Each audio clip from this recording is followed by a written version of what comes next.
Break it down.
Break it down.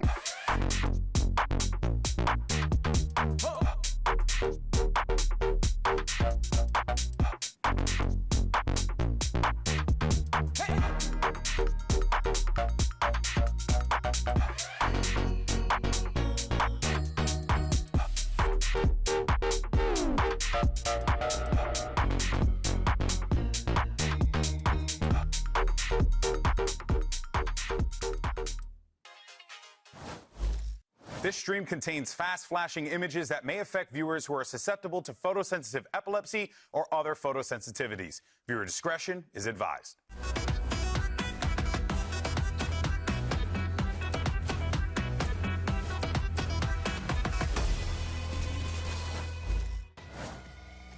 Two juggernauts return to the Americas stage, and we're going to be closing things out with a bang. Hello, everyone, and welcome to Day 4, as I like to say, Dia Cuatro, of VCT Americas Kickoff, coming at you live from the Riot Games Arena, right here in the gorgeous, the beautiful, the incomparable, sunny Los Angeles, California. Of course, I'm Golden Boy. You got Athena. That's Emily over here, and we're going to be covering this doubleheader. Team, how you feeling? Last day of the week. Dude, really good. We had banger matches yesterday, and I feel like today's going to be banger matches too. Yeah, I'm glad yesterday was a bit of a chill day too. Yeah. Quick matches, not like the day before. But Yeah. they were good. They were good. They were very Welcome to the entertaining. job, though. Yeah. You know, that's just the way it goes. All of our production team felt the same way as well. Now, of course, folks, there is a lot going on here at Kickoff, but we have been seeing our teams take to the stage, and more importantly, we saw our world champions, NRG, go up and do the dang thing. And Athena, oh my goodness, they look disgusting. I mean, they look just as good, if not better, than they did last year, being really decisive madness. with everything they could. And this clutch over here by Scuba, just to win that round with the Sheriff, was insane. They had a little bit of a freaky comeback, but it's okay because they ended up closing it out looking really solid. And then MIBR, we had a lot of questions regarding roles that were actually answered yesterday. We got to see the debut of Zekon on controller. And while Envy did almost have a comeback on map 2, MIBR was able to close it out with ease. Oh, yeah. And look, of all the teams that we've seen so far, hot take, MIBR scares the crap out of me. Yeah. That team's that. got a lot. So, Alexis, They I don't do know look good. what's going on out there, lady, but oh man, I don't know. If you watched yesterday, you know exactly what we're talking about here. But let's go ahead, though, and talk about our current bracket, where we are right now. Reminder to everyone at home, it is going to be triple elimination. There's a lot of little gray boxes and Yippee. tiny text, and your boy can't read that because he's 50. So now here's the deal. All right, we got NRG and MIBR moving on. They're one step closer to that upper final where they can qualify, but we're already starting to fill out that middle part of the bracket there. Coming up today, of course, we have our final two teams that are going to be entering the competition. First, we're going to be seeing Sentinels take on Furia, and later on, we're going to have our 2025 Americas champs, G2 Esports, making their return to the big stage as they go toe-to-toe with a very rejuvenated and, dare I say, quite scary 100 Thieves lineup as well. But guys, every week, right, we like to have a little fun, kind of keep track of things, right? Who's making the big plays? Who's doing the big things? Speaking of, let's actually go into our Pulsar Flick of the Week because we have Vora, who's the recipient of this first one for 2026. And this was an awesome 1v3 clutch to win the match. I mean, Vora coming in hot. Let's just go ahead and set the stage for this guy here because what should we be expecting from Vora, Emily, in 2026 if he's outputting like this? I mean, we didn't see this the whole match, right? Like, he was kind of on the back lines there, but he was having excellent calls, especially on that third map to kind of bring them to that win. And here, you love seeing your IGL break out. You love seeing your IGL have their moment in the spotlight because they don't often get that. Yeah, and we always talk about how you have to be cool and calm as an IGL, and being able to clutch out in a situation like that just to end the game too. That is such a phenomenal moment, and Vora really proving that he deserves to be on this stage. Oh yeah, it's excellent stuff there. Of course, congratulations, Vora, our first recipient of the Pulsar Flick of the Week for 2026. But it's a new season of VCT Americas, and every roster has changed. So many new faces. We have returning faces, we have vets, rookies, imports from other regions. It's a lot to track, and as I've mentioned multiple times now, I just can't keep up with it anymore because I'm old. So we need to figure out who is who and play a simple game called Three-Faced. It's so simple. The easiest game we possibly could have concocted. The idea is that you are going to see three slats, if you will, right? You're gonna have to identify who is who and pick the names out of this list here. I have the answers right there. So we're gonna look at a mix of three faces, and you guys are gonna figure out who we are looking at. And you at home, Me too. you can participate as well, just as you always do. Let's go ahead and do this here. Show us the first one. Numero uno. Oh, that is the stuff of nightmares. Baby Bay. Okay. Oh, God. Okay, so Baby Bay in the middle. This is the easiest game? Does this go in order? Cause, is that Leaf? Is that Leaf? Yeah, I was thinking Leaf. That's correct. That is Leaf and Baby Bay. You have one more. Oh my God, whose chin is that? Whose chin is that? It is a player playing today, by the way. No, it is not Bang. Oh, wait. It is a player playing today. I can give you another hint. Sure. Yeah, one more. His jersey is black. Furia? That's not Nerve. No. No. That's not. You? Wait, is it? Bingo! It is. It's Leaf, Baby Bay, and EU. All right. Next up, number two. Dear Lord. All right. Let's go. Narrate. Yes. All right. Narrate in the middle. Correct. Yeah.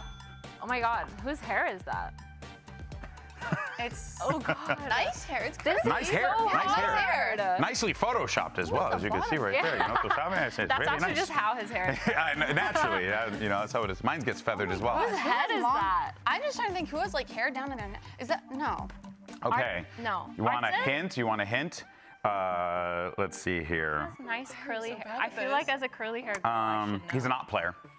An The op top or the bottom? The bottom. He's an op player? Oh, Cryo! Bingo! And yeah, the one I up forgot he top. has Did you the get the Did you get the name up top? The individual. Is that Leaf? No, it is not. No one of repeats. them No has- repeats. one But of it them is has someone you. playing today, so Oh my God, close. this is so cursed. Is that Qualinum? Bingo! You're actually clutching for us. She's just guessing. She's just guessing. It's just, you have to go through the cycle because a lot of people have. It's true. It's true. It's true. All right, next one. Last one, as a matter of fact. Here we go. Middle guy, Furia. You got me? Nerve. Yeah. Nerve. That's right. In the middle. At the top At the top. is. My guy's got a very at the oval-like head. Guys, this this is really actually hard. so Oh my much God. harder than I thought it was gonna be. I'm not gonna lie. You got one. Okay. You need two more. You need the top and the bottom. Okay. Is that Bang? Nice and flowy. No, it's not Bang's blank. very It's not lush. bang. Excuse me. right? Yeah, you're right. I could give you a hint on the one up top. There you go, Vora. Now you got to get this right here. Who is that? Who has? Tarantino! No, it's not. Who's got the chin patch? Who's got the chin patch? Who has a chin patch? G2? Can give you. He has a Z in his name. Nagzet? No. No. Wait, I'm going through all the Z's. Who's the IGL for Furia? It starts with an A.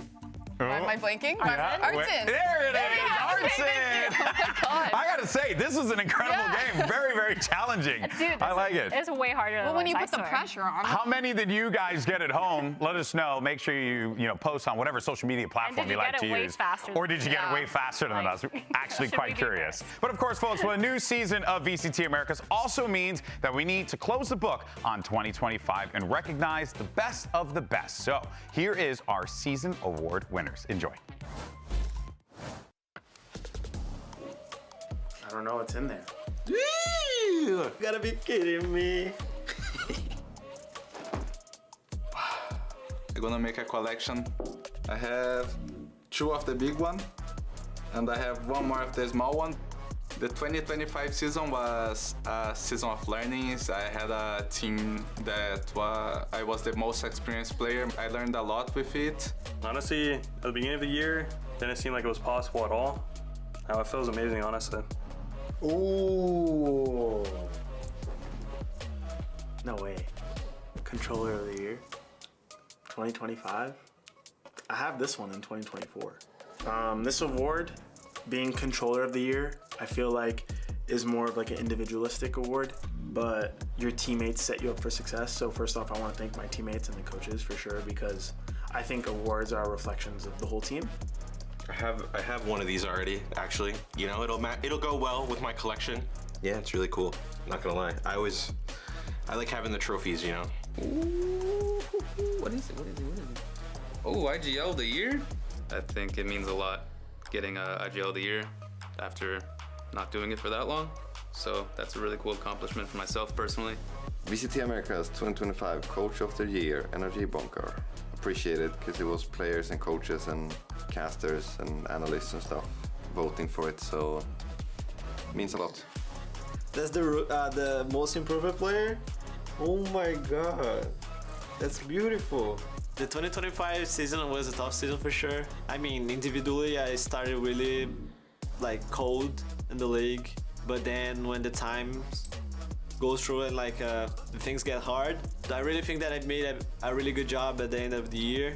I mean, I don't know if I deserve it, but I'm really thankful to be holding that. It's gonna be forever in my mind for sure. Can I take this home with me after, by the way? I bet.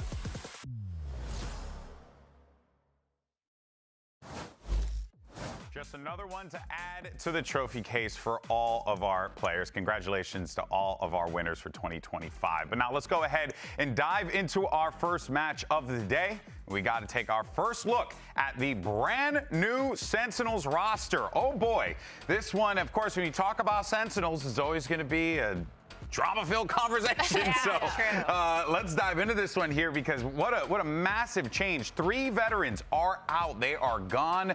And of this roster still standing, Emily, you got John QT as well as Narrate still playing with the crew. Redux, Caillou coming up from Cupid Academy. Really just wild stuff. Yeah, I mean, even with the players saying you're seeing changes with Narrate kind of going back onto that duelist role that we haven't seen since Carmine Corps, but I think he's going to do phenomenal. I'm actually really excited. He's the player that I'm really watching on this team. I think it's always nice, too, to see those players from Academy being promoted into the main leagues. Because it really gives them kind of the setup of, is there a reason why we're playing Academy? There is a lot of promotion happening, and it is a really good time for them to prove themselves, because obviously they don't get to play as much as they do on a big stage when they are in that tier 2 position. And you know, I was no, it's okay, don't worry about it, I cut you off. I was literally just thinking about how all these coaches, they see you playing within the academy and they really develop you into that player and they see that you deserve to be on the spot. Yeah. So that is one of the biggest compliments that you can get from Qbert. Yeah, and Sentinels has had past success with their Qbert Academy players kind of leveling up and going to Tier 1. We have Scuba, who is now a world champion. True. Yeah, very true. It's a great point you brought up there, right? If that is,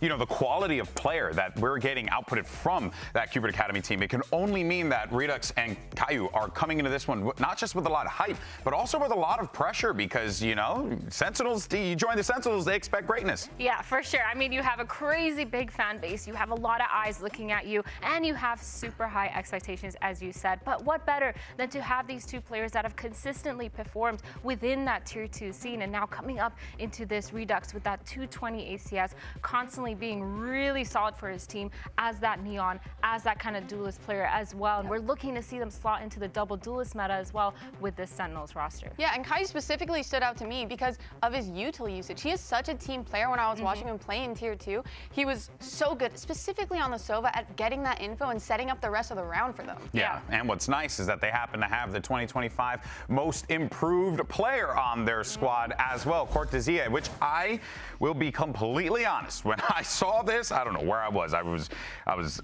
having a sip of coffee. I read the news and I was like, what? That's confusing. I would not have picked Cortesia to be on this Sen lineup, but seems like he fits the culture of the team quite well. No, it does, and it really made sense to me, especially looking at his history. Coming from stage 1 of last year, he struggled to find his footing coming from a Tier 2 controller role, swapping on that Sentinel. And it's not like a big swap up, but it is when you're trying to fit a whole new play style. And then obviously in stage 2 in Champs, he kind of came alive. He didn't just fulfill the role of being the Sentinel, but he really found his play style and how he wants to play the Sentinel. He doesn't always play passive. You see him taking fights. You see him doing things that are just natural to him and not specifically the role. Yeah, I mean, we saw earlier he got that award and he was like, I don't think I deserve this. Yes, you do. Yeah. You did a great job. You improved a lot. And we even saw him in that off season as well, playing really well. A lot of that Viper role, a lot of the Killjoy and the Cypher that we've seen. You're right. They looked pretty good. I mean, they won a bunch of their own tournaments. It was like Sun City, but it's still like they looked really good. Yeah. It's something, right? A dub is a dub. Even in the offseason, it helps build confidence for the squad moving into the officials, which is where we are right now. There's a lot of history, by the way, for these players, right, across the board. But what's even more fascinating is that there's a little history between John QT and Qualanoob, because fun fact, they used to be a part of Ghost Gaming together. And once again, they're going to be meeting up with one another. We got Elizabeth standing by. Now, Qualanoob and John QT, you have a pretty strong history together. Played on Ghost Gaming and then on M80 until you left for Sentinels in 2023. What are you guys expecting from each other from today, playing each other for the first time on stage? I'm excited for it. Definitely him and EU. What I know from Quala, he has really high energy. He's very passionate, and I know he's going to be very aggressive. So I'm looking forward to it, and I'm just happy to have him compete here with us. What about you, Gianni? I mean, I love John. Like, he elevates every team he's on, I swear. It's going to be so fun finally getting to face him on North American soil, and I think it'll be a great match. I'm very excited. Fist bump, best of luck. Always fun to see two former teammates face off against one another. And today, Sentinels, we're going to have to contend with Furia. Now, these guys picked up their first win in the opener against, unfortunately, a visa-less crew. We'll just say that. Visa-less crew, Visa. Thank you very much. And it was also the Brazilian org's first win as well in 364 days. So a massive, I guess, breath of fresh air for Furia here, man. A brand new look. Yeah. Brand new look. They played really well. They started off a little bit slower in their first map, dropping that first map. But in the next two maps, man, this team was kind of on fire. It felt like we understood the game plan. It felt like they kind of got everything under control. Their play style was good. They were peaking together. A lot of their macro plays was really insane. And not to forget, of course, this team has so much firepower, Emily. No, I completely agree. And I honestly thought it could have been a 2-0. I think it could have easily been a 2-0 if they were a little more warmed up going into that. I think they had nerves because we did see a lot of whiffs, especially Qualanoob on that up, which I think is a big part of their game plan. Yeah, and I mean, 6 out of 6 pistols, guys. Crazy. That's 100% of your pistols. Who can do that? You're right. They were kind of getting those rounds, but they just needed to warm up into that. And I feel like a lot of that Pearl issue that they did have was the fact that Crew was just kind of getting up there, denying their retakes, denying their post plants, and they were kind of one step ahead. Well, and also we have to keep in mind as well, even when you look at the track and how it went, right? Like what this tells me is we were seeing a team that in real time were just needing to kind of get their bearings together versus a squad that knows that they're going to be in a bit of a bind when it comes to their roster, given the situation that they have. So I think if anything, it shows that there was just more of a internal like, hey, we got to get this done. We got to get moving right now. And they did it. They did it in the series, and I think that is a massive thing you got to come. You even saw a lot of the confidence be built up within the players themselves too. Like Koala Noob on that chamber in first snap, it felt like he needed a lot of help within those trap plays with Artson. But then you see him on the jet, and he's just living. Oh yeah, he can be on an island, and he's still doing good. Like every single one of those players stepped up in their own way. And speaking of players, though, you know, Artson as well, the IGL for the squad, right? He is a guy that we've been following, Emily, for years here in VCT Americas. He's been a part of the league since damn near the beginning, I believe so. And, you know, it's just always incredible to see this guy keep on outputting, keep on providing for his team the way that he has. Yeah, because he's doing more than just IGLing. Like, the stuff that he was getting away with in-game, setting up his teammates, using excellent utility to do so, on top of just fragging out. Like, that is so hard to do on the IGL, and he has bailed out his teammates so many times out of sticky situations. Yeah, we saw that a lot on the Pearl with the KO. Even though they did lose that map, they had a lot of really good trap plays where they did set up Koala Noob with the chamber. They did set up for holding that team kind of together, making sure they get those. But whenever they had the numbers advantage, Crew just found a way to kind of get through. But it didn't matter, because the next two maps, while he's playing on that Astra, like you said, so many clutch situations. They fixed a lot of their post-plant issues that they were having on Pearl, as well as a lot of their retakes. So overall, Artson, just a phenomenal player, really good clutches, and really good overall. Yeah, look, I think that there's a lot of positivity for Furia coming into this game. I think that's going to end, though. Let's take a look at the predictions, because I have a feeling. I have a feeling. And I was right. Dude, you want to know what's even crazier? I just totally guessed that. And now here's the thing. I'll speak for myself and just say, like, I am not at that point where I'm like, hey, I want to pick Furia quite yet. I still believe in John QT. I still think Narrate's a beast. You have Cortesia on that team. Like, you have a lot of factors on Sentinels. I think for me, too, Sentinels, we've seen their off-season. And for me, that's a big thing, because in their off-season, they were actively playing and competing and fixing a lot of their comp issues where we felt like in the beginning we weren't sure what their roles were, but then it just looked really good. And overall, as a solid team, I think it looks really sick. But Furia, I don't doubt them, though. I think it's going to be a close game, personally. Yeah, and I think, as we can see with the predictions, it's going to be more of an upset if they get away with this. Oh, my word. 89. Yeah, no, I agree with you. I think Sentinels did have a lot of time to prep, and obviously what they were doing already was working. So any extra prep work after that is just improving. Oh, couldn't agree more, ladies. Thank you so much for your insight. As always, Sentinels and Furia are ready to take the stage here. So let's go ahead and start their show. Day 4 of Kickoff starts now.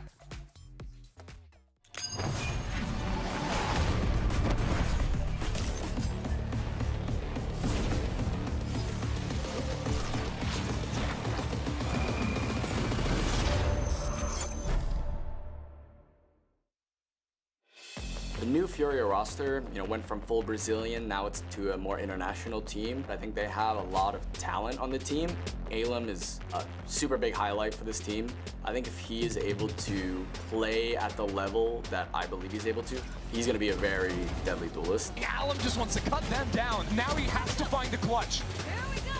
Pops the ultimate, and Alem finds it for himself. The ace for the new kid on the block. I think Alem is definitely the best rookie coming into VCT. I told him after he got the ace, I'm like, I don't see another player who would have got the first ace in VCT. This guy is out of this world. He is fearless. Obviously, Sentinels, I got a lot of friends on there, and like Kaplan, he was my ex-coach. I know the stuff they can do. The rate. Gonna be that first line of defense, holding against that smoke, but now fades away. And not enough damage done. It was a fade away on it. Look at the rate go.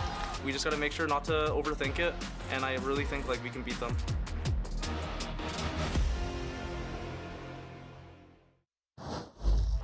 Riot Games Arena, I think you know what time it is. Make some noise for your Sentinels!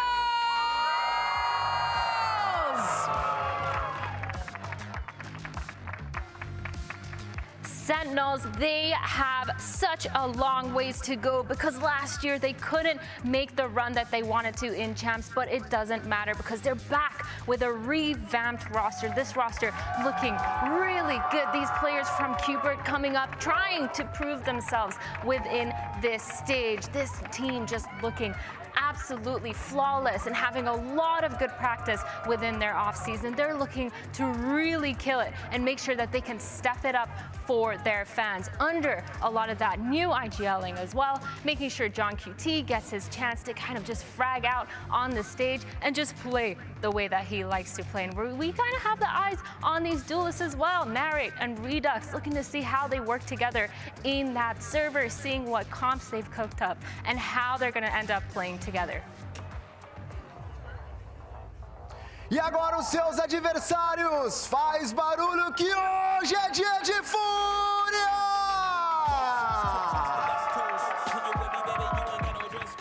Fura, the team with the most improved, the team who reinvented themselves during the offseason with 5 brand new players who after that first match seem to have found their footing. We spoke about Arts in the IGL who goes above and beyond to frag out and support his teammates, but they're, gosh, but they had to be. They got you speechless. Yeah, they really got me speechless. But they're brand new players, Koala Noob.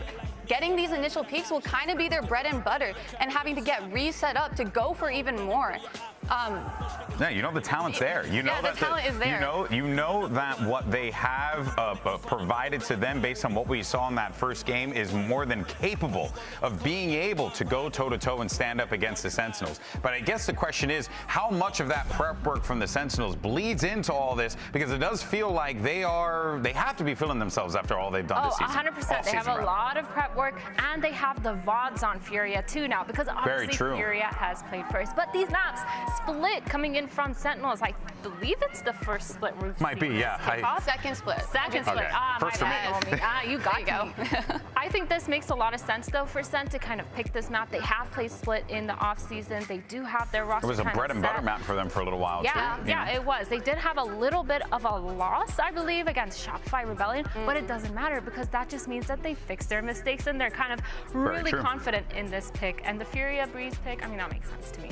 No, for sure. I'm just really worried because it feels like Furia does have their bread and butter picks, which is having Koala on the op and then having Alum kind of fight towards the other side with the rest of the team. And I think that on paper that might work, but I think Sentinels is smart enough to kind of have a counter for that going into it, and they already have footage on that. Yeah, they're going to need to dismantle those setups. And if there's one thing that we know about the coaching staff on Sentinels with Coach Kaplan and also the IGL and the relationship that him and John QT have, there really is going to be a challenge for this Furia team to keep things fresh without getting figured out by the Sentinels, because 100%. they're very good at being able to do that. Speaking of, though, let's take a look at the Agent Select. Got ourselves a little double duelist to kick things off here on Split. I like this. I believe this is the same one that this is the same one that they played on the offseason, other than just a little switch up with the Tejo instead of the Fade. And I think that makes a lot of sense because we saw a lot of Tejo yesterday. Yeah, you've been really liking the Tejo. Yeah, like you've been rooting. Well, you I was a hater,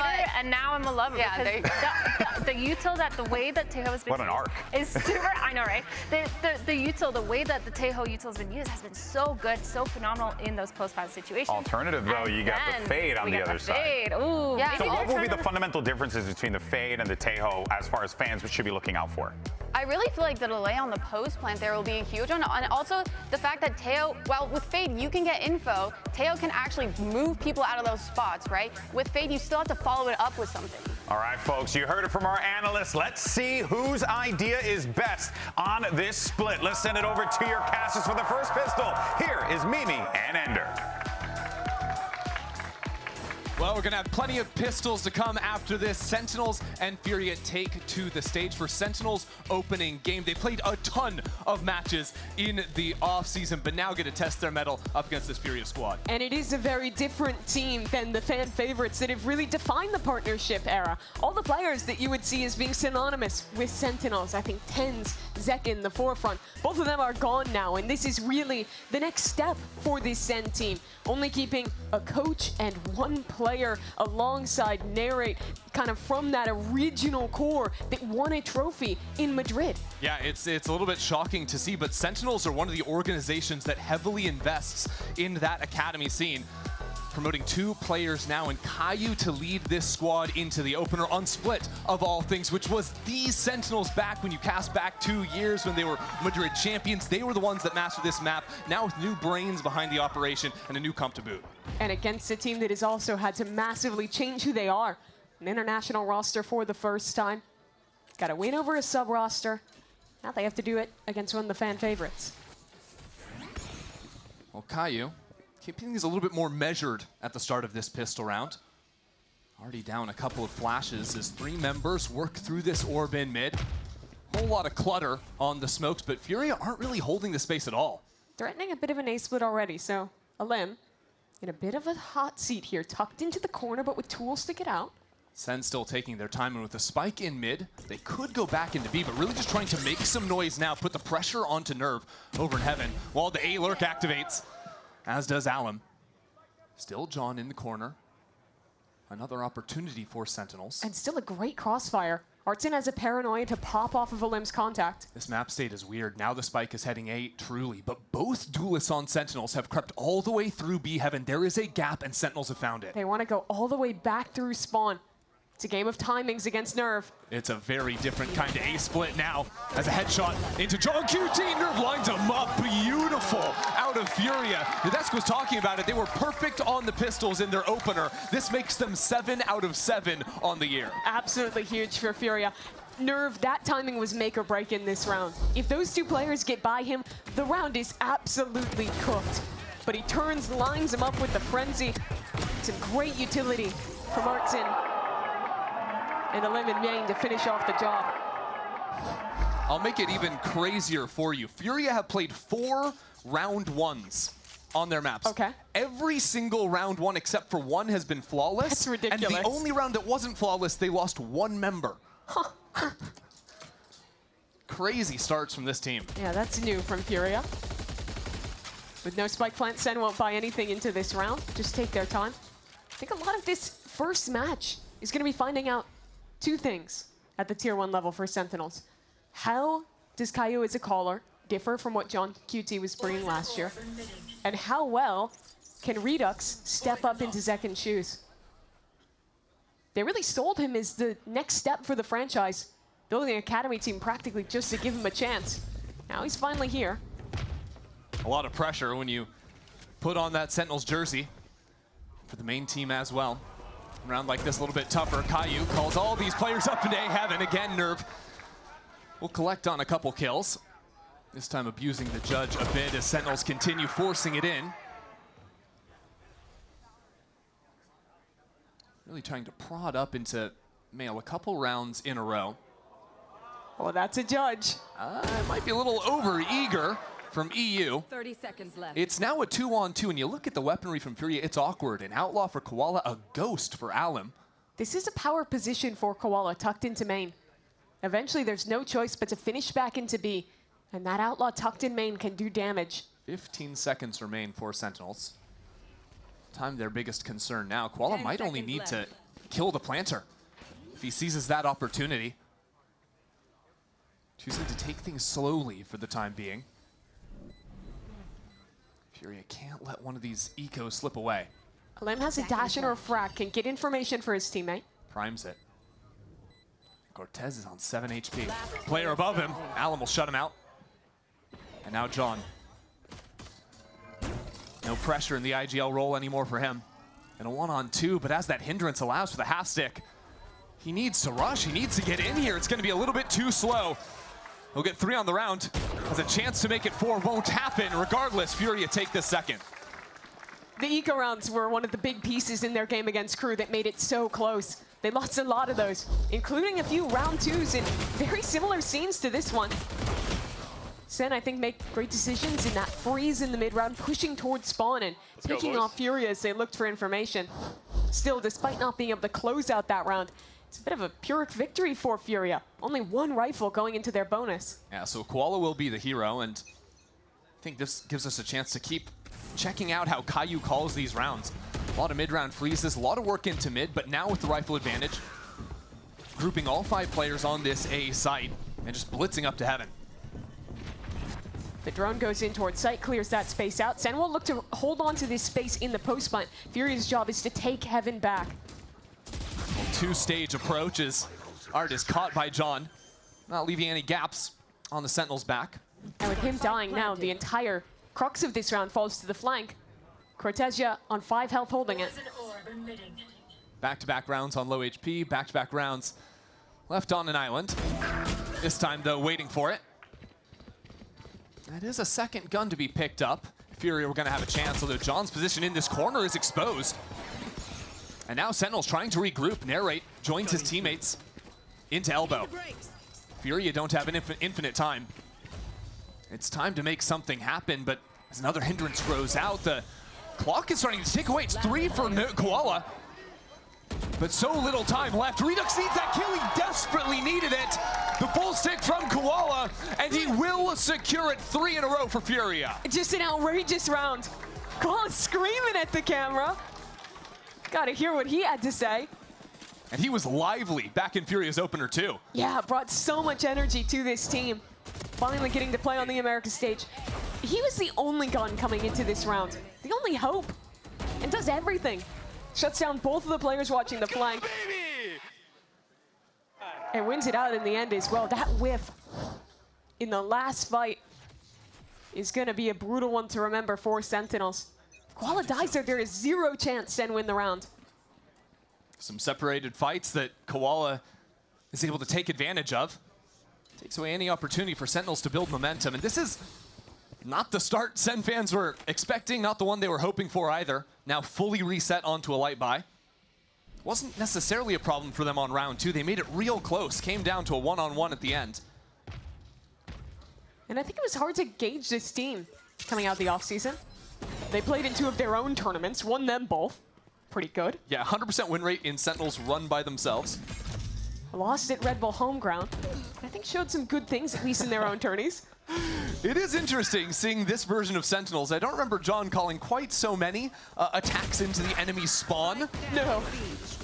See what else happens on this site. Sentinels confirm a couple of kills, but now as Fury close in, only losing 2 members on this round. Much cleaner than that second anti-eco. Oh yeah. So now it's going to be rifle rounds, and for Sentinels, you have to look to Narrate here, really. He was one of those players that had a lot of intrigue surrounding him. Hadn't seen him step onto the primary duelist role since you were looking back to when he was on KC, playing in Europe. Was an initiator for Sentinels, put a lot of time into switching to that role. Now again, switching back for this new edition. Having to step up, do more for his new edition. And you remember how much he ramped up over the course of 2025. Became an absolute force to be reckoned with towards the close of that year. Koala doesn't need a ramp, though. He's already feeling it. 4-0, walks into mid with the operator. And that's where Sentinels are heading. Oh, the that teleport time. away. It's running out of that one, so Sentinels fill into that space pretty quickly. Still have yet to activate either of their smoke players in A or B main. Now, Fury pick a good timing to re-clear A main. They'll hold on to that space. But it does mean their A heaven is a little bit light. EU, the only one patrolling it for the time being, and now this fight in main. They Fury saw back 2 away. there. But the split is coming in, and now they realize Fury will reposition to ready the defense towards vents. Good little cross setup here. Hindrance to put EU on his own, but as the utility is traded back, Fury just bide their time, knowing exactly where a few players are. Now A main control, the operator shuts out John.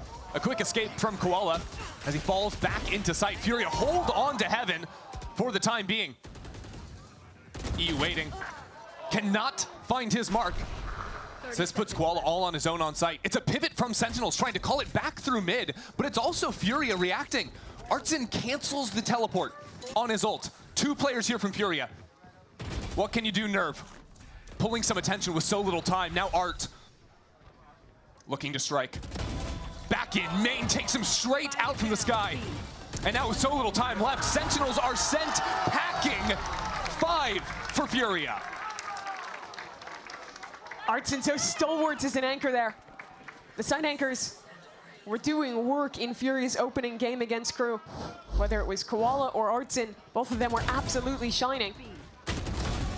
For Sen, though, I think the calling in this round gets the better of them a little bit. Look at this. After finding success in taking mid control, they didn't have either of their extremity players in a position where they actually had information. So by the time they realized that Fury was going for that forward push on A, they were basically already committed to that split in, and having called away their B lurker, never had a cancel option, bar just praying that they could sprint back into B with 10 seconds. And to be fair, Caillou hears the Omen ult, right? So he's expecting, oh, that Omen's reinforcing the op on site. We don't want to run into that op. On a surface level, it makes sense, but that cancel decision out of Art is exactly what breaks Sentinel's back. Yeah, it was really good from him. Looking at Sen, I think the players that you look to then, if they're going to be playing this 1-3-1 style, is John and Cortesia. Cortesia had such a great year with MIBR in his debut 2025. I think really got known for his mechanics in these lurk positions, how aggressive he could be on the Viper. I want to see Sen trying to unleash that, give him those chances, and by doing so, give Caillou the options to call back into him. Yeah, because when I remember Sentinels, when they were the best team in the world on Split, so often it was about how they broke the B site with their lurks, with their split hits through mid as well, and it was usually by playing this 1-3-1 style. This round, though, have different ideas on the A side.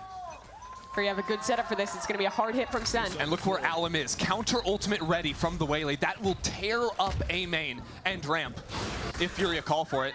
Contact in, ready to light it up. They're going in. Time now for Fury to activate, but a paranoia slows things down. Alum also without an opportunity to look for the fight, so that ultimate comes up for naught. That was a counter slow as well. Both those tools were so good to nullify that ult. Here comes the hit from Sen then. Double dash forward, just this Bucky, and with EU and Alum falling back into the site, Sentinels have very little shot on the light buy. The Bucky looks nice, but at a certain point you need to find the upgrade, and it's not gonna happen for Narrate. Really nice team fighting from Furia that round. They had a lot asked of them. Had to cancel that initial play fighting into ramp and then deal with this hard double dive from Sen on site. And I think the reaction was very good here. Getting out of elbow, swinging together into main, and choosing to ignore the players who had dove back site. It's those kind of micro decisions that are really make or break on Split when you are playing that style of flood retaking a lot. Interesting to see Sentinels heading back for this one more time. 4 ults though this time. Could be the key to make this actually happen on A. Question is how many come in the initial hit, how many on the second layer? That's one already fully clearing out backside. Couple of teleports, dashes into the site as well. Furia have chosen to play full retake and for a refight over ramp. But it's very quick, and Cortesia, here's his chance to show what he's got. He has been spotted. And slowed down as well, Alum. Perfect, right there. And now as another ult does not connect out of Sentinels. This operator's waiting for it, and Koala's too quick. Trades over the gun, preps himself to get into the site now. With a dimensional drift to spot out every single Sentinels player. Caillou and John have a tall order ahead. Koala into the side, a flash catches him out. Redux looks for it but cannot deliver. Now Caillou in a one-on-one. The new IGL gets Sentinels their first round. Absolutely massive clutch from Caillou. He was the second player brought up from Qbert Academy, the one that wasn't really talked about. Redux was the prospect who was supposed to bring Sentinels through. But you look at this guy, and beyond the leadership, he is truly a talented individual.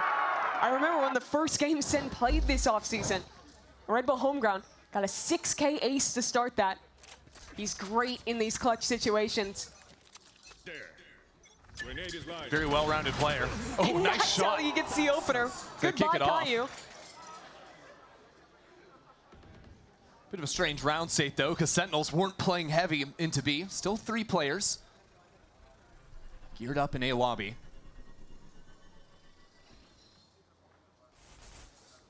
All right, let's the refract timeout and instead choose to contact into the space towards ramp. Well, we saw Caillou in the clutch. Now let's see what he can do.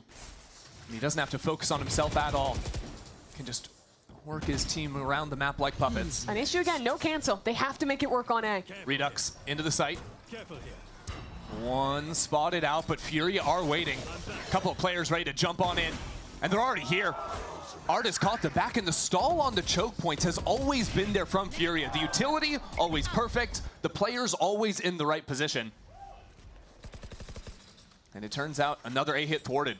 I don't know how that ended up going the way it did. Narrate had embedded himself towards ramp and chose to stay there instead of going back main and dashing out with the Yoruwall.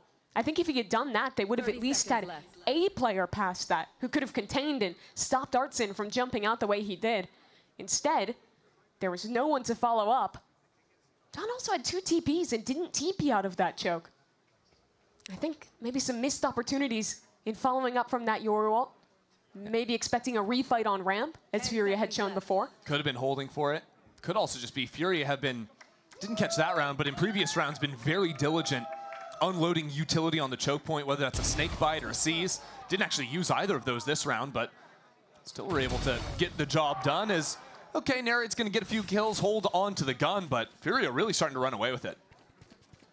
7-1 for them. Truly an impressive start, and Koala, ever since he's gotten that op online, has really been a nightmare. Just jump peeking into B main, killing the IGL so early. Sentinels already called a timeout in this half, not choosing to use another one just yet, but have chosen to buy down in this round. You see going down to absolutely nothing, and that's with 2 stingers in the mix. And it looks like they're just gonna full send another hit. But look at this setup. 2 players tucked together on the corner. A bait in for Artson.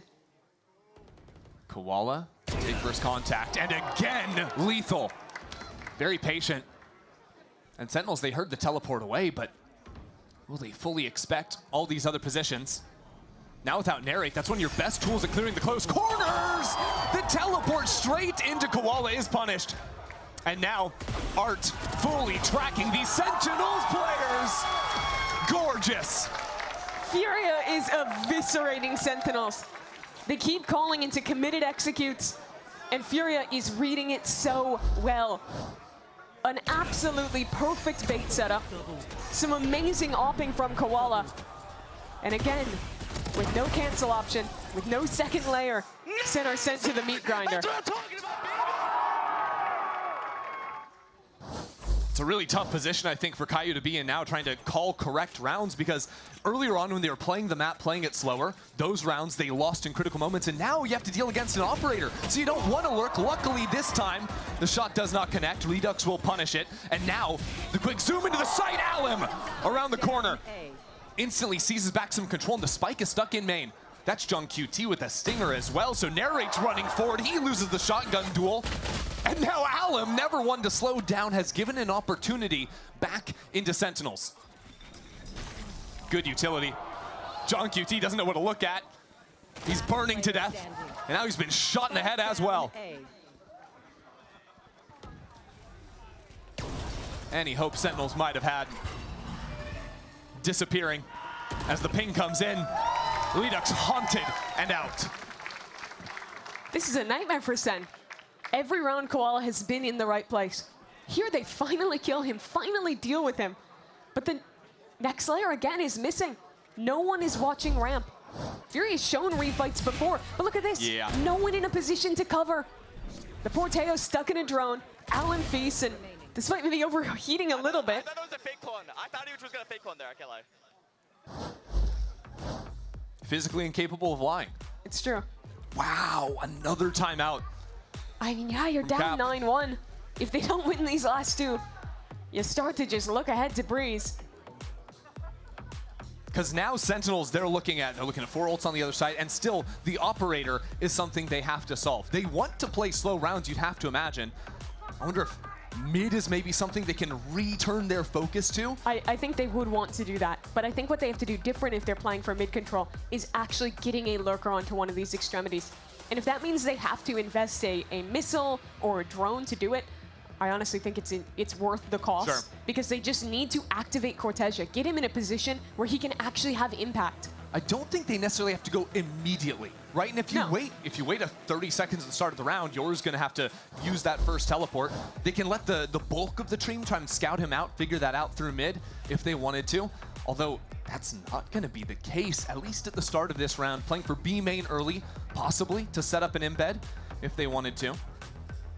But Mimi, Koala is going to be on the correct side of the map if they do continue forward. He's always here somehow. Another does he problem is Fury have pretty much every single ult this round. Well, if you wanted to go mid, there's a Viper's Pit there. Don't love that. So they put some presence B main, but don't embed. What are we clapping for? Viper's Pit? Hell God, yeah. the Sentinels fans need something to hang on to. Take anything they can get right now.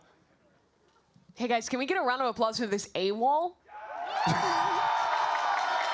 Just wait till the house comes down. If Sentinels plant a spike and Cortezia can put down his own pit. Gonna go crazy in here. Wait a second, Ewe's double opping. Vile stuff. Oh, this could get ugly. Well, Sentinels have Heaven control. That's a good start. There's some counter stall to follow. Alum, you're joking, man. You're joking. Not a chance for Sen. And now the Nightfall, two of those ultimates collecting every single target. Cortezia's still alive. John QT also here. Sentinels have a shot. Need to plant this spike. And the Viper's Pit available. It's coming. Here it comes. The site goes green, and John is here. Sentinels have tapped into something now. Koala, what do you have? The shorty one! And silent. He has time.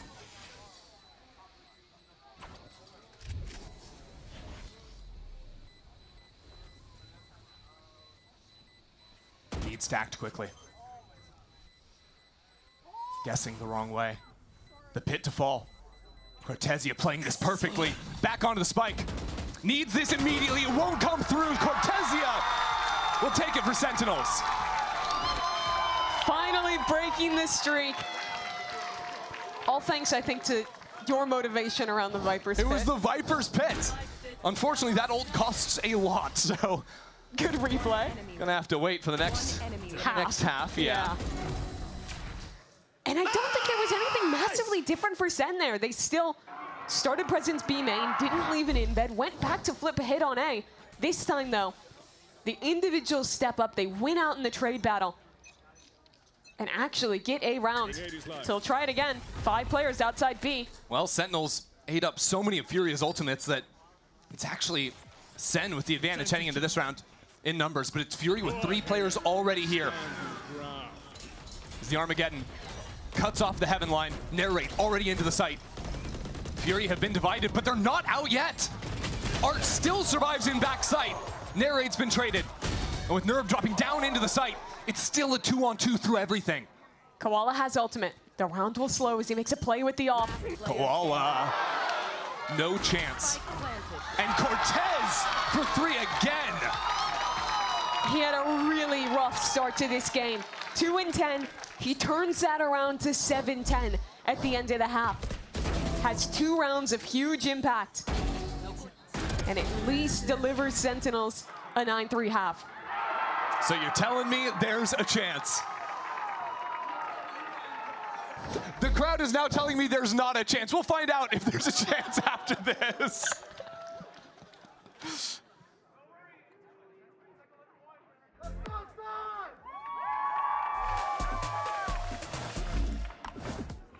Can I help you, sir? Here's the bill from the dealership where I got my car, and I'd like you to beat it with a better deal on one of these fine cars. Not how it works.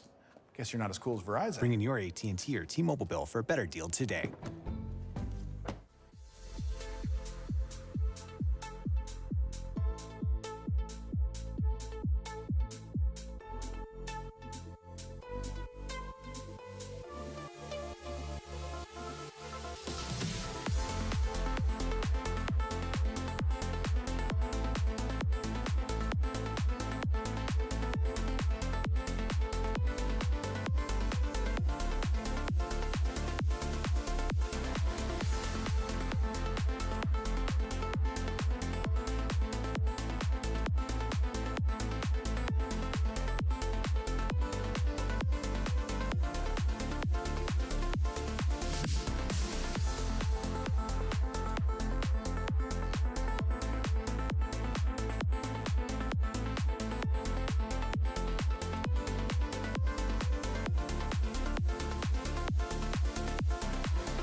A sign of life for Sentinels at the end of the half, but still trailing by a major margin.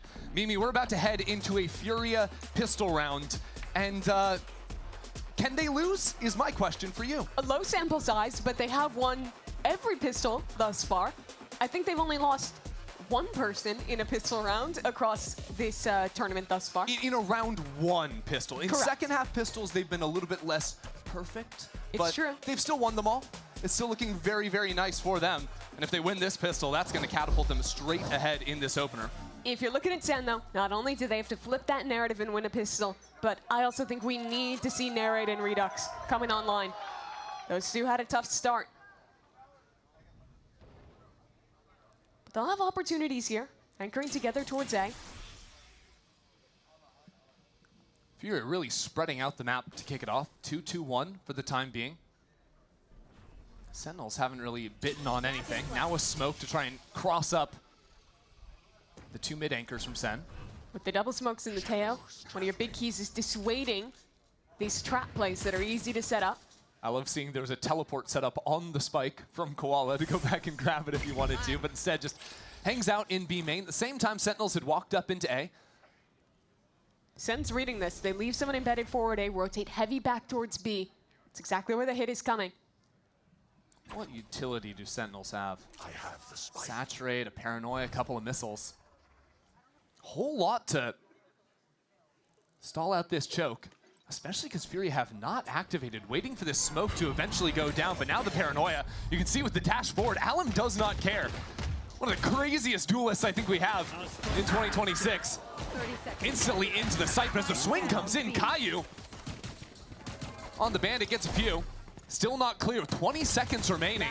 Sentinels doing numbers on Furia.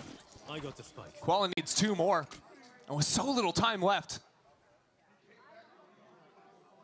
The pistols from Furia will finally be shut down as Redux delivers the finishing blow. I think the macro on the attack side looked a little bit rough from Sen to start this one. They were getting right into. But on the defense, this is a great start. Pick a nice timing to re-clear A main, leave a solo embed there, and clue in that it's going to be this late B hit. And have so many players in strong positions to anchor. Cortez is feeling it. Got active in those last two rounds of the first half. Time to jump. Now seeing if they can continue this. That's 3 in a row now for Sen. That's a good way to kick it off. Instant kill dominating A lobby. Make it a second. Let's see what kind of player Redux is. He got the jiggle, he saw there's another player, but instead retreats one more angle back, sets up this high-low with his leader. Now the other duelist gets a chance in mid. Holding down with the Bucky. It's little things like that that'll tell you a lot. Even though it's his first time on the Americas stage, not choosing to overheat for another, But he's keeping it very steady. A lot of time in this Sentinel system. Absolutely. Playing with Qbert Academy, the team that was kind of formed around him to make the next generation of Sen.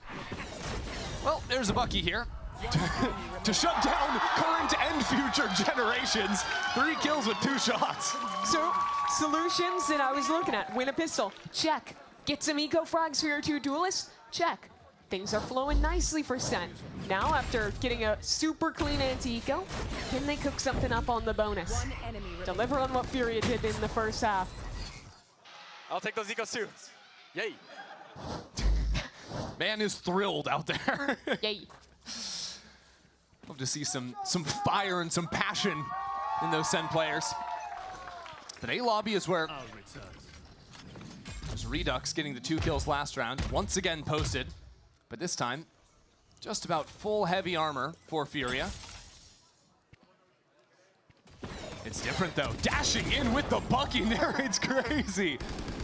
Sentinels hoping for a little bit extra there, but ultimately taken out with the teleport away. That leaves Caillou alone on site. I love you taking this timing. Dive straight up towards heaven, will tuck himself towards vents. Ooh, maybe even going for this fight too. Dropping down is a little bit gutsy.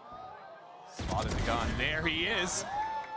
Another one bites the dust. Furia still though have plenty of time. A minute on the clock, there's still 2 players that haven't gone anywhere on the B side. Definitely want to regroup before activating. They know that Sen is going to want to re-clear towards heaven. 2 players ready for it. Little human drone jumping through, teleporting away. Sees a couple. But with that TP off, that's left this A site open. Furia will figure that out. Oh, no one's watching it now. A little bit of a blunder, ultimately. Unfazed by it, though.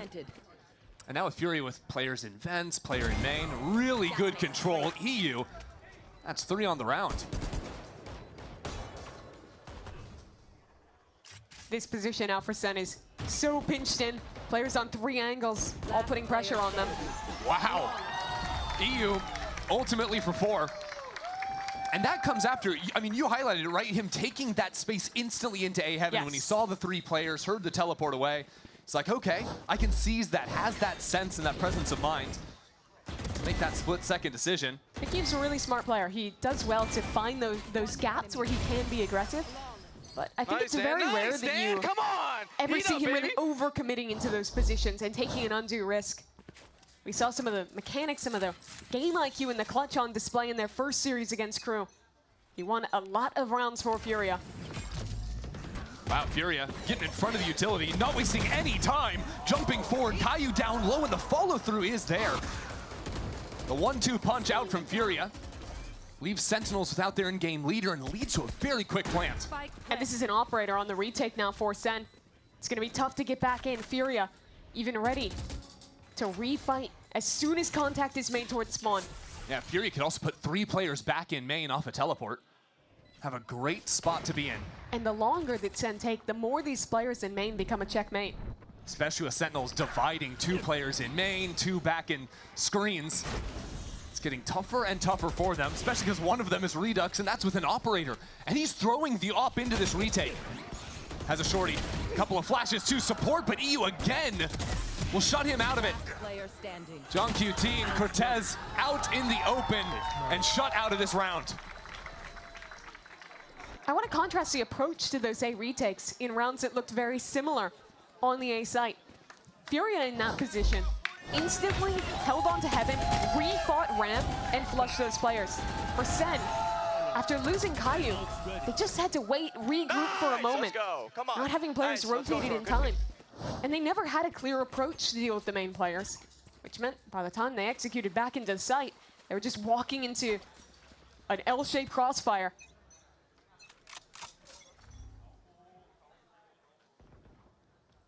Sentinels were banking so much on that round. By going for the retake and losing the op, a major tool lost. Who's next? You see sacrifices now. Cortez with just a sheriff is Koala. Already works his way up mid, primes his team for this B hit, spotting out both anchors. Oh, Koala's ready for it. Here we go. Into the side already from Furia. Sentinels scamper away. Have 4 players here, but no chance to go for a quick retake yet. Eventually that smoke goes down.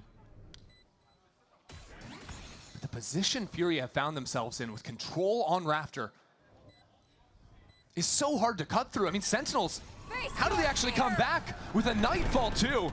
Hitting half the players. The first one is good from Sentinels, but still, Paranor decayed without the trades. John QT will track that player falling. John down, and now EU in 1-on-2.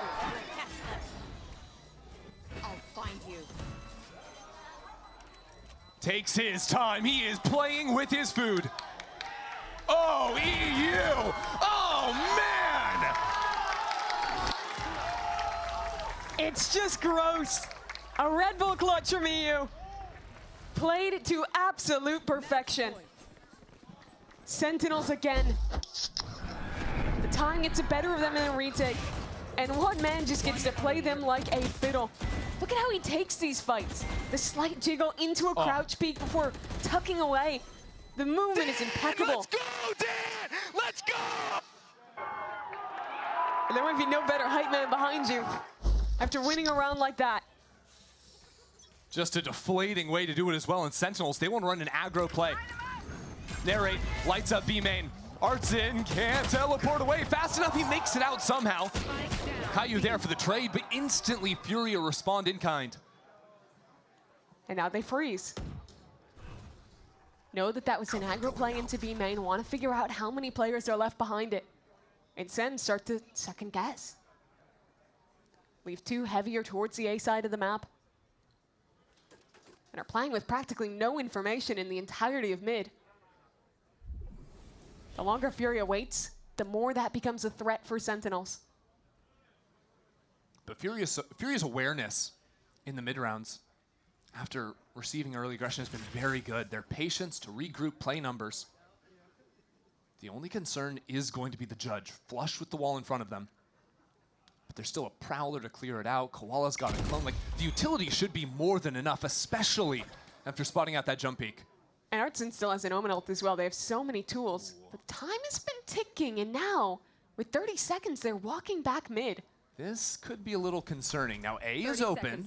There were some rounds that they lost like this against Crew. Waiting too long in winning positions. 20 seconds left. I mean, look, they're guessing correctly. Sentinels are not on the A site, but very nearly could have been a rough one for them. Have the hard read and will eventually have the spike plant. And I like that. Use the ult to get the spike down, maintain 2 players to hold on to Heaven control. Redux into Heaven. Might have only seen 1 player, so this dash in is instantly responded to. Koala, so good up the rope. Leaves Cortezia alone. And the most unfortunate news for Sentinels, there's 4 players on the other side. This one is cooked. That's the first. But no second. Koala noob for a 4K, and Furia dismantles Sen on their own map pick. What a map from Koala. He was like the best friend in the world that round. Defends his teammate from the play in B main, does it again in Heaven, and closes it out with another kill. 19 and 8 for him to close. An expertly called map from Furia. What a difference as well, right there. They, on their opener from Fury, they were a little shaky at the start, had to come back, win those next 2 maps. I think made a lot of people maybe doubt them, especially after Sen's successful offseason. But ultimately, Fury have come out in a massive way, crushing Sen in this opener. These orgs have played against each other 5 times. Every single time Furia has lost, almost every single time, it's been a 2-0. It's a new Furia, it's a new day. They're up a map as we head to the second.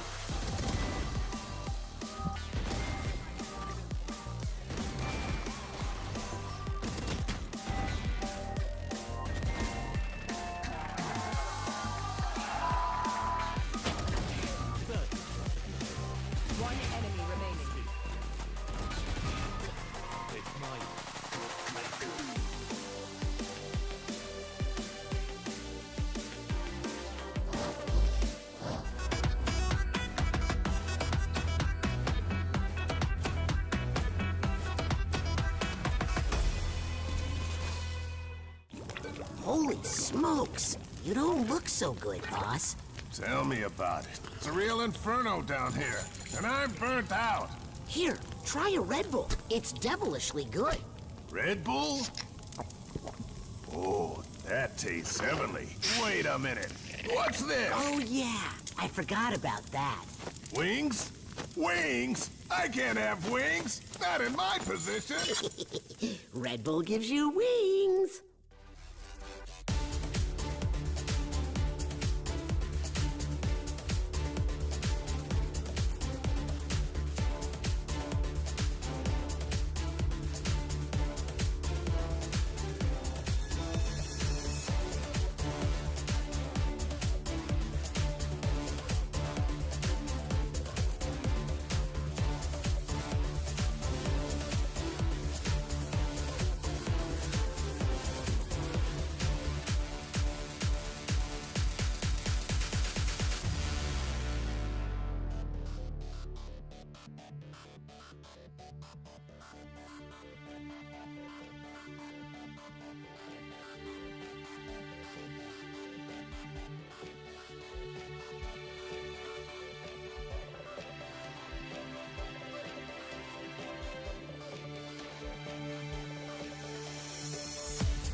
Here, the coach of Furia Shaw, I don't even know what to say. Sentinel split as iconic, and you decimate them 13-5. What was your read on them? How are you able to do that?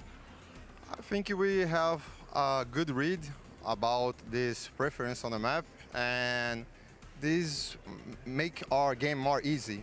And it's it. Just a simple game with good reads. You made it look very simple. Best of luck on map 2. Thank you.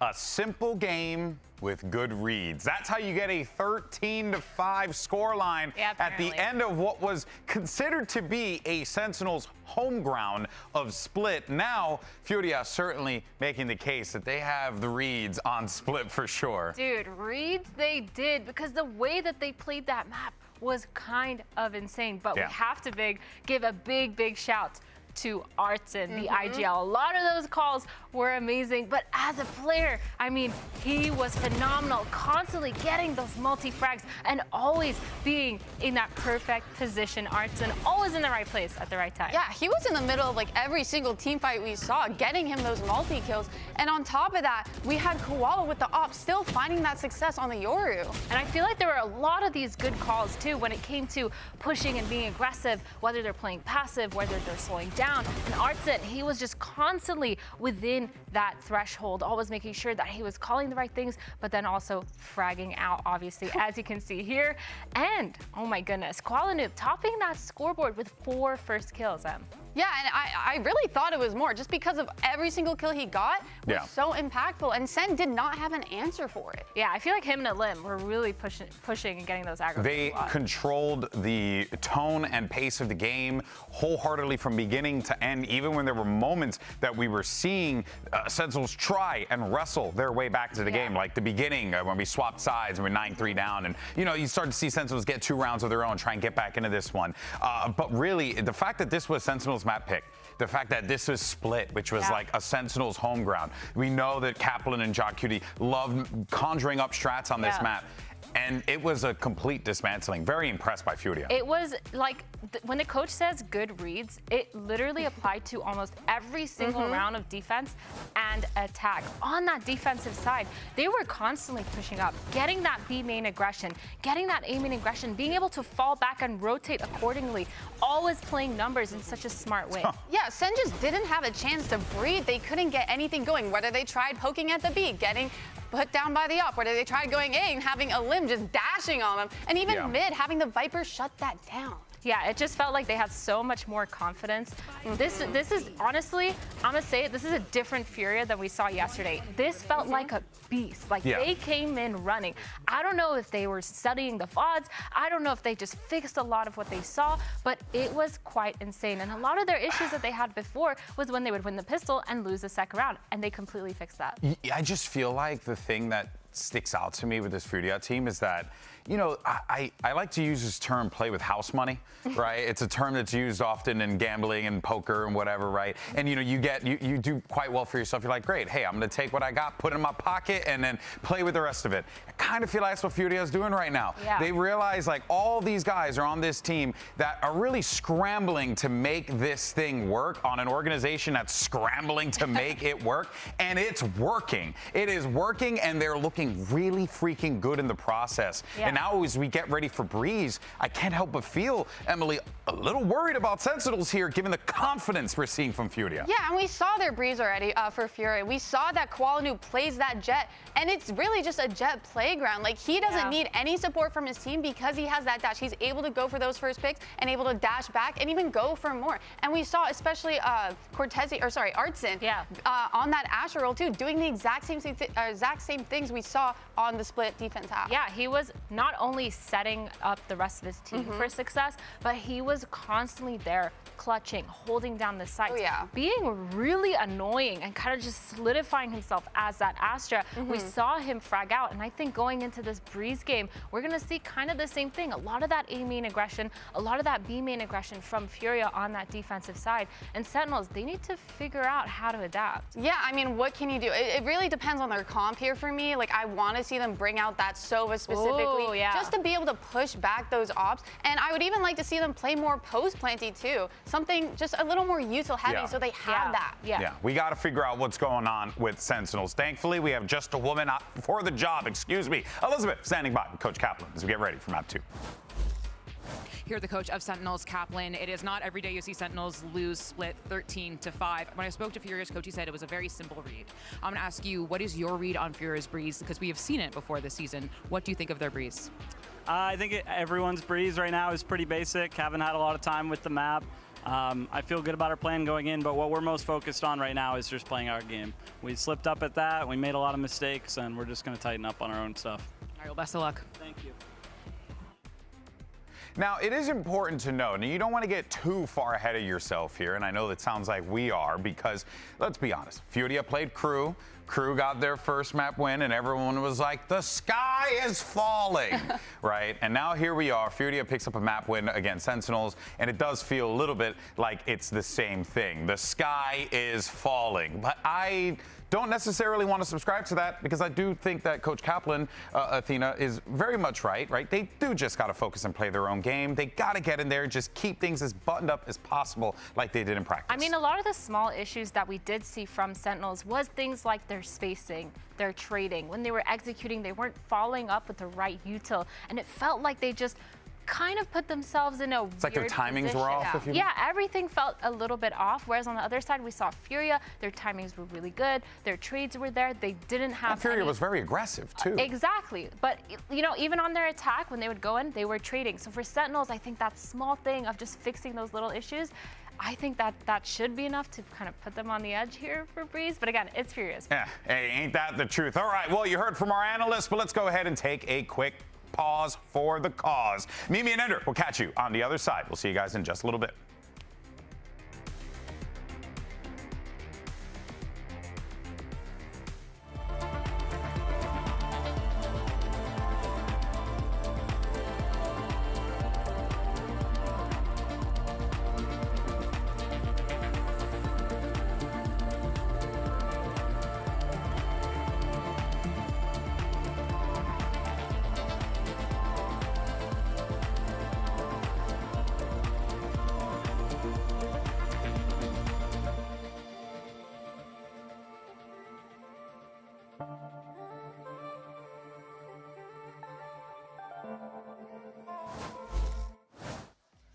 Who would have thought that we'd be talking about a 13-5 victory for Furia after map number 1? And Mimi, we're heading into Breeze now after Koala just tore up on Split. Now getting to play the Jet heading on to Breeze. It's his time to shine. Yeah, bad news for Senvance. He was an absolute monster. The last time we got to see Furia on Breeze, they got a pretty dominant win against Crew there in our first showing of the map here in VCT Americas. On the other side, taking a look at Sentinels, they are going the direction that I think a lot of teams would in terms of 4 of their agents, with the double smokes, double duelists with the Neon Euro. We've seen that already. But the Sky is a little different. We've seen a lot of teams try different initiators into the mix, and prioritizing the Sky is a little interesting.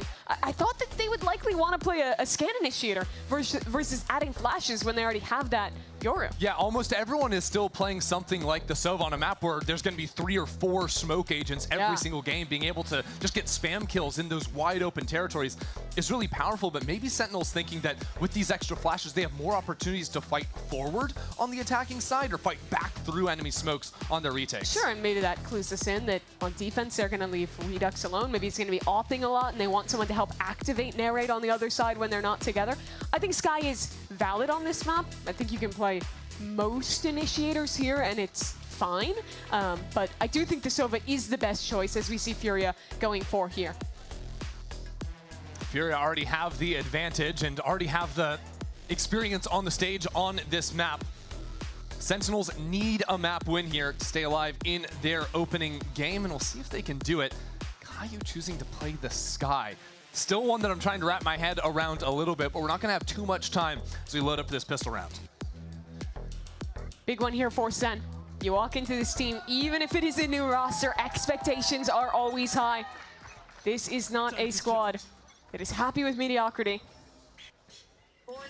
Well, already an early look at the Sky util. Flash sent down into elbow, got a ping, so Sentinel's aware that there's at least one player in this area of the map. And already a nice position down mid for Nere. Has a crossfire with Caillou. Still jiggling for elbow, but a little too far. Down to Alum. Caillou just caught out in the open there.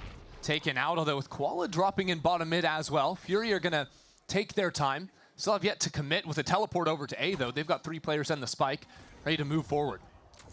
And with double smokes, you can always condition this Viper wall towards A. Threaten that you can be walking up at any time, and now they make that threat a reality. But as it's happening, Sentinels has walked deeper back into mid, and will have very fast rotations with their double duelist. Cortezio was one of the bright spots for Sentinels at the end of the first half. Now the sole anchor on this A side. Tucks away into orange for the time being, calling his teammates over. Not getting in front of things yet. Sentinels very reserved. Critically, Artson lives. They'll be a flank, but already Furia losing players on site. That's bad news. Alum retreats. 1 step back. Choosing to call Art back over to the rest of the team. Alum needs to come up with a couple here, but is already taken out. The plant is good for offsite, but there's no mollies from Nerf. No more stars left either. So when this wall goes down, it's separate from Furia. Sentinels very much in front of things. 3 kills for Narrate. Again, taking a pistol off Furia. I love Sentinel's approach to mid control in that round. When you have double duelists and you can control that space, not only do you make it so difficult for Fury to mid round, but you're gonna have such quick reactions as soon as any presence is shown in main. Here, not only do they have that rotation, but also are thorough enough to wait, catch that lurker before he can become a problem. And those mid-fights sort of previewed us for what Breeze feels like a lot, which is a lot of solo plays happening or just one-on-one aim duels. And that really puts a highlight on your duelist players, and especially for Sentinels. You know, Redux stepping up to the roster for the first time. Narrate as well, switching over into the duelist slot. Need to be firing on all cylinders for Sentinels. Fury on the Eco, just gonna rip a hit towards the B site. And again, Sana fast rotates players in position. Just on the other side of this smoke. Already Sentinels closing the gap. Fury went for a lot of these very shallow walls, which Sentinels are going to be aware of. And not stall things out too much. Knowing these swings are eventually coming in, Caillou's going to line up a couple. And support from John as well. Should make quick work for Sentinels. And they deliver. I wonder if part of the decision to play this guy for Sen isn't just that they want those flashes for extra aggression, but because of the big nerfs to the rest of initiators. When you're playing no Sentinel, wanting to have a higher information comp that instead of 1 tool on refresh, essentially has 3 tools with 2 flashes and the dog that they can use at their leisure to re-clear space and get information without needing to invest bodies. I wanted to hear the second one. We got a glimpse right at the very end. It could also just not be that deep. Maybe there's hype, you know? Maybe Sky's just cool. Maybe Sky is just cool, yeah. Well, this round, Sentinel's a little bit strapped for cash. Furia, just 4 players towards B, did put their wall down over towards A. This is something they can do with the double smoke comp. Don't necessarily have to have that for the B execs, but a quick jump up, and Sentinels somehow up with 2 players already. A good snake bite has kept the rest of Furia back in main. They're not going anywhere. And already Sen is taking this map away. Cortezia! Just brutal with the headshots.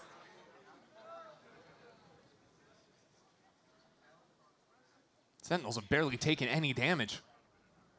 Redux the only player to be hit. Bad guns don't matter if it's still 1-tap headshots regardless. Is Guardian a bad gun on this map? Tough to say. On Cortez's hands. After the changes to this map, it's a little bit easier to flood players into B and actually hold on to that space backside with that slightly higher wall. And you see that making full effect there. Fully expecting the pathing from the duelists from Furia and having players ready to immediately punish. You saw how quickly Koala lost his head jumping up. It's funny though, because while it is easier for defenders to get back on the site, it's also a lot easier with the new pocket. Yep. Art's having a whole lot of fun. I was gonna say it's a lot easier for attacks to just stay on site. So a lot of times you'll see the situations where there's like both teams have 3-4 players right on opposite sides of a Viper wall. Takes a while before pandemonium breaks out. And there goes Art. Yeah, no, points out the watch. Just wasting everybody's time out here. It's very funny. Giving it to his former teammate Artson. Of course, those two were wearing MIBR jerseys together last year. Yo, Archie, don't save, bro. It's the third round, please. Come on. I half expected him to just like pull out the Portuguese trash talk just for that one-on-one. Yeah, not to be this time around. And, well, Artson forced to save in this next round. Just a bandit for him. Again, these forward flashes into elbow. Getting some amount of info, but not perfect for Sen. As the wall comes down, the dashes are here. Furia into sight with a little more ease this time around. Eyes on Koala.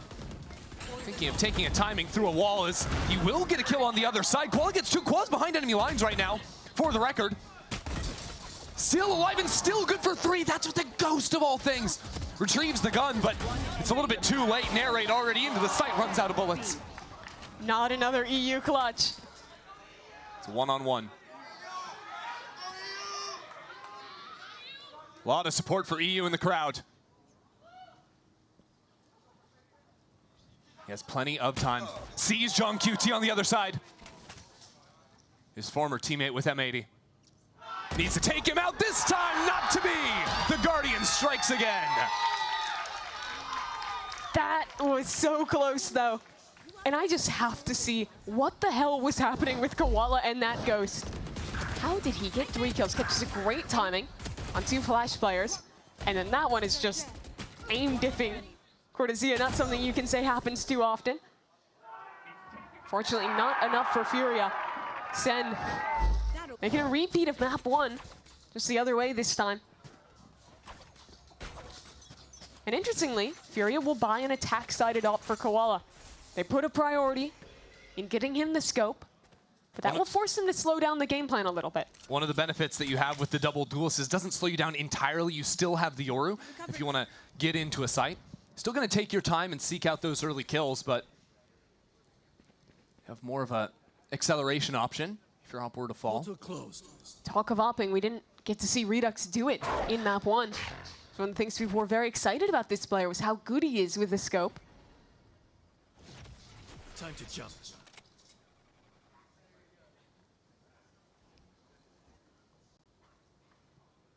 Fury are really taking their time through mid right now. Need that back. Understand there is money for the op, but the problem is B main.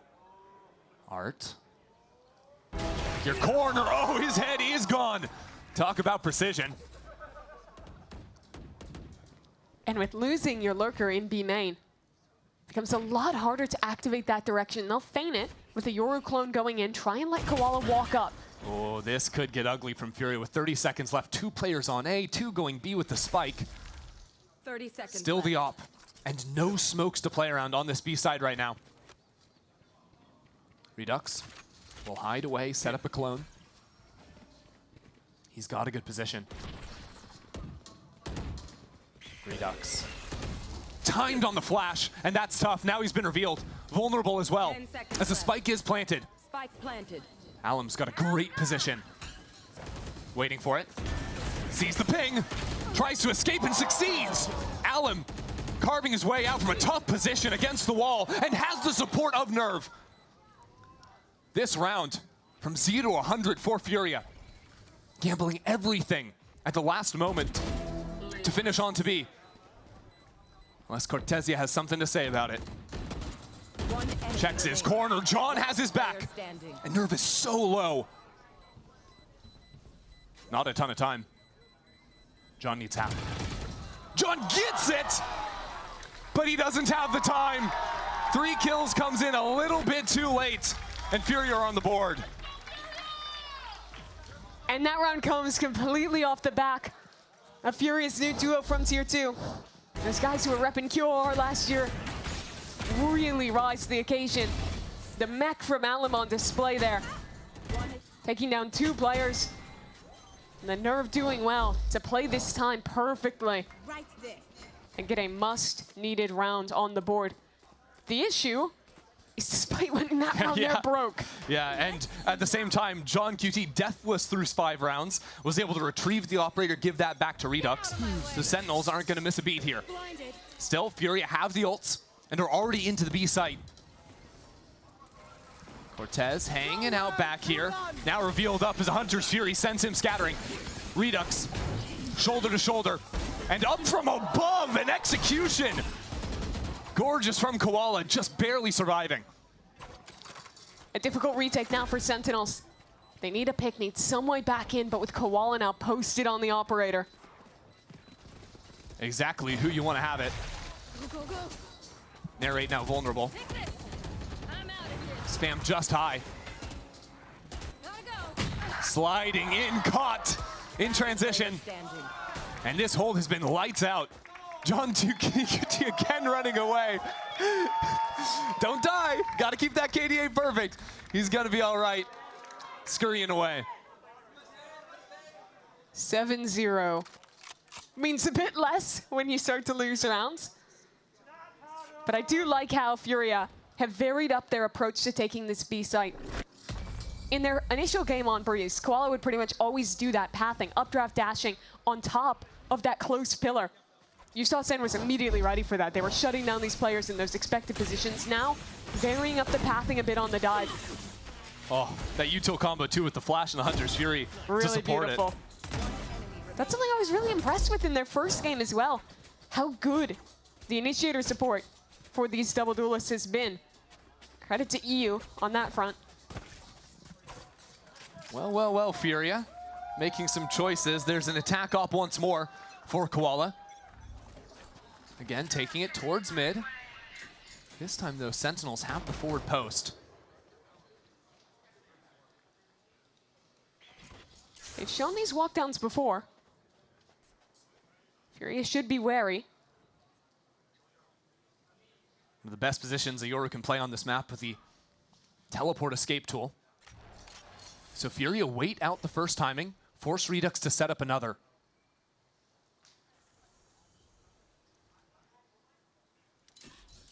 The Viper's Pit is annoying in A main as well, so Furia realized this is the timing they need to take. The gas covering their path. Narrate steps back into the line of fire. As the wall comes down, again, these layers of stall. So frustrating, and a kill on top of it all. Narrate on the reposition, but Koala's already into the site. How is he getting away with that? Caillou can't do anything from the back. Koala just ripped open this site. So now a test for the man who's yet to die. Can John QT win it in a 1-on-3? A quick timing through mid, and Artson already low, but with this position revealed. He sees an op at his feet, Mimi. Oh, come My man on. is running. Wow. Crowd not happy about this choice. But I think looking at the money, it's the responsible one. Can they get the hunt? They're working on it, but he's pretty damn far away. I was going to say, after Cortezia talked a big game about saving a few rounds ago, Furia might be a little bit more inclined to hunt down that operator. Surprising, though, that it hasn't really found that major difference for Sentinels that we were expecting it to. Yeah. It's been a lot of these kind of just like late hits from Furia where they've been very well grouped. Yeah, and biding their time as well, timing out the Yoru TPs, And doing stuff like that. Be clear, the only reason Furia won this round, they were in a really bad position. 2 players on the site, a pinch ready in mid, but Koala alone rushes out, gets those 2 kills, which he could barely believe. And Furia win the round. Wow, that is like the 2 most polarized reactions you could possibly see. Kaplan calling a timeout, maybe by accident when he smashed his keyboard, I don't know. Yeah, someone check on the keyboard. Maybe Cubert's off the hook this year. New victim. Well, that's actually not Cubert. That's Cubert's cousin. Oh. With the mustache. Okay. I didn't know I don't that. know what his name is, but. Okay. I thought there might have been like a next layer to that. I don't know. We can ask Rob. I'm not in charge of Qbert activities. You love talking to Rob. You're his bestie. Well, yeah, that's the reason I have to predict Sentinels every time, because otherwise he's going to hunt me down. The most dangerous game style? I don't know if I can see that one coming. Pretty critical moment here for Sentinels. They have that op that they saved through again, but the money is tough. And this is a half that can very easily slip away. Well, the operator was recovered, so time for Redox to prove what he can do on that weapon. Like you're saying, they've had such a tough time actually getting him involved, getting him active with that weapon. I just think the heavy focus on mid for Fury is a very good one. It is. It almost forces someone on Sentinels to take that risk, step through a timing on a smoke if they want to do anything, really. Redox posts up an elbow, but again, look how patient Furia is.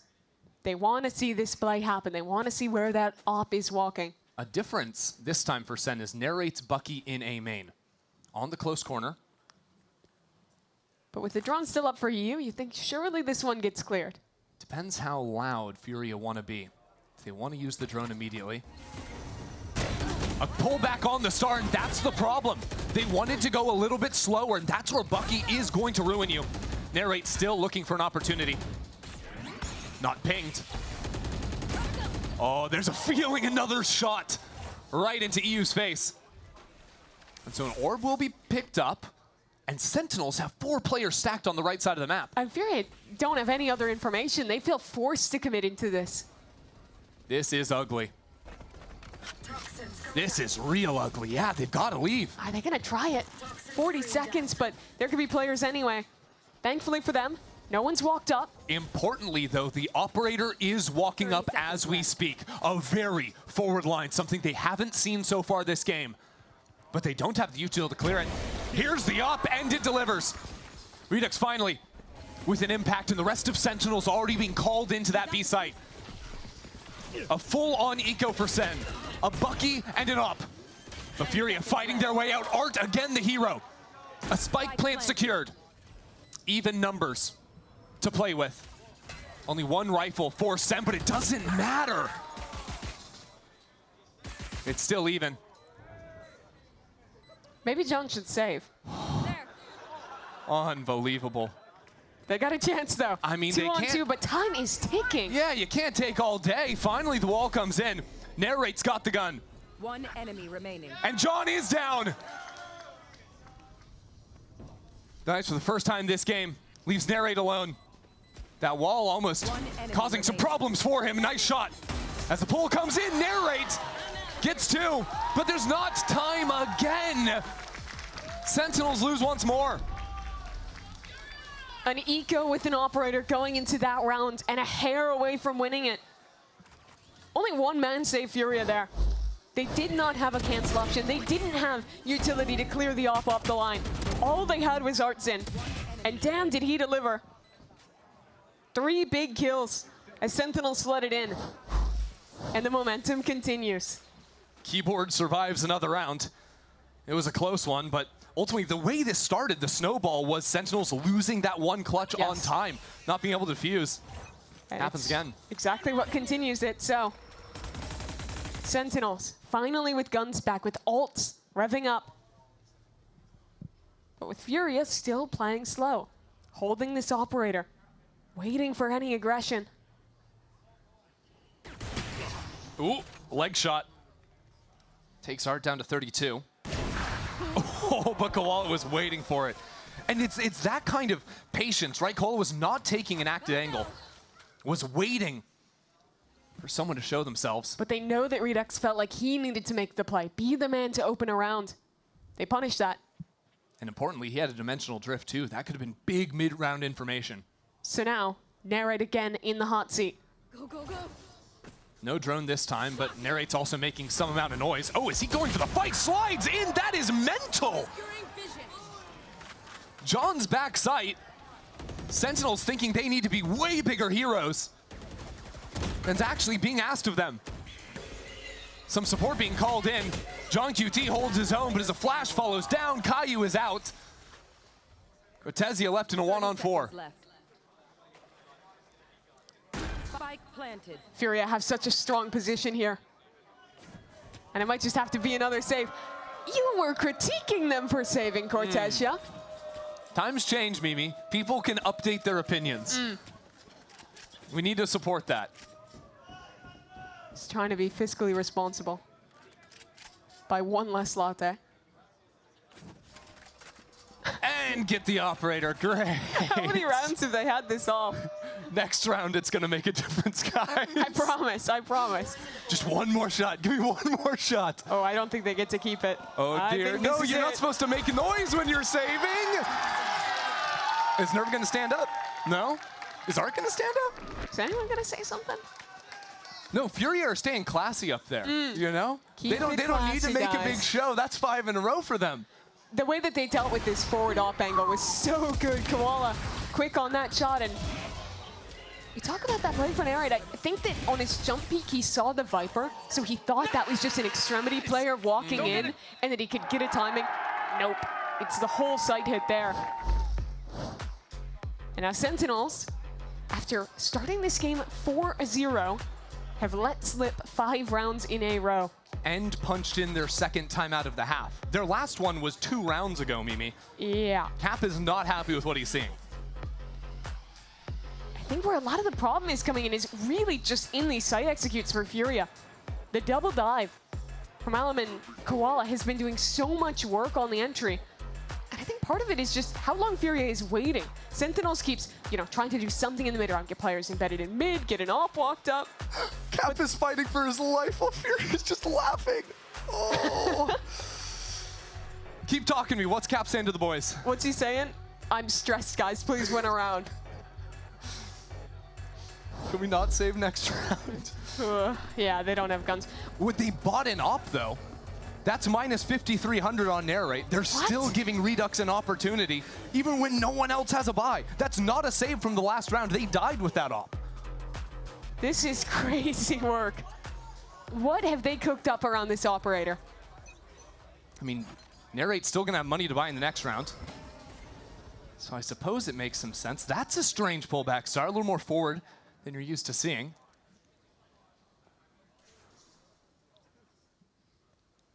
Furia already with 2 players worked up into elbow. They've always been so deliberate in how they step into mid. Haven't gone heavy through elbow just yet, but in a good position if a fight were to be there. But they are playing low info on the A side of the map. Don't have an embed A main. And with this drone going through mid, they don't have a tool to realize there's 4 players on B from Sentinels. And Fury have done a lot of these mid-round gambles into a site where a lot of time today they've guessed right. This time, they're guessing wrong. Can they figure it out in time? That's 1 player spotted. Here comes the op. Redux is down! That was the buy. That was everything Sentinel sent into this round, and now the entry in is perfection. Nah, there is nothing Sentinels can do. John's gonna die again. That KD ain't getting any better. Furia are flawless for 6 in a row. Sentinels is in purgatory. They picked the right site to stack. They had their opper swinging the right angle at the right time. But he couldn't make it happen.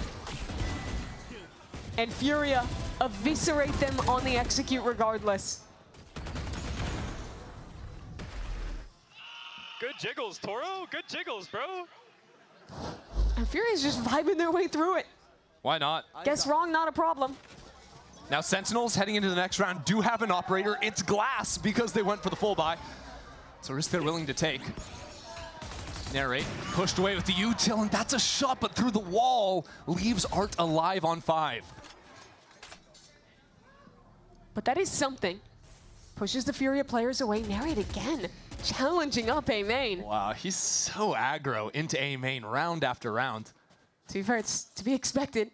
He was almost that aggressive when he was playing Fade for this team. It's true. It paid off when he had the Bucky in hand. This time, though, it gives Sentinel some advance warning of the impending B hit. Cortez pinged out. Who's next? Redux here. He's got to find his impact. Site divided.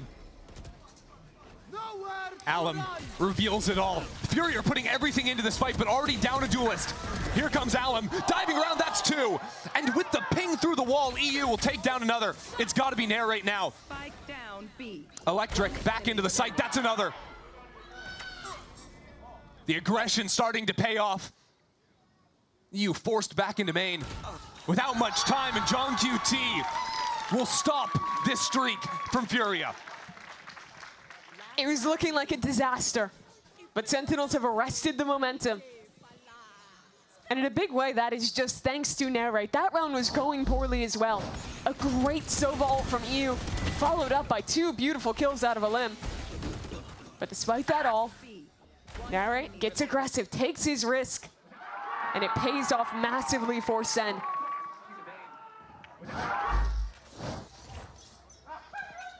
One more for Sentinels to keep things tied. Going into the second half again, Narrate up in A main this time. There's someone waiting for him. And now they'll just snap the exec on A. Already out, he's Koal, he wants more. Switches to the operator, spammed out as the rest of his team filters in behind. John's biding his time for now. The rest of Sentinels far away, but now with a pit. Making a mess of this A site. Sentinels have to rethink the approach. Redux still has an AWP, has to pick up a gun. Try and see if maybe he could be the tip of the spear to get back into this pit. Already Sentinels been peppered down. More and more utility to slow them out too. And with Art connecting on a first, the options are quickly being removed. Oh, 2 shorty kills just to make it a little bit silly. Furia takes 7 in the first. That half was such a huge bounce back from Furia.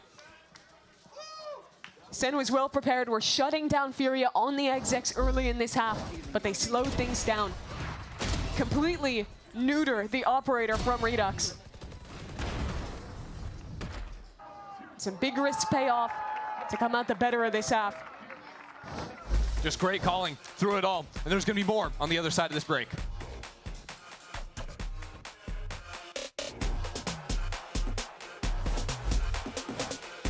We've got 2 esports endemic brands coming together to create a series of products for esports, for the biggest stages. 퍼포먼스랑 컴페티션이 주요 키워드다 보니까 레이싱이라는 테마를 잡고 거기서 이제 영감받은 그래픽 요소들이나 다이내믹하고 날렵한 그런 실루엣 같은 것들을 저희 FS1 마우스에 적용을 해봤고요. 我们希望可以协助 Pulsar 成为电竞圈的顶尖品牌，而 Voxy 是其中一个助力。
Second half of Breeze awaits with Furia with a small margin here to play on. Already took back on Split, so leading in this series, and with a phenomenal second quarter in the first. And this is where Furia eviscerated in their game against Crew. They went 8-1 on their attack side against that squad to close that map out dominantly. I think one of the biggest places that they looked good in was just Alum and Koalanoob, and how well they found positions to be aggressive, to find impact on defense. Well, talk about players that might need to step up to that same level. Redux needs to show up here. Couldn't get it done on the operator, but already first blood in this second pistol. So that shoos Furia away just a bit, at least from elbow. I'll try and walk down mid, see if they can find a trade, and Narrate is there to receive. I mean, Narrate, by far and away the standout for Sentinels in the first half. You can have him and Redux step up to the challenge. This should be a cakewalk, you'd think. Fury is making the right gamble, though. Stacking 3 players towards A, crossfire in mid. Funky wall for Furia on A2. Cuts that site in half. And Narrate is trying to retreat and create some noise for the lurk to activate in mid at the same time. Sentinels take another down in mid on A. It's looking great, apart from Alum, who's still a problem, although Sentinels realize Caillou is calling his team over to B. Knows exactly where those 2 players are going to be and puts down a very deep Viper wall on top. Cortez opened the door. Whoop. And Alum, well, it's been closed in his face. Loses the chance on John. Spike planted. Alum desperately trying to hunt down this player. But John's getting help. Holding this line. Ooh, catches him on the reload, and now the swings come in. It's a bit labored. Ultimately, though, John finds success. And you remember the first half, it started with a Sentinels pistol round win. That turned into a bonus win for them as well. They got very streaky at the start. Need to replicate here now in the second. One of the big keys this round, or this half as a whole, for Sen is going to be shutting down the aggressive looks from the Furia duelists. And you already see them being ready for it here. An instant kill onto Koala. And then I think just a very measured approach in how they tried to split back into A. The bait play to set the lurk up to get a kill, and the willingness to cancel once they had new information. That was a clean start to get closer to even this scoreline. Well, the Fury aggression is going to be in B main this time. Firing squad lines up. Already Cortezia a little bit low. Nice shot from Koala. His pistol play has been excellent so far. Nice transfer, though, from John. Gets another kill, tucks away from that one, and has the support there, too.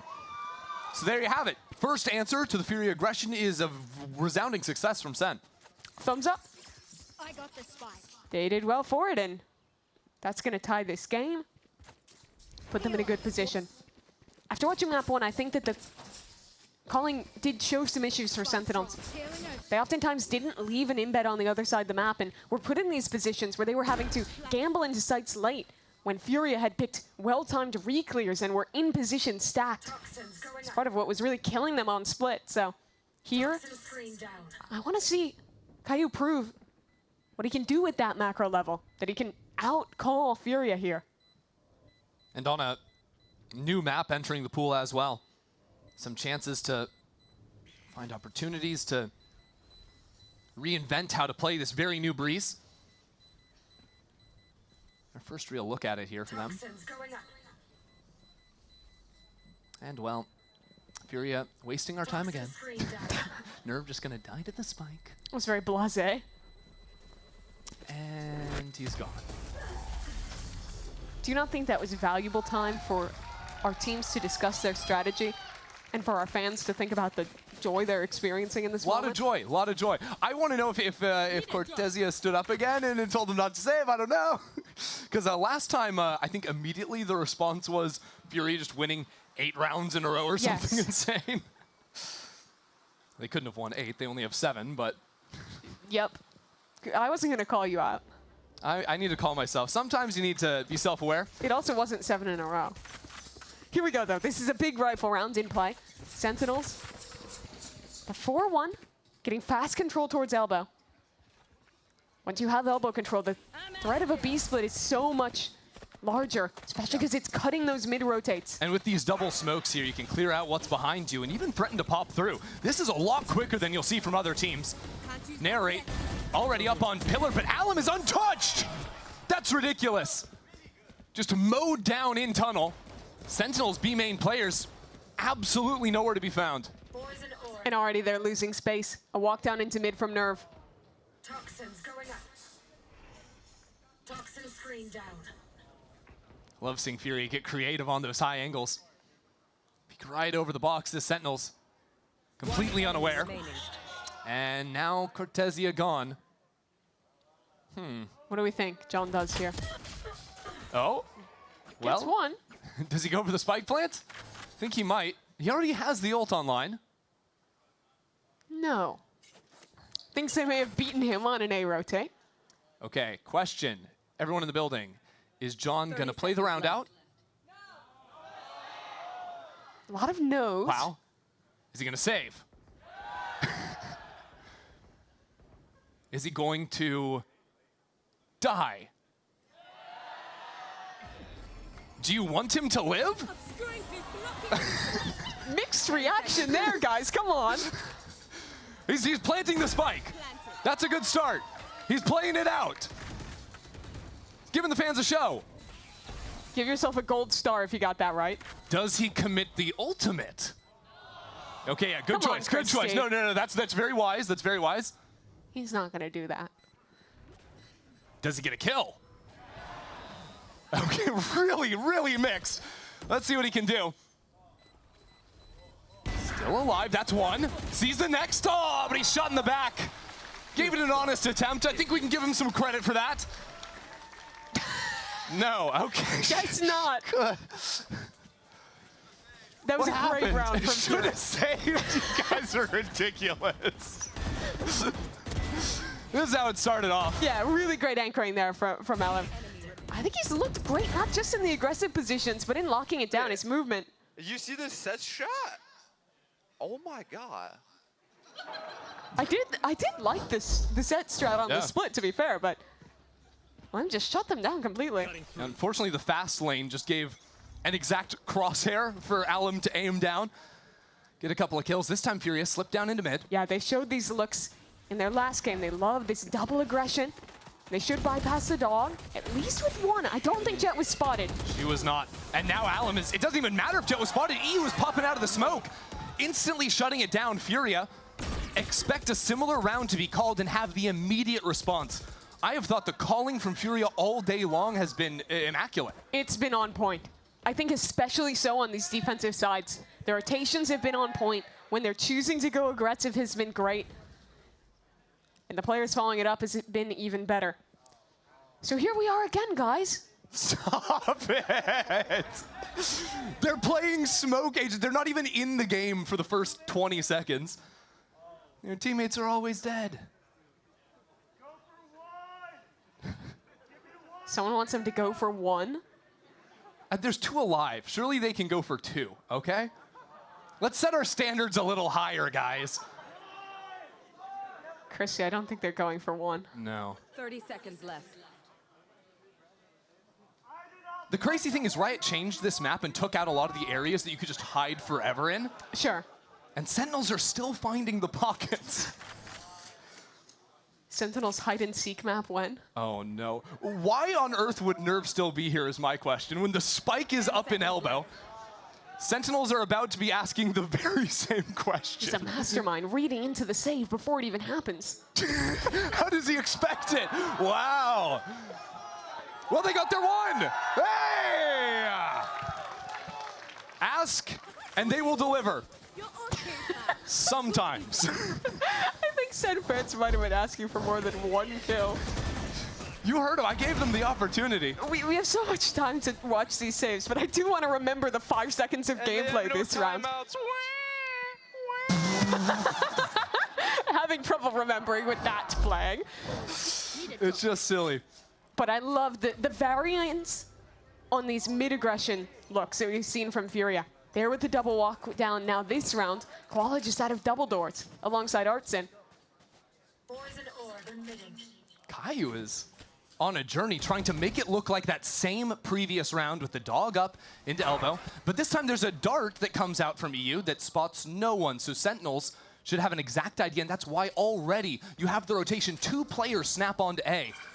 Make that 4 to hold down this site. They're just not going to believe this. But Kai's making the right call, pulling away from this one, re-exploring elsewhere on the map. The issue is that they have no space in mid. That Furia has 3 players ready to snap a re-clear as soon as noise is made towards B. Well, Sentinels have... Oh no, the spike is actually going back into A. They're trying to do a double fake, but I think Sentinels might be overthinking it a bit. They're going to go for this delayed look, I assume, into tunnel. Do they want to go up? This is such a weird round, and they're going to quite possibly go into 2. They really want to make it look like the B hit and then come back into an A split. So yeah, you have Narrate right now sending it into B, but there's still a double hold here indoors, and they mow them down. Artson, perfect on that. Caillou overthinking things, and Furia do not rotate. Should have heard it. If you watched Koala's last game, Furia don't go anywhere. Unfazed. And the save chant coming out. I love how we've come full circle on it. We went from booing John for saving to now cheering him on. That's another, he's 17-5. And Furia are beating Sentinels. Now on double digits to deliver. Sen really overplayed that round. I think it was a nice idea to try and fake there, but that one piece of utility from EU, the early dart into mid, meant they never believed it.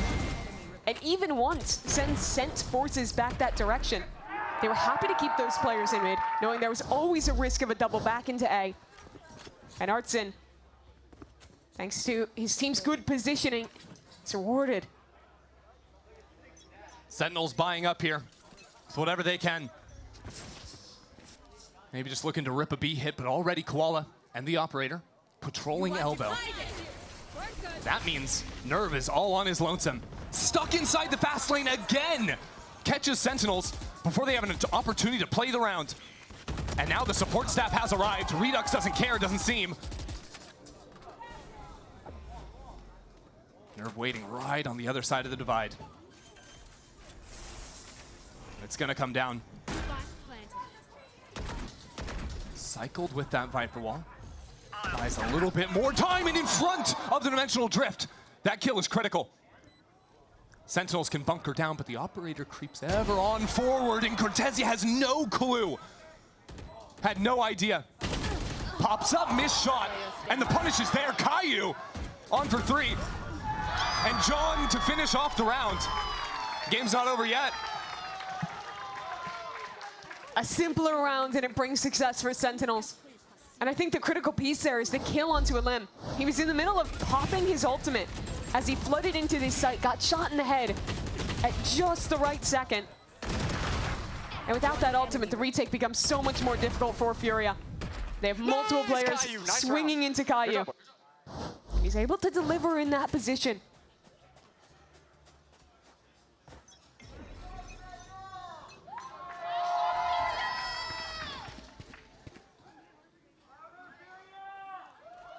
So Sen, after showing a fast B hit, go back to the similar mid look.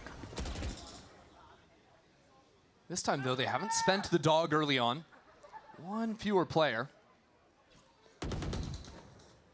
And this time, they do have real control in mid. That's players double doors, not a factor this time. Instead, Furia looking to fight back into main if they receive pressure. Good news is Seeker's here for perfect scouting up into main. Caillou realizes there's a player here that they can pinch down on. Art in the most uncomfortable spot of his life, and he's not going to be playing any longer. EU falls as well. Sentinels firmly in control over A. Mid-splits are so good at pinching anchors. They deliver on it. And now, a retake with an operator in the hands of Koala. Might be time to turn the requests around and take a look at a Furia save.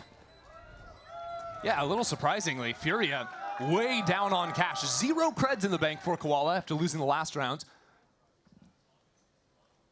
I really liked that Sentinels this round put an emphasis not just on putting pressure mid, but actually fully taking that space. In the past, they've always kind of feigned towards the top of mid, put a player there, but never really done too much more with that space.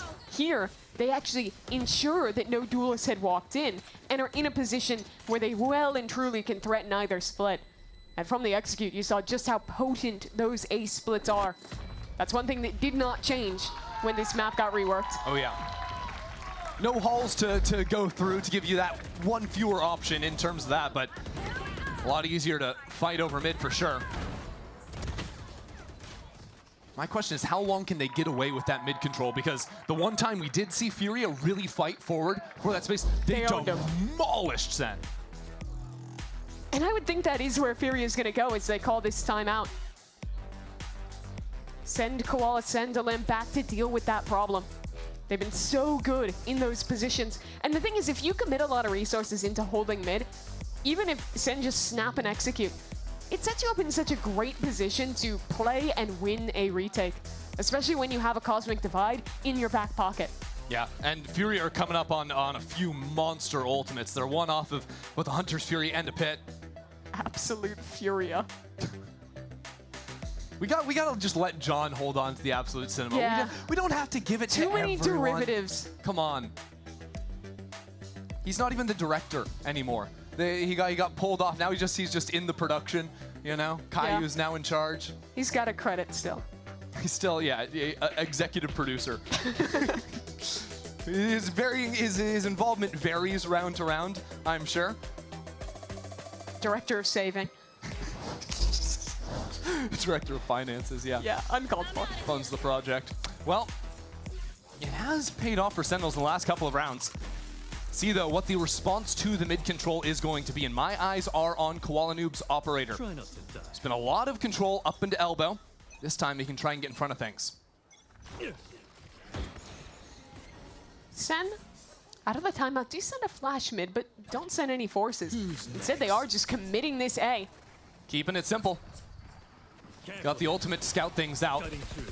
Furia are quick on the draw, though, and Nerve again is in front of the fight. Narrate has been taken down first. Almost every single time the exec comes through. Once again, carved away at as Caillou works into the site. Sentinels separating for a moment. See if there's any hope left here. As the smoke clears, Koala takes another life. It's just John and Caillou in a miserable spot. That spike still left in the open. No stars to call back on. And Furia just have to hold. They don't have to make a move. Furia are so patient. I got the spike. That's the last smoke out of John. A spike tap, they don't play off 30 it. seconds left. They can play a 4-on-2 retake. They know they'll win it. Spike planted.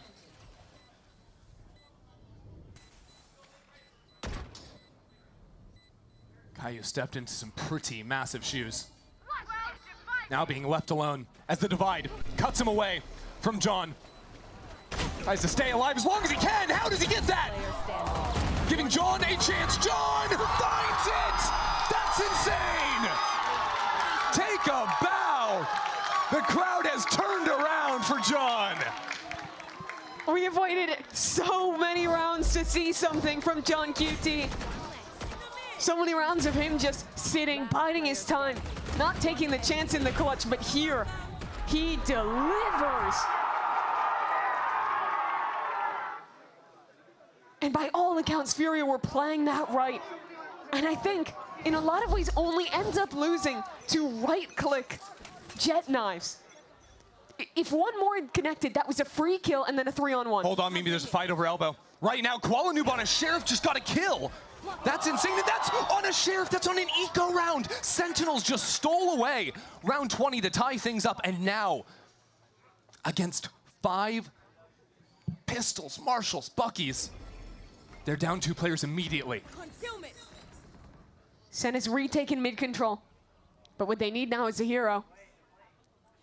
And the man who did it last round is walking straight towards a Bucky. Hunter's Fury, too.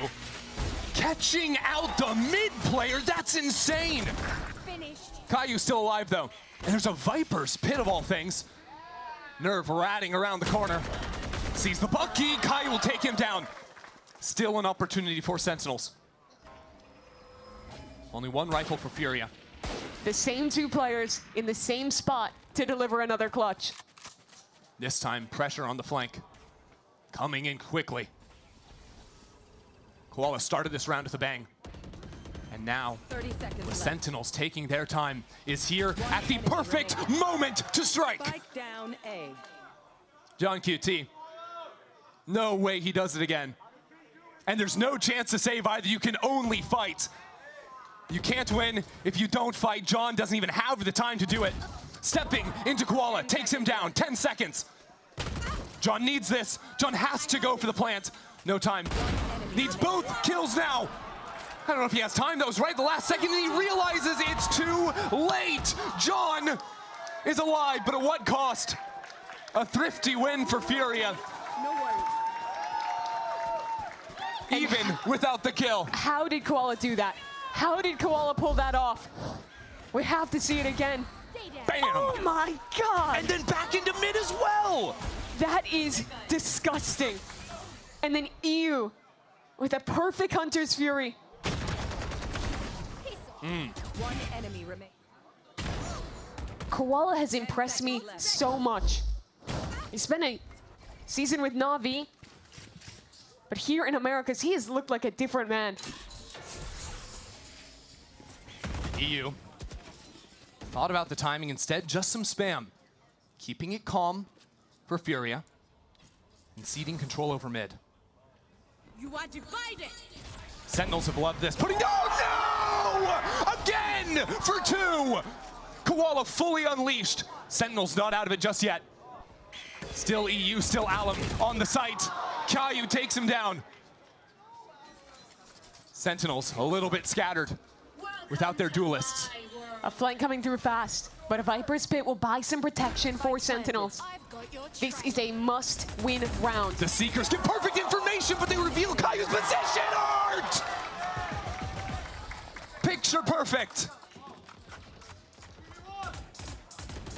Cortez knows he doesn't stand a chance. Series point for Furia. Does it to his former teammate. Art for 3, and Koala back-to-back rounds. That was a split second from the wall going up, from those players being safe. So close to the margins, but finding so much success.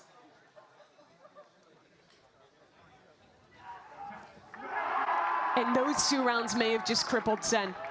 They were mounting a comeback. They were building back into that game.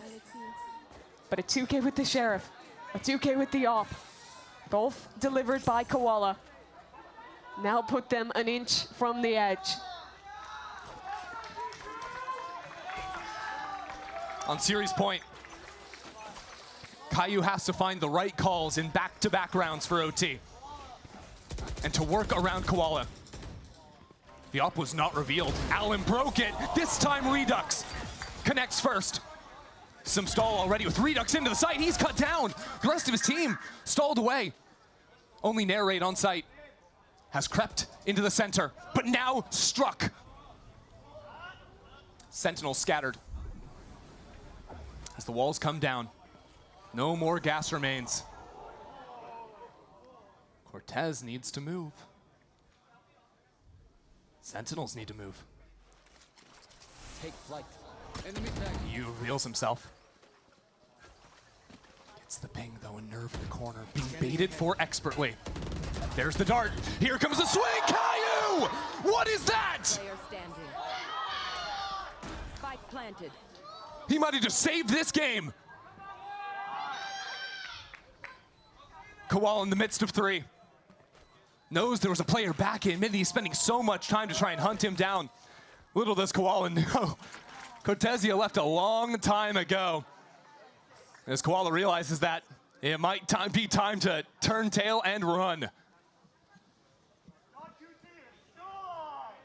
Yes, he is. I don't know if I've ever seen anything like this. John with an over 3.0 KD. It is absurd. In a losing map. But he's old news. We have to talk about the new IGL and the flick that he found in this round. I just want to see it from his perspective. How did Caillou pull this off? There's one. Whoa! Oh my God. Yeah, just watch again. Appreciate. He was moving. That is crazy. Nice! Good job. And that might have just been the round. One more shot for Furia to close things out in regulation. They're gonna have a full arsenal at their disposal. And the nice thing for both these teams is it's a pretty simple round. There's only one ult heading into it. That's gonna be a Cosmic Divide for Art. That's the only thing they really have to think about. After that, it's just a hard read on what you've seen to carve up the best round you can. If I'm Furia, I want to put a presence on mid control again. Every round that they fought for mid and held it has been so successful. Not only have they dominated getting kills in that space, but when Sen goes for these hard hits, their flood retakes have been so successful with both of their duelists able to quickly rotate into the position where they're needed. And for Sentinels, I think they need more support for Narrate when they're execing into sites. So often, Fury have been getting one guy looking straight down the barrel of a fast lane and only seeing a Neon. Narrate needs some assistance when he is going through that lane if Sentinels want to pop something quick. And to do that, I honestly look at Caillou. I think he has to be the guy on the defense. That third man in, but with the Yoru teleporting, basically the one required to get those trades. Are they just going to rip it B? Sentinels have worked up into elbow a lot. It's not necessarily going to be that fast look. But Fury have an orb on side, a wall covering this choke point. Plenty of tools to stall. Alam's been the guy to shut down the Neon, to kill Narrate. Sentinels execing here, but inside the fast lane, Redux was holding for it. Taken out, and now Narrate for 2. This time, his teammates are playing distraction. This time he actually gets to play around. So Furia down 1 in this retake. Koala still with the operator in hand. But still there's that wall. Sentinels need to play in front. Now the op inside of everything somehow escapes. The spike out in the open, Art is here as well. Narrate needs a little bit more. He goes for the reload. He has no bullets. What is going on? That might have taken Sentinel's chances right away. Nothing in his way now. Narrate needs more. It's got to be all on him for an ace. It won't be there. Artson shuts it down right here and now. A 2-0 victory for Furia. The team whose main roster could not even get a win in 2025. Rebuild, rework, and deliver against America's favorite team.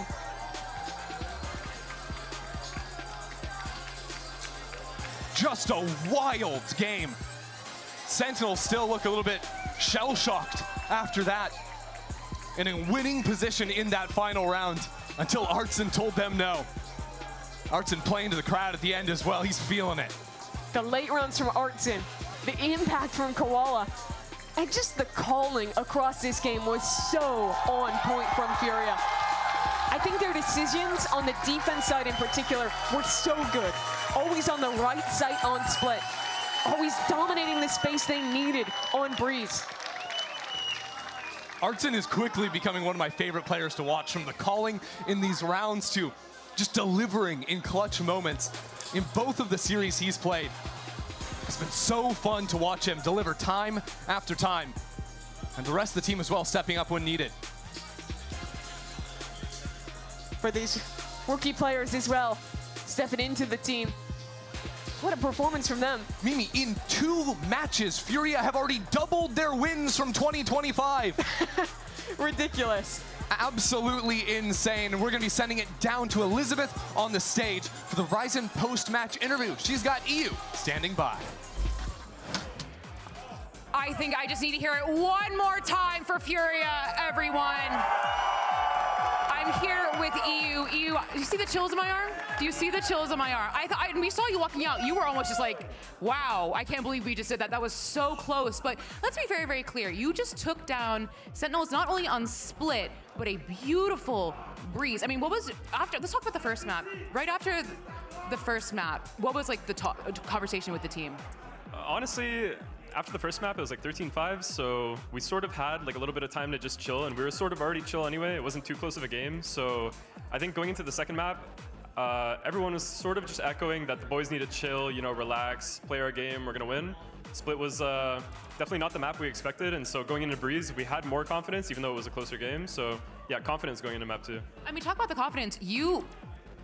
I think Furia shocked everyone with their first match. You know, it was the first win for Furia as an org in 364 days with your first match. Now you are here taking down one of the most iconic organizations in the North American and just America scene in general. After your first win, was there just kind of like, oh, we got to calm down, we still have a game to play? Or was like, oh my God, we're so back, I can't believe, remember who we are? Honestly, like win or lose in the first game, going into the second game, like against Sentinels, just looking to have more fun, really. Like, Koala Noob had a lot of fun in the first series against Crew. I had some like messages privately as well, like looking to have more fun and everything like that. So, you know, we got the first win in like 364 days or something like that against Crew. So all the pressure's off, you know. We got the one win that we needed, so we're chilling now. I mean, you were inching closer and closer to Masters Santiago as well, and I think I don't even feel comfortable calling you a dark horse. I think you are the team to watch, full stop, going into Masters Santiago. You guys are scary good. Where do you see yourself kind of in the zeitgeist of this all? I don't know, honestly. I don't have like crazy expectations for where we're at as a team, so I'm not like let down, like win or lose. I just really want everybody on our team to try their best every single game, you know, play the best that we can, and we'll continue to improve. This win against Sentinels, the win against Crew is good for us, but we're still going to improve after this game. Hopefully we make it to Masters Santiago, we'll see. Give it up for you, everyone. Give it up for Furia. We're going to take a break with this G2 versus 100 Thieves next.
G2 are the domestic powerhouses of last year, and I expect the same thing today.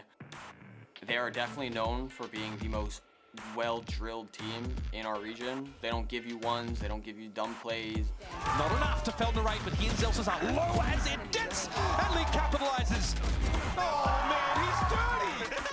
The new G2 lineup, I would say, is promising. We brought in Baby Bay, and I would say he's been electric for the team. Getting the ult orb into Jonah P's hand. For the other team, when they load in the server, they have to think, like we have to deal with Baby Bay today. On top of, you know, the discipline and, you know, structure that G2 has always been known for, I think we're gonna have a lot of new flair this year, and I'm excited to show you guys what we got. It's gonna be a great test for me and my rookie teammate, Timo. We're gonna be fighting back and forth, and, you know, I wouldn't want any other way. Timotino! My God, man! There it is!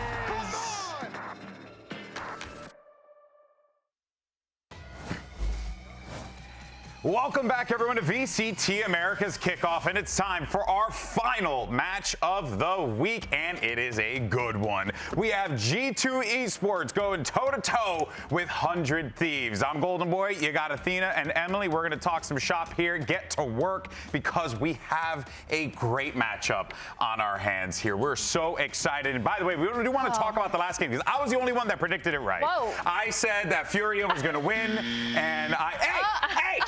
I paid good money for this graphic to get changed. What? That's my whole salary. Unbelievable. Yeah, so about that.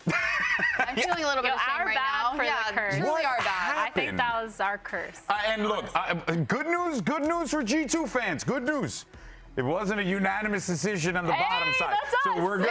Emily and Athena going for 100 Thieves. You guys seem to like what you saw from the squad, Emily. Oh, no, I definitely did. Like, that bind ignited something in me. I kind of spoke on it the other day. But just seeing all the protocols and stuff that they had, it wasn't just one play and that's it. No, they had multiple plays for, like, the same scenario. It was never the same thing at the same time. Yeah, I agree. I think there's a lot of things that I liked about 100 Thieves. But now, I'm going to be honest, it was definitely a 50-50 for me, because everyone loves G2. Okay, all right. Well, let's break it down. I'm not backing down, though. Hey, stand firm in your decisions, okay? That's what we do here in the desk. We never cave, right? Never. All right. Hey, really? Unbelievable. All right, look, guys, look, G2, okay, they're going to be our returning, defending America's champions, all right? They scored themselves a three-peat, winning every single trophy that we had to give out in 2025. To be completely frank, we ran out of hardware. In America. So, in Americas. But it does feel like, Athena, this is a team, and Emily as well. I mean, both of you guys familiar with the game of of these teams here. Yeah, I mean, we know they're capable of going the distance. Like, they're capable of making playoffs with ease. They've made both Masters and Champs, but they're not able to secure the trophies at the end on the international stage. Yeah, it feels like when they really need to step up and be there, something just happens. I mean, even in the offseason, they beat NRG 3-0 in Red Bull home ground. So they are there. They know how to play against these teams. But again, that's in America's teams. They then moved on to playing to the Radiant Invitational, and they lost in quarters to Paper Rex. So again, another international But they also lost to loss. Paper Rex. So it is Paper Rex, but I feel like what they were saying is that they have this new flair with the swap, but I'm curious what that is. Yeah, exactly. Because as much as I love Baby Bay, I still feel like they're in kind of the same position that they were in last year. I don't know if this change was big enough to kind of bring them to where they want to be, but we also don't know what's going on. But if you're G2, you don't want to change too much because they are finding that early success. It's just it feels like a lot of the changes are more behind the scenes within the playbook, within the foundation of your play style. And I feel like G2, towards the end of the year, I actually felt like they conquered a lot of that, changing the timings of their plays. So I'm not doubting too hard. I think that when you look at the 5 players here, one word that sticks out immediately is confidence. Yes. You know that all 5 of these guys, they go into a 1v, they know that they can win the fight. The question is whether or not all the other elements kind of get put together to make it into one delicious dish that could win them a world championship. Of course, so let's see what's going on with the coaching side of G2 Esports. We've got Josh RT standing by with Liz. No, Josh RT, I think the biggest story of the offseason was the very surprising benching of Jonah P. I'm just going to let you take it away. Any insight you can give us on that pretty shocking move? Honestly, I'm going to give you a short answer. It's just that's what the team wanted. I felt like that was the direction that we needed to go with, especially going to this year. The timing was honestly unfortunate, and we value Jonah's contributions very, very much. I wish him the best, of course. And we hope he lands on his feet. Thank you so much, and best of luck.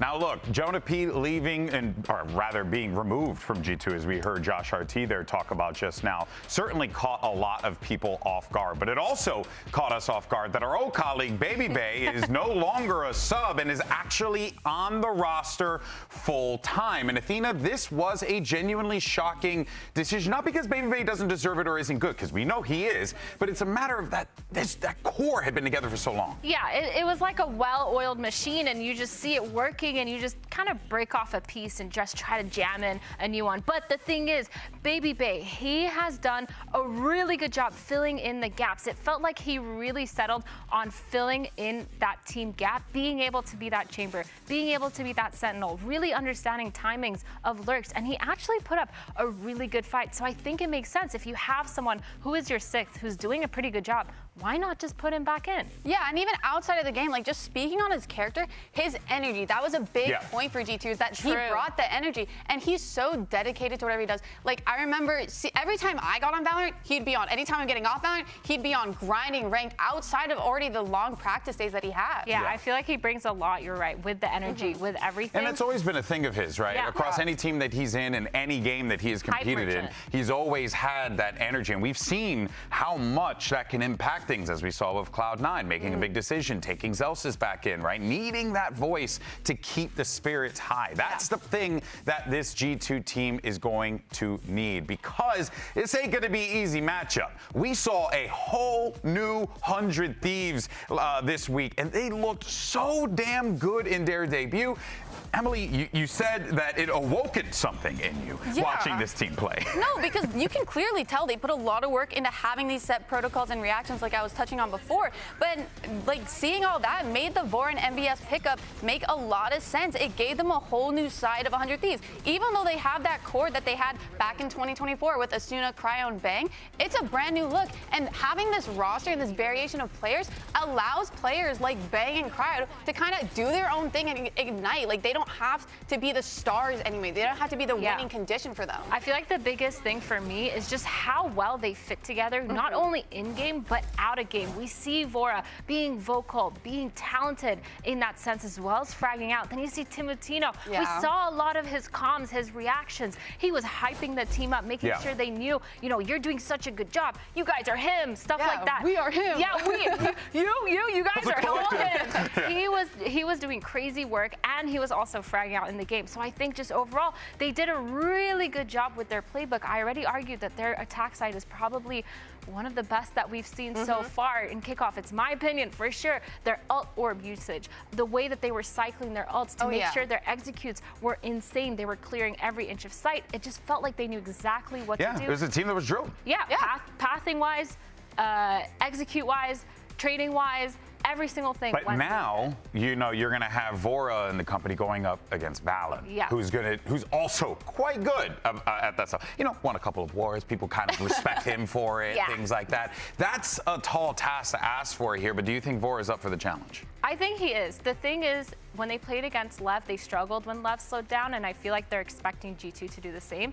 But I think Vora is the type of player to see past that and adapt and have a game plan kind of ready. And so he's ready to kind of take that challenge. But we do have to give props to 100 Thieves, because going into that match and going into their defense half, they had a game plan that Lev kind of surprised them with. They didn't expect Lev to play as slow as they did. And even though it took them quite a few rounds, I must say, they did adapt and overall overcome that and get the win. Yeah, I think the question is, of course, whether or not, you know, Valen allows them to be able to have that opening. It's a tall task for the young IGL, and thankfully we got an opportunity to catch up with the man himself. Liz is standing by.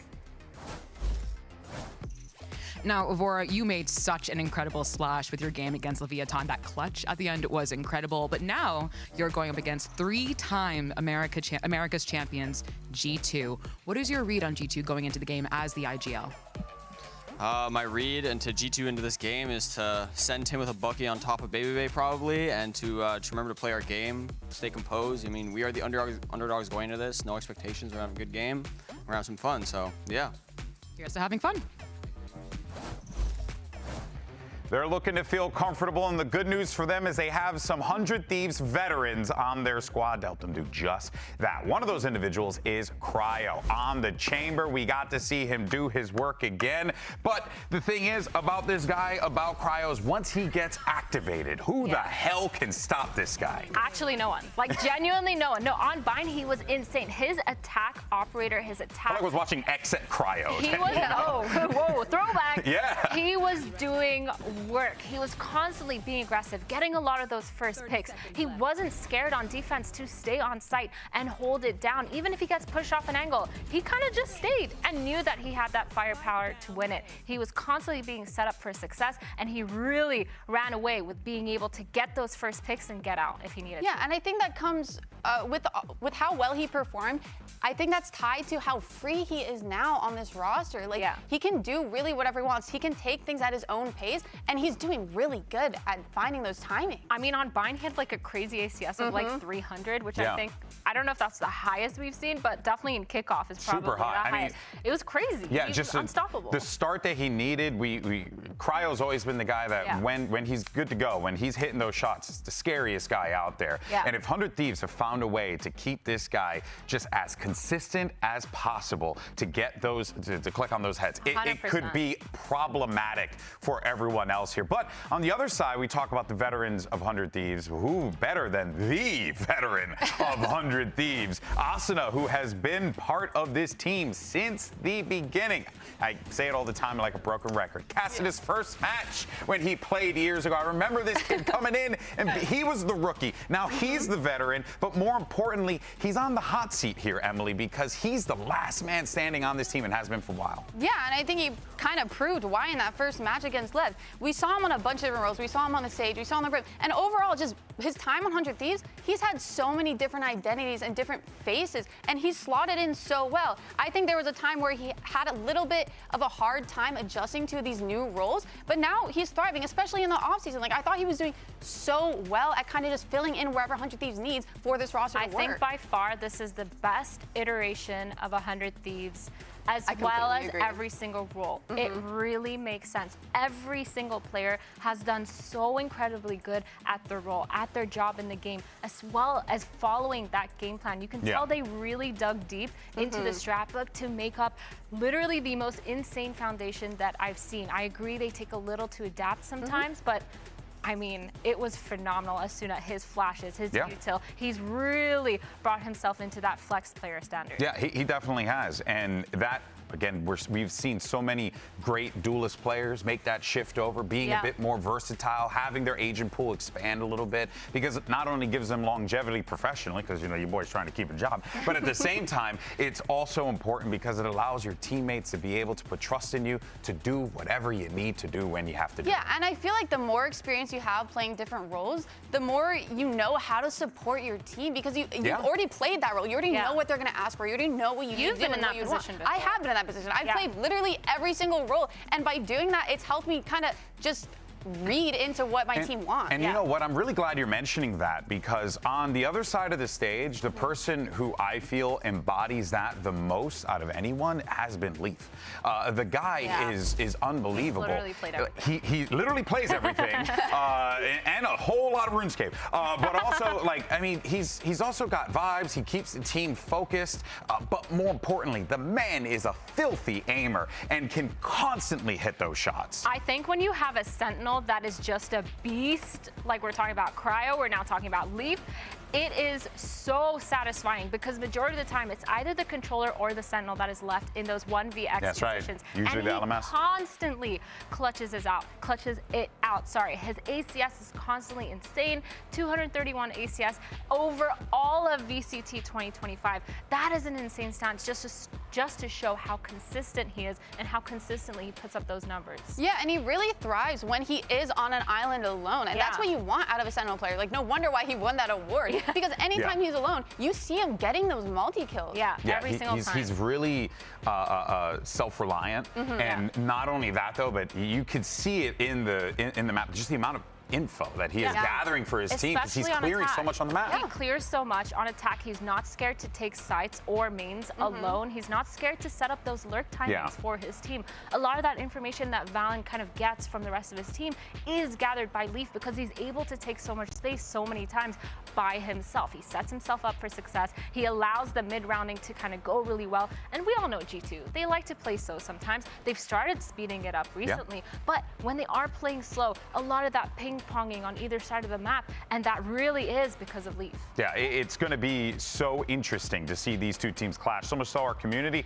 not sure who to go for here. See, it is I told you G2. it's 50-50. It is G2 with the 58%. 50-50. So, you know, they're a little over the 50% line there. But Emily, it does feel like this game can go anyway. And after what we saw just a second ago, anything's possible in America. Well, I mean, when I look at it now, seeing this new updated 100 Thieves, it's two teams that really have their own ways of playing, but I think G2 has the upper hand when it comes to their adaptation because they are so quick with it. I feel like VALORANT, when they read it, he's so quick at adapting. Here's what I'm worried about. Okay. Here's what I'm worried about. 100 Thieves, new, fresh team, fresh playbook. They're ready to go. G2, kind of on the same playbook. They don't want to change too much because they've had so much success. It's just a matter of finding that push. And we talked about Baby Bay maybe being that push, and I don't think that's just enough to kind of beat 100 Thieves. I think 100 Thieves, they're coming in strong. They've seen G2 play. Everyone knows how G2 plays. We have so many VODs on G2. The thing is, though, you can see how G2 plays. Yes. But it's a matter of whether or not you're ready for it. And you can stop it. That's true. But if there's one thing I think for anyone to take away from this segment, it's that what we're getting ready for could potentially be a phenomenal clash between two game and ready teams. If anything, this goes to show the depth of talent that exists here in VCT Americas and is a good primer for what is to come. All right, folks, let's go ahead and get this match underway and bring out your two teams. Riot Games Arena, let's get this match started. Make some noise for 100 Thieves!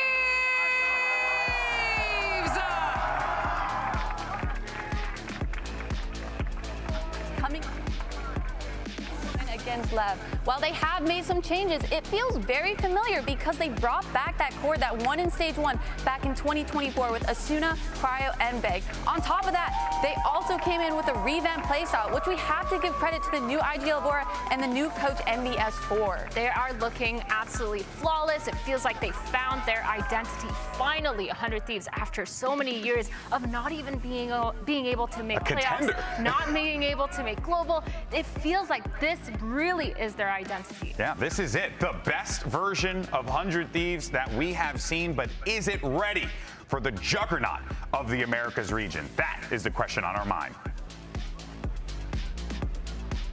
And now it's time to bring out their opponents. They are the three-time Americas champions. Make some noise for G2 Esports!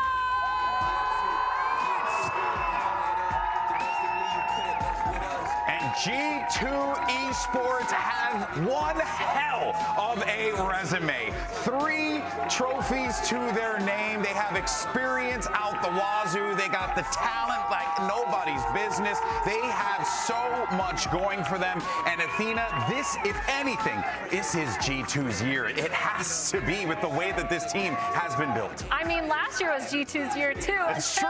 It's true. I feel like I'm repeating myself here. I feel like we've seen so much success. They have these really high expectations from everyone because they're so phenomenal in Americas. They know how to play. They just have it down to a T, how it is to win in Americas, and I'm just looking to find that they have that same confidence and that same consistency to kind of push them over the edge. And here's layout. All right, you got bind, corrode, and split if necessary. I love it. I am just worried because they already have footage on that now. G2 will kind of know the little little tricks and little things that they have up their sleeve. But the thing is, 100 Thieves, they're starting on defense, and we talked about their defense being a little bit slow. So maybe they've had time to correct themselves. Maybe they know what it was that needed to be changed in order for them to adapt a lot quicker to that slower play. So we've seen them succeed against really quick-paced teams. They've had the time to talk about it. I know we have the VODs, but maybe this is just a little bit of confidence that they're proving to us right now. Yeah, and also,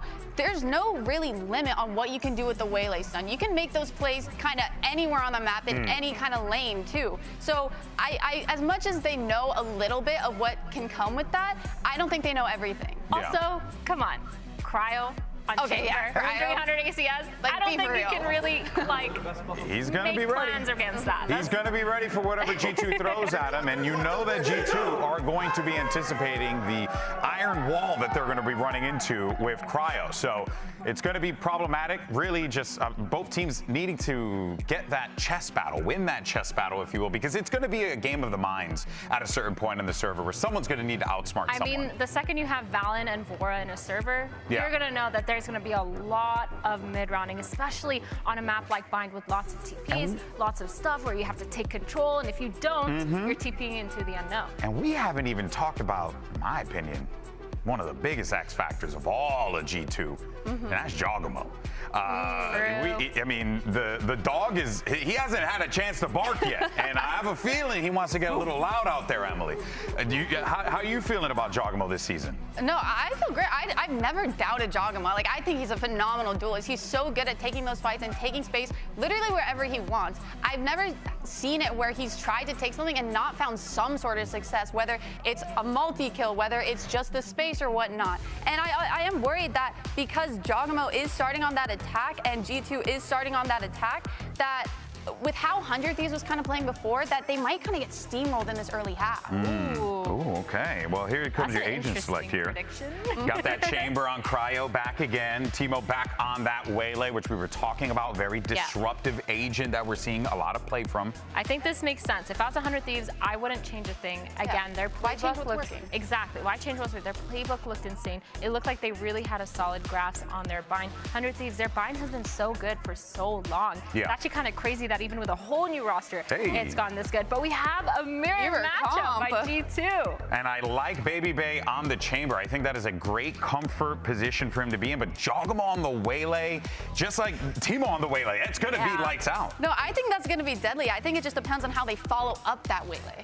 Good points there, folks. All right, let's do this and get into the action. Who's going to call it? Who better than the legends themselves? Here is Brent and Sideshow for the call.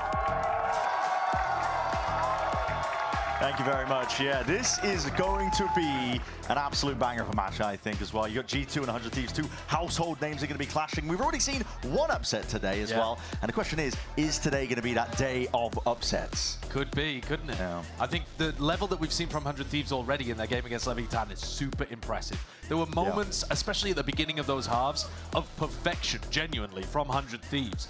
But this is a different challenge. It's not a team that just has potential. It's a team that has won in Kickoff, in Stage 1, in Stage 2. Everything there was to win in Americas, G2 won it last year. They were trophy hunting and will be this year as well at Globals. You've got to imagine 100 Thieves in a spot where they're just trying to get to the Globals again. And a win here would be enormous for their chances of making it to Santiago. This game, more than any in this early bracket, makes a massive difference. See how this one goes off the rip to Martino. It's becoming a trademark play almost at this point. Light speed and a shorty. He's been buying shorty in so many of these pistol rounds, hasn't he? Yeah. Has he got a classic to go back to? Possibly dropped onto the ground, but a bit of a jump scare for G2 early on. Going to use the Trailblazer to make sure that they can get a bit of clearance into showers. Insert Baby Bay now posted. It's a bit of a fallback option. You can look to explore over towards B now, potentially take B long, and you have that TP pivot available. These defenders are having to come in and help Timatino because he's hiding in lamps and doesn't know if people could just be walking down short currently. Now, we can tell that G2 have not been so bold. But Timatino gets healed. And still sticking with the shorty. Yeah, maybe not having a classic on the ground, but if you're G2, it means you're a bit scared to go into lamps or hookah, these kind of spots. Here in the rumble, though, the footsteps now. Sky Flash in your face and a shorty of his own. Jogamo looking to get involved in the fight, but a refract back. He was blinded up there. His team, though, still going to be able to take up most of that space. The fight taken, the TP her, Baby. Going to contest and see if he can square up to this one, but G2 are making sure to just run over that lamp's position, and Baby even winning out a fight of his own. Asuna inside the smoke, sees a second shot, a bit of spam to see if he can even it out. And he has successfully brought it to that 2v2. Trent should be able to get a plant off here. Baby the heads. Plenty of sightlines. Top of it, and listen, Dre is more than capable. Looking for the call. Trent here, just a bit of a jiggle, but takes a shot through the box. Asuna weak himself. I don't think he spotted Baby Bay making the reposition on the right side of this doorway. might think about it. Very weak. Much more passive position from Trent as well. That reposition all the way back to A short. Asuna is going to be left guessing in a spot like this. Doesn't exactly know where the opposition are. And look at it, repositions on repositions. Baby already asserting himself over there. If Trent didn't find it, Baby might have. So the pistol round going their way early on. High expectations obviously leveled onto the shoulders of this organization. And they may run more controversial changes. A lot of these teams in Americas were reinventing themselves. But with Baby coming in, they're looking for that intangible quality that can help them lift trophies. Yeah, they definitely realized after last year that that final millimeter between you and the trophy can sometimes be the most difficult.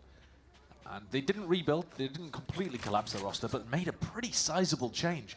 Swapping Leafs roll around, not on this map admittedly, but on most of them, is going to be the biggest difference, I think. But Baby Bay has got a lot of pressure on his shoulders, and I think on this map too, the fact that he's playing that chamber head-to-head against Cryo is already so interesting, but he got the better end of him in round one. The numbers of Cryo is again. Up. Headhunter, in back pockets, narrowly avoiding being sent straight back to that spectator seat.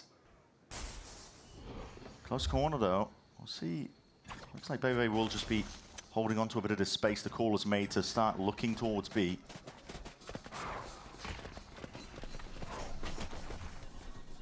Only Bang home. Does a few pot shots being placed into the Trailblazers, so Bang is just posturing essentially.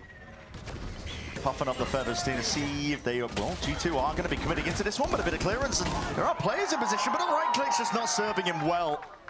G2 can clean up the stragglers. Cryo left remaining, plant down for them. Cryo will be hunting for a bit of damage. Trying to go for the micro adjustments, keeping his aim calm in the moment, but not enough to really overcome that. And remember, it was those rounds where 100 Thieves were able to get the big wins against Leviathan when they played against them. They were losing the pistols, but then winning somehow. These follow-up rounds with classics and headhunter value was massively important from Cryo. Yeah, I think it was pretty significant, to be honest, as well. They were generating ults. It's like a supercharged pistol round, essentially. Yeah. You win that follow-up. But now the situation's very different, isn't it? So it's G2 that have got the slight advantage when it comes to that kind of stuff. Though Asuna is making a really strong progress towards his orbital strike. A jump spot from Asuna over towards Showers. Just looking early on. But this hit is coming through Hookah. Yeah, it's going to be getting rid of that. There's a smoke on top as well for Jorg to try and play in and around. Pulls his way all the way back. A fake for them to be able to walk down short. It's a nice idea. Yeah, if they can get some space here.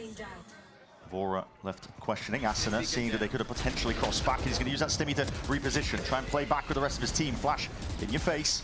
Molly lay it down, looking to deny, but no one watching towards that back lamps area. G2, that pack mentality, all grouped up with 4 players. If they want, they could go back into B, actually. Jorgamo has kept that space for them, so with the Viper wall up, are they faking it or are they doing it? Yep, it's committed. Looking to commit, but leaving one insert, it looks like, on that. Timotino, though, his time to shine. ADS up, but he's low as anything. Will go down to a single shot. Saturate layer, tries to re-swing, but will be punished for it. Headhunter, not good enough. Bang. Around the world again. Reinserting, they're going for another swing of things, and it's all that space that's been given up. Trent managed to insert himself very deep. He was the only one who didn't TP, and in the midst of all of that chaos, leaving himself as that insert. Leaf with the peak, goes down. Trent seeking to equalize 2v2. It's getting a bit awkward, but still for 100 Thieves, they're going to see how can they remove Trent from this spot. High ground perch. You can see it all. Buying time, buying space for Valen to potentially strike. Making it really awkward in terms of the engagements, but 100 Thieves find their way through it. Nice shots hit, and Cryo provides value again. Critical kill in pipes. And then gets a cleanup towards the end there alongside Bang, his teammate. That kill is the one I'm talking about, onto Leaf, who was pressuring in off the back of Trent's information that he was giving them from heaven. It's quite an expensive round, though. Yeah. It must be said.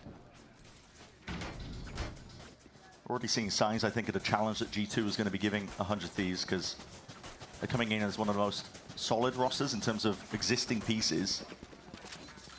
Like, even just that play there in the moment. TPing with 3 players, Trent leaving him as an insert.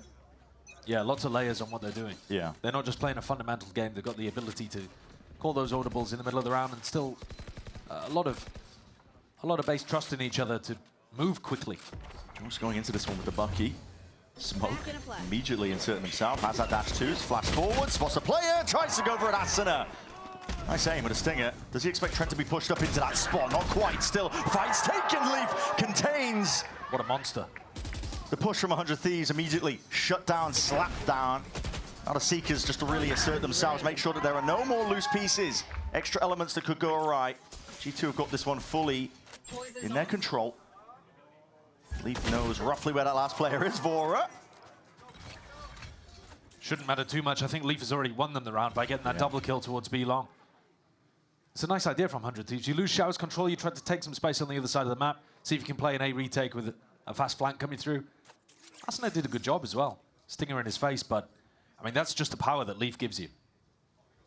And this is something, seems like a weird time to bring it up, but this is something that concerns me a little bit with the way that G2 have changed their roster around, because there aren't going to be that many maps, as far as we can tell, where Leaf's got the ability to play these sentinel role power positions. Sure. And control the map, push out. Because he was dominant in that role before. He was very good at finding like the little gaps to play in. He won Sentinel of the Year in Americas for last year, and I think was an absolute elite level player all year at the global level. But he is going to be playing, I mean, in the offseason, we saw him playing Breach on quite a lot of the maps. Sure. And nothing wrong with it. He's a very, very good player, but it's certainly not going to allow you as many opportunities to get those kills and have those big impact rounds. Looking at a round like this, the money is going to be knocked down. 100 Thieves be able to get some pieces together. I mean, Cryo's got a rifle, Timotino with the Bucky again. There is danger lurking around these corners, but Timotino was very good in these kind of rounds at being creative and generating these kills for 100 Thieves. You might see 100 Thieves jump on the chance as well. These orbital strikes, we've been seeing a lot of teams, honestly, just comboing up, saturate, using the Waylays like a heat-seeking missile, and then the orbital strike to follow up, ensure that nobody can escape. And you might see the same here, Trailblazer forwards. Here it is. It's all primed, isn't it? Jorgen was getting ready for it. There's the hinder, there's the pullback. We'll see if there's an ult laid out on top. They're happy with the space. Yeah, they don't go for it this time. Maybe because they've realized that 100 Thieves are on an eco here. Asuna, yeah, inside Chu, very much isolated though. This is going to be... It was a fairly dangerous position. Interestingly enough, Leafs just heard a full run back from Cryo. Went through, broke a trip, I believe, and has now evacuated. G2 handling this round really nicely, actually. Yeah, just avoiding Cryo's presence. I mean, the chamber, when you're playing against ecos, you can barely see it. It's damage through the wall. One of the most painful areas of the body to be shot in. Yeah. The knee. Walk it off, though. Maybe he wants to go hunting. Still here. He needs to be careful, because there's a Bucky. He's on 1 HP. Surely not. Still going for it. Swinging wide will mean his ult is earned up for the next round. At this point, there's a lot of damage that's being done. It's quite good. Plenty of money, though, in the bank for G2. So even with just Valen and Leaf surviving, important point for them is that they're building up to these big ultimates, to be honest. There's ults on either side. Yeah. There really are. We could see them go for that same play where it's the saturate into the orbital strike, as you were talking about. They had a chance of doing that this round against Vora, chose not to. Didn't need to in the end. So tough. What the bro, come on, Tebow. Come on, bro. Just give me the kill. He is a shotgun abuser. He is a shotgun abuser, if we know anything about Timotino at this point. But yeah, Cryo pulling out that tour de force very early on and looking like he wants to take it towards Sand. So Chamber v Chamber again. It's going to be that peak. Battle comes out of reaction times, baby! He's sitting him down. Obviously favored holding an angle like that. Players are swinging into him, dashing around to the corner to saturate, misses. We're going and aiming for the combo, but bang with a reposition quickly. Conversion pass, though, we won't be able to escape that. No clearance, though, into Hookah. Trying to play Vora in alongside the rest of his team. Dropped down to 5 HP, claims the kill onto Jorg, and puts a bit of pause into the step of G2. Looking for a different fight now. TP evacuation, Trent and Baby making their way over towards A. I think Asuna's read this really nicely. Yeah, he had the molly. He chose not to use it. He's got that space, though, and these players are just not expecting it. All that damage, just trying to cut them all the way down. Good flash. What is that? All being expended onto the either side of this. Timotino was trying to catch him onto the flank. Trent has opportunities. There's misplays and frantic energy occurring in the server. Trent just cools it down. Well, now they have no idea where he's gone. He could have full pushed through to B. Towards the back of the site, comes out of how this fight gets taken. Health advantage is massive, and Timotino will use it to his advantage. around where G2 got the early advantage, but weren't able to close it out. Bang surviving and getting a kill. The opener in a 5v4, and then they've got the ability to use... They comboed Trailblazer and they comboed Saturate to try to get rid of Bang. And somehow he threaded the needle between the two of them and wasted the orbital strike. Yes, intelligent repositioning by Bang. But at the same time, I expect G2's execution of that kind of stuff to be better. Sure. It's a bit slapdash. But they've still got money to buy. They've just opened the door for another chamber fight.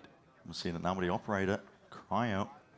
It's an ego duel at this point. You get his chance. Dodging, sidestepping, Baby Bay does it again. Cryo's going to be up for adoption at the end of this. Baby Bay is going to have full parental rights. Yeah, apparently. That time as well, just crouching into the angle, but still getting the better. Early pickoff like that. G2 know that the pressure now is on 100 Thieves. Considering that Cryo has been fairly heavily shut out of this game, still not doing too badly. But in the 5v4 here, G2 really paused. And this was the part of the game where, in the previous round, they went forward, tried to pick off Bang, and made that mistake in the execution. They've spotted Bang, but they haven't spotted Bora. No. Double holding into that section. It's pulled players over. Yeah, it has. It's pulled Asuna in this direction over towards B and weakened the A site. But Asuna's already heading back. Timo with a Saturate can slow all of this down. Yeah, it's all on Timo at this point here. Saturate down into the choke point, a bit of spam, but he's going to be slowed down himself. Peek, adjusts the aim. It's good crosshair placement, trying to really insert himself. Leaf was already one step ahead. Inside that smoke towards the back of the site. Leaf again is just jiggling, calling for his team to double peek with him. It's brilliant discipline at that. Trailblazer stun connects. Baby Bay, barely alive, shielded by the wall, just trying to escape. And baited right into his trap. It's almost like he planned it all the way out. This guy is thriving right now into the server. He might just get another one. Unstoppable impact from Baby Bay. What a way to announce yourself back into the season. We were talking about how good he was as a sub last year. I don't think many of us expected him to become a mainstay player. But even then, 10-3 in the opener. That is... Wow. Barely anything at all. There was a little bit more on the screen when he actually took the shot, but even so. Mechanically, Baby Bay is very, very good. And I think when he's on chamber like this, he gets escorted around the map and put into good positions. What are we doing? Come on! He does deliver. He really does. What you're seeing there is the intangibles, I think. Yeah. Stuff that him as a player can bring with that confidence. The energy. Not just the sharp aim. 100 Thieves are now on the weaker money. Not the strong beginning like they were hoping for. Not like they're playing their previous matchup. And Baby Bay again. He can't miss. Yeah, point and click adventure game, and he's finding it over towards A. 100 Thieves at this point are just going to be cowering in terms of, like, if you want to go for a little info peek like that, you're risking death every time.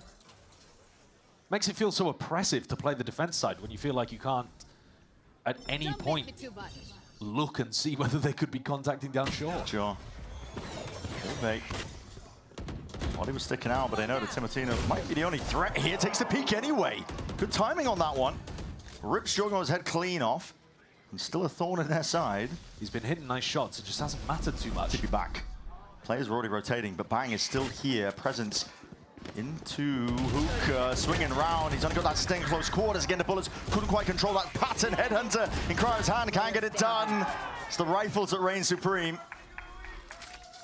The lurk inserts have offered so many opportunities for VALORANT to go back around the map. It's been messing with the teleporters to no end on this attack half so far. Really relying on Leaf and Baby Bay to give him options as an IGL, but he's been using them really nicely. It is a winnable 1v3 here. It's nice. Diligent clearance. Nearly shot him through the wall. Yeah, pre-fire into the corner in case anybody was wondering. No, he's cheating, I think. Well, we'll see. 1v2. Okay, maybe he's rapping. Yeah, okay. You have to hide it sometimes, fine. don't you? You have to hide it. When you've been that blatant. Having some certified flusher moments. Whacking his mouse into the keyboard. I just ran out of mouse pads to play.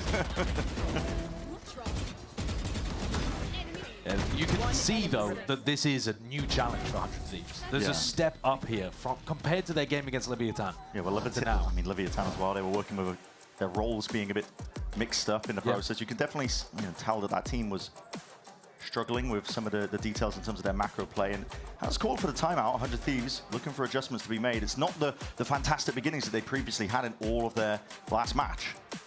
The great stuff that we were seeing from 100 Thieves was the slower pace, the discipline, playing together, all of that kind of stuff. It's the kind of stuff, though, that we know G2 for.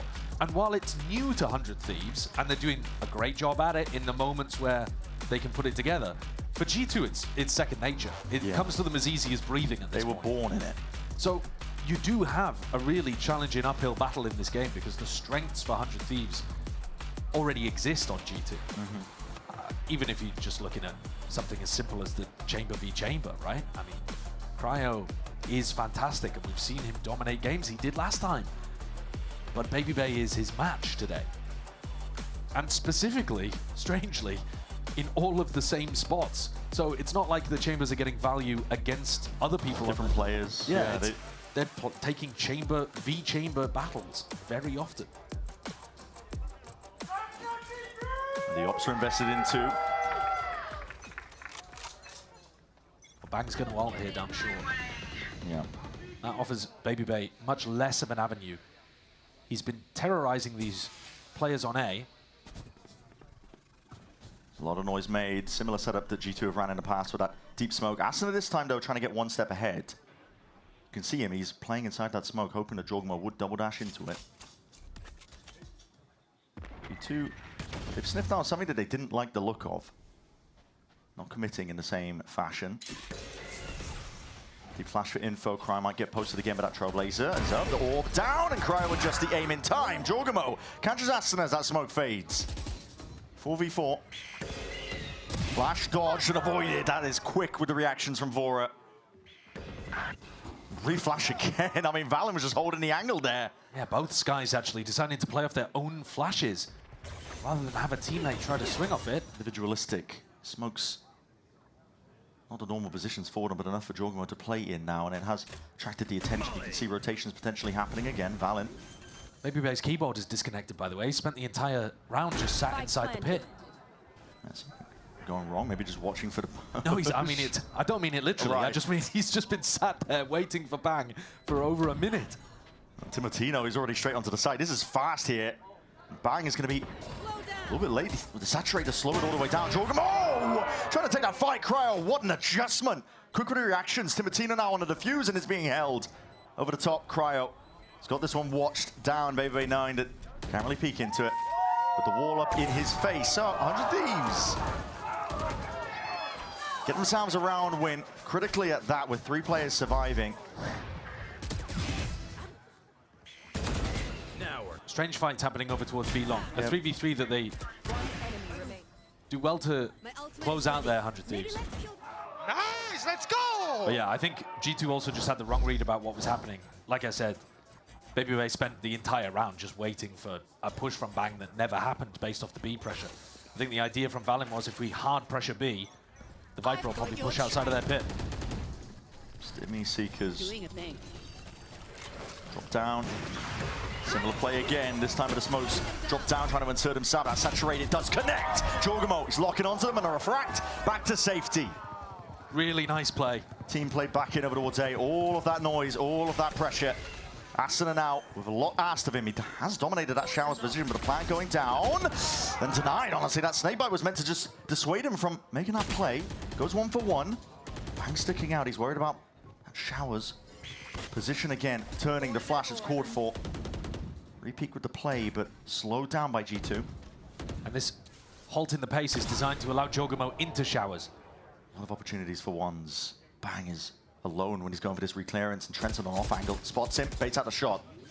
Plant still going down. Slight jump spot. He recognizes that there's a whole host of players that are waiting here, but now Plant going down. Bang's played his life here really nicely, but they're still at a player disadvantage, 100 Thieves, and reinforcements are not here yet. That was held here. Trailblazer forwards. That's a stun that connects. Control of the gun. Trent removed. Turned into a 3v3. Damage through the wall. Jorgmo He's pushed out of the picture in the fight as a reflank is coming all the way around, and the timing on this is going to be really damn tight. Timotino has got to find value. Babybay's watching the wrong angle. Why these fights take plays. He makes it nice. Babybay just whips it around 180, but Bang still here. Still time is ticking. Now he realizes there's no way to win it. Waiting for that flank to activate. Timotino, the pressure was on him. But what a snap around by Babybay. Yeah, even in that situation, you're not expecting the 180. Babybay, I'm not sure if he reacted to the noise or he anticipated it, because he seemed to turn around so fast. Hospital flick. His reactions are ridiculous. That's 2 rounds now, one for either team. One for either team where one of those players has just been too heavily on a flank and not really involved in the fight, and it's cost them. If Timotino had not been on that long flank around, had been a little quicker, maybe 100 Thieves had a chance in that. G2 have chances to keep this one really snowballing. Close to a couple of key ultimates. Looks like that might be part of the game plan. Both Viper Orbs put up over towards B. Bang just cycling it. Yeah, trying to trade out that U2. Vulnerable up. Jorgamo, second guessing whether he wants to go in here. Saturate again into the corner. Not sure if that was that connection. Bang. He's been good at sidestepping most of this and going to be retreating. That B-long control is G2's and they can play for that all. Jorgamo's ult will be online. Reclear for 100 Thieves. Yeah, they're gearing up for it. They want to square up into it, trying to get ahead of the ultimate before it happens. This is incredibly proactive. 100 Thieves trying to go for it, but the anti-blast positions a little bit better. I think VALORANT got 2 of those while hindered. That's crazy. Insane work from G2 just to weather the storm in a spot like that. And Arsenal might need to work on that lineup. 4v2 incredibly well handled for G2. I've got to see that those VALORANT kills in the replay. It looks so difficult for Arsenal and Cryo to get back in here. Last player standing. Babybay is a turret posted on these angles. Yeah, watchful eye onto it. Cryo left wondering how the hell to even play for this one. Trying to skip and hop his way back out and around, going for the re-peek, and that's a bit overkill. At this point, if you lose another player, it doesn't matter if you take the op. He's going to have the ult for the final round. Will hold his nerve for now as well, but he is being rapidly approached, and there it is. The bait and switch swing from VALORANT, given that perfect timing here. G2 up to 8 rounds now as we head into the last round of this half. Reclear attempt, but it's going into a chamber who can TP away. The first kill is before the hinder lands. The second kill is incredibly good. So G2 incredibly ready for that proactive fight anyway. The players were in such ingrained positions that 100 Thieves were forced to really overstretch themselves to fight that. But it is insanity with those shots. Vora sacrifices a gun. Cryo picks up an op, even though he's 1 away from the tour de force. Doesn't want to play for an ult orb. This is 100 Thieves' last chance of putting together a reasonable half. Even 8-4 is not looking that great. But they're strong on the attack. Yeah, they are. Jorgamo. The ult waiting. Should be phenomenal. Trying to go for it. Close to the corner. Tries to go for that clearance, but the Stinger finds the fight. Vora's there. Not huge on that, but Vora did a good job of turning Trent's flash. G2 happy to wait out most of this util though as those smokes dissipate, looking for those open sight lines. There's a poor beginning for them, still a hard committal, orbital strike to bail out Vora! And as this is going on as well, there's kills occurring all over the place. Seeker's now offloaded, Vora's feeling that pressure sandwiched. Very difficult spot to try and fight your way out of, especially when the gun at hand wasn't ready. Timotino with a jump spot, Babybay's there. Tour de force to catch the follow-up angle. Leaf.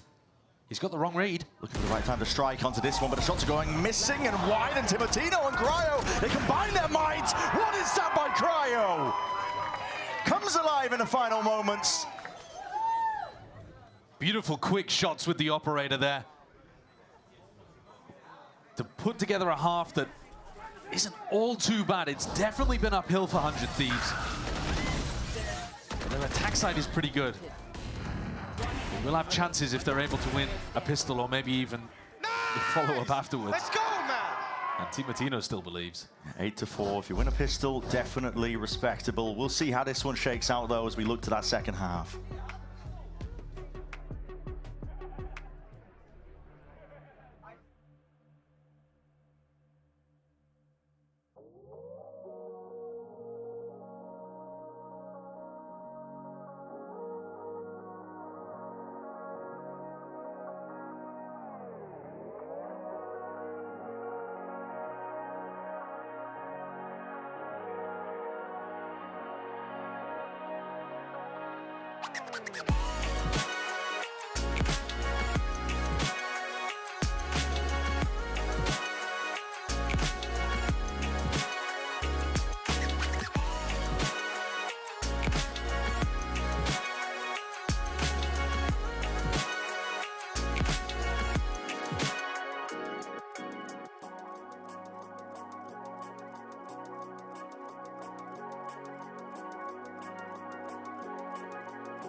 I said at the beginning of the series that G2 making one of the more controversial changes. Yeah, finally.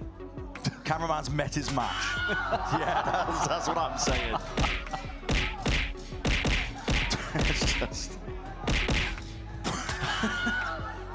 I mean... Oh, we've had a murder. VALORANT still to be played. Yeah. Play at least like what is happening in the middle of the stage.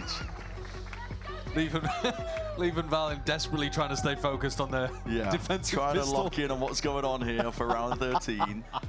Let's focus in. Damn the Penguin.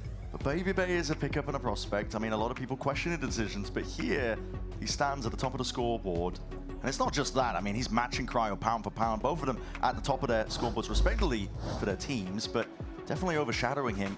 The attack side chamber is a difficult task that he was handed, and now he can let the fights come to him somewhat. Yeah, I think attack side chamber, you're actually expected to do not as much. I mean, G2 are so good at putting Baby Bay in those spots, and Baby Bay's got a great read on it, but it's normally the defense side where you'd expect him to thrive. That's a difficult shot to hit for the very best of players. Ball up into the angle, flash, and around into the corner. He's got that shorty, but Timotino's right there. And picked up another one as well. I think he just stole the gun in the lap. 100 Thieves now looking to take this one with a rapid approach around. Trailblazer saturate into the corner, but Jorgamo then his match here over towards that area. 100 Thieves got this one on lockdown. The A site is theirs. This is going to be really tough for Leaf and Trent to get back in. They're not even in position with each other, so Trent's flashes. No possibility for a teammate to follow up on it. Bandit, though, in hand. Yeah, Leaf looking to take his time. Might get a chance. Shots fired, reveals his position. Possibility to play Trent all the way back in as well, because kills are being claimed with Asuna going down, and this is a bit disjointed. Vora could have gone down there. Wide as the face from Leaf, but Cryo steady enough with his own aim as well. He shuts that one down in their face. So pistol round for 100 Thieves means that that prospect that we were talking about, you know, an 8-4 half, you win a pistol, you win a follow-up, suddenly looking like a much closer affair. So interesting to note here, Baby Bay only bought 3 Headhunter bullets this round because he invested into a shorty as well to counter Timotino. Right. And yet Timotino still flash jumps onto his head, Goomba stomps it, and then recalls out. So G2 know what's coming, and yet they still can't stop Timotino on some of these attacking execs. I think 100 Thieves have got a nice idea of how to play the Waylay. G2 take opportunities like this as well when you're on that eco buy. Vacuum up the orbs, deny them from your opponents. 100 Thieves. These compositions on bind are vitally important to get those ults rolling. We saw how powerful it was for 100 Thieves. Gonna make a go for Hings here, Valen. He was cutting it up close, hoping that he could get that right click off. Jorgamo trying to take a timing past that one, but Bang adjusts his aim in time. And at this point for G2, they're just a bit late to the party.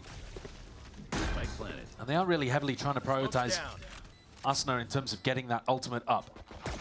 We've seen a lot of teams comboing the saturate from the Waylay with that Brim ult, but it's still going to be a little way off. They're not probably going to have it for the bonus unless Asuna can feast on Leaf, Trent, and Baby Bay here.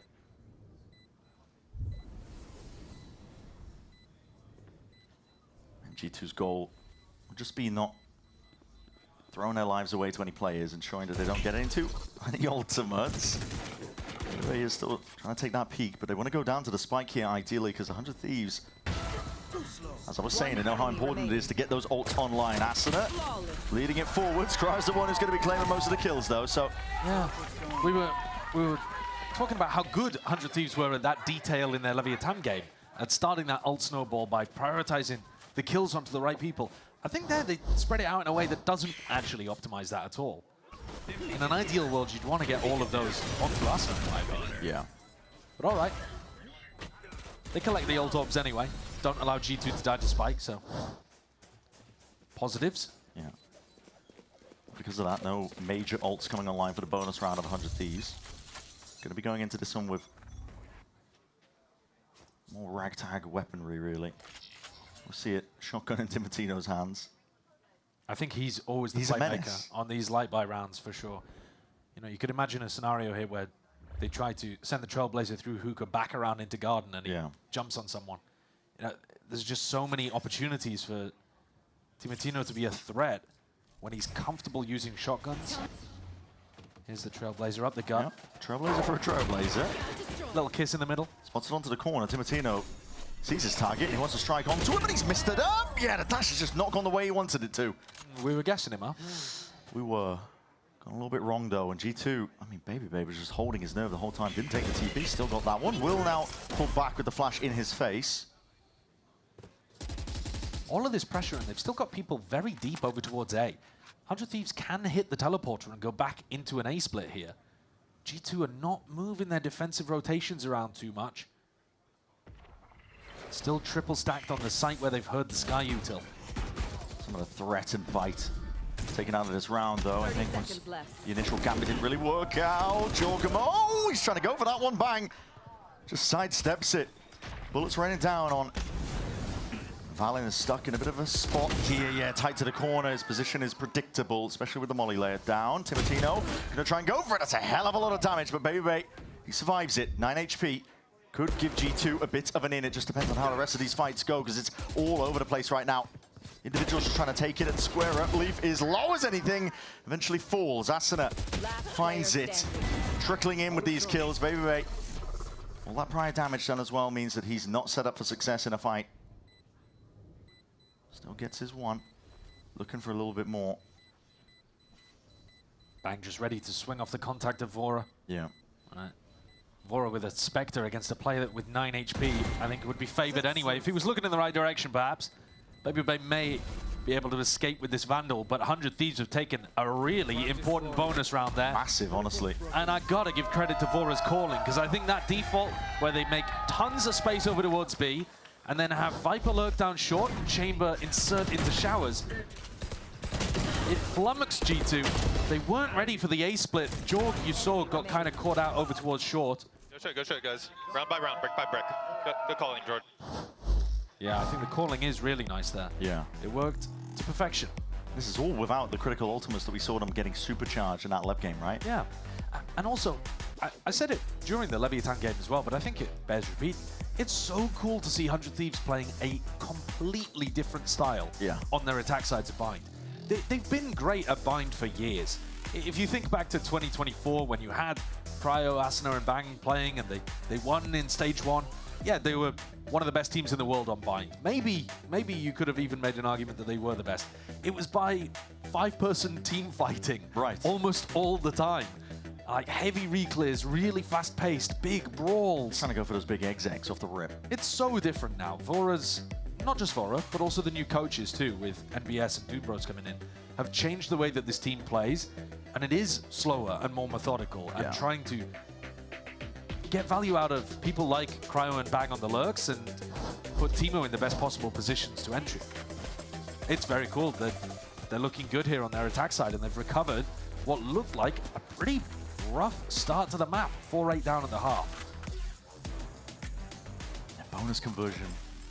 Massive for them. Cryo picking up that outlaw. He knows that there's a lot of targets waiting on the other side. Trent looks like he's saving for an operator as well to get it into Baby Bay's hands. He's got 3K in the bank. You put a Vandal into Baby Bay's hands this round to see if he can win something. Yeah, and it's a similar setup from them. Slide off angle, Trailblazer needs to be broken, and it will be that. Trent forwards, flash, has to be respected. Baby Bay's backing away, but still danger in that smoke. Trent's going to be sitting, making sure to contain a lot of that now, but the Util's being primed and ready to be let loose. At a moment's notice along those smokes here. Trent's forwards as well. Baby Bay alongside it. They're collapsing onto them. It's gone all too wrong here for 100 Thieves.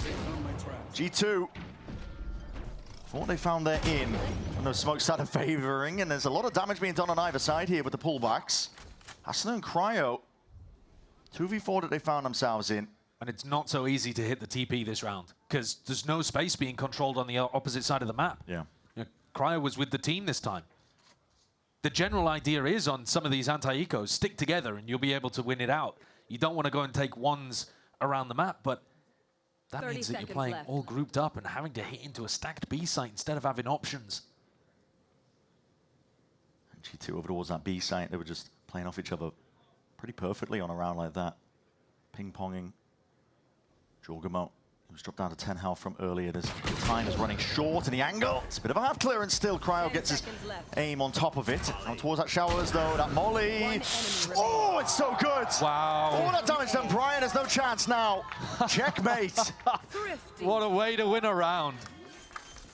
Valiant takes it away with the posthumous molly. And we were just singing the praises of 100 Thieves getting back into this game, and now it's going to be a little more difficult. They've still got money to work with. This hasn't destroyed the economy. But I think it has showcased a couple of things to both teams. For 100 Thieves, you do not want to be going into those stacked B sites. The way that Vora was calling before, where you've still got options to go in other directions, is absolutely crucial for you. But for G2, you also... you want to play? Let's play. You also know that if you don't give them opportunities for these early picks, you can stop the executes. But that's easier said than done. 100 Thieves very good at generating those early picks with Cryo's operator and Timotino's setups.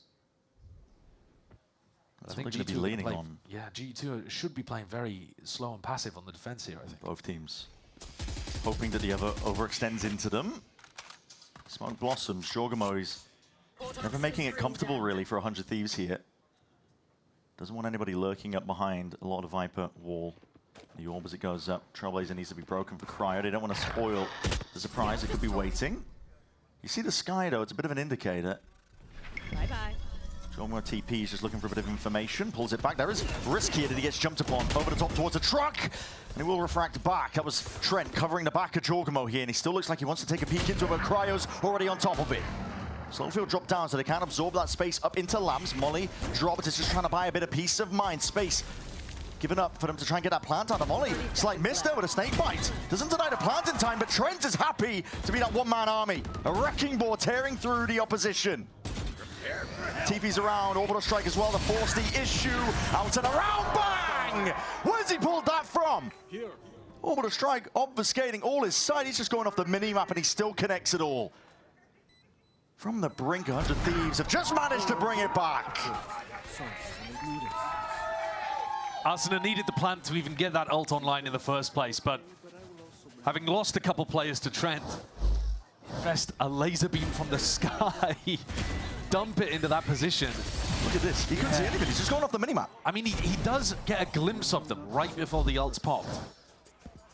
But yeah, he's just spraying for that final kill. So many little things that, if they went in a different direction, could have ended differently. That's life. Yeah, sure. Hashtag philosophy. Just on VCT apparently. TB back again. Saturate's used pretty early off. The G2 side just looking to slow down Timotino. Picks up a lot of that space, still playing inside that orb. In the drop down, Molly for it, just trading, equalizing out with the util. Showers still not in their control. Orbital strike to push them out and away. G2 looking for that re-clearance, but 100 Thieves weren't even ready and waiting in it. Valen is playing inside his own orbital strike to try and take a cheeky timing, but he's shut down in the midst of it. Baby Base still there. And Cryo making sure to slap him back down to earth. It's a long flank coming around the back from Trent. He might try to find a backstab on Cryo, but Leaf would have to already have gotten a kill in Lambs, and that is not happening. Timotino way too sharp. Trent's a good aimer. He's good in spots like this, but that discipline again still rears its head from 100 Thieves, ensuring that there are no missing links. 9-9 is what they brought it to. I'm surprised that they decided to invest the orbital strike into that round as well, Valen. It's an eco round. I know that you've got the Tour de Force online, but it felt very frantic there. Individual play from Jorgamo, not backed up by anything apart from the ult. Let's go, boys. I like that. And then VALORANT trying to take a really fast timing too. G2's defense side looking a little less coordinated than the attack. Both teams looking strong on the attack side though. Credit to 100 Thieves. They've got a lot of good ideas. Brought it back nicely. Different approach from Timotino. He's committed to dash hyper early to see if he can get onto that line before G2 expected it. Yeah, I'm not sure who he thought was going to be playing for an orb or something. Maybe expecting BabyBay to be there with the operator. Yeah, if they've been tracking the money. But no, it's short that BabyBay is trying to cover. With the trip over towards Showers, they can keep this triple stack on B. And this setup was one that 100 Thieves struggled with when they did commit into that B exec. But it's these lurkers over here, Bang and Cryo, that just give Vora tons of options to go back into an A-split late round. And it's tough for G2 to get the read. They know that they want a heavy fight over this B long fight though. Again, Timotino doesn't have to dash to follow up onto most of this one. Jorgamo looking to slow it down. Eventually going to concede up that space though. It does give an option now because Timotino can grab that orb, and it's going to be a convergent path. The Seeker's all broken. Path could be let rip here, Jorgamo. Makes himself known over towards Hookah. Now calling for the pivot options. Showers was not in their control. 100 Thieves is a risky gambit. Going for this play. BabyBay looking to see if he can get himself posted onto the line. It all comes down to the aim. Seekers forwards. Do you want to try and make the play happen? Skipping across the time. Becoming an issue. Shot going a little bit too wide, but he goes for it anyway. And that could be it. Nailing the coffin for it. Spike drop down. Controlled in the end. Great shutdown from those A players. I mean, BabyBay specifically getting those 3 kills. Very key difference, though, for 100 Thieves' attack side call there was that they didn't control Showers. So they're so worried about getting out through that area. A much bigger risk. I think the original idea there has got to be to commit to the B pop. And then when Cryo went down in Hookah, they realized they just couldn't do it. Yeah. These rounds are on a knife's edge. The smallest details making huge cascading effects here. MBS has decided that this is his opportunity to have a talk with the team. See if he can figure out an adjustment that'll work. The main idea that 100 Thieves have been going for is a B-long default with the Viper and the Chamber lurking A. And G2 have been really content to just triple stack B as a response to that. Has it worked every time? No, but it's got them with a 1-round lead at the moment. The economy is looking real nice at the moment for 100 Thieves though. It's not too far away, or rather, it's not close for 100 Thieves to be knocked down onto an eco round. Yeah, even prioritizing it looks like just a half armor. Making sure that they can stretch the money all the way until the bitter end. Meanwhile, Leaf's been picking up the Judge in a couple of these rounds. He had it in the previous 2. It was just tucked close to A short, trying to get value from it. Mixing things up here a little, G2. Starting VALORANT over on the A side of the map. No, he thinks better of it. Back over towards B. Could be potential for the op v op in Showers. See how those fights get taken. Again, that missed shot. Yeah. A lot of change up in terms of the way that 100 Thieves want to play. They're still feigning like they want to fight over that B-long fight. Here come the Chambers again. Again. Another turn of it. BabyBay looks like he wants to peek up into the angle. Just barely. The elbow poking out. That's all Cryo needed to play with. Really great awareness from Cryo. Once he pushes BabyBay off the Showers angle after a missed shot, he knows exactly where he's going to re-peek. 20 and 11. Another chance. 21 and 11, surely. He spotted him, but the question is, how do you remove him? Well, you actually can. He's not as worried about Leaf here as another player that could be coming to support. If you tuck in this right corner on this kind of angle, you can actually see Leaf. You'd be able to spot his leg, but he's worried about another player in Showers creeping up on him. Oh my goodness, this is so brave. He's got a judge. How's he going to win? I don't. Well, the answer is he doesn't. Yeah, he's just looking to try to get some information there, but really good patience from 100 Thieves. Yeah, we're about 30 seconds left remaining onto it, so that's Showers cleared up. 30 seconds left. Molly will do a lot to delay here, but it's still potentially a sliver of time once it all gets said and done and it all shakes out through and forwards, bang! Leads a charge up through the choke. Trent towards the back of the site. A lot of players, 100 Thieves making sure that they can just ping-pong off the back of each other, and even in these final moments, despite the time running low. Still finding time to min-max those ultimates.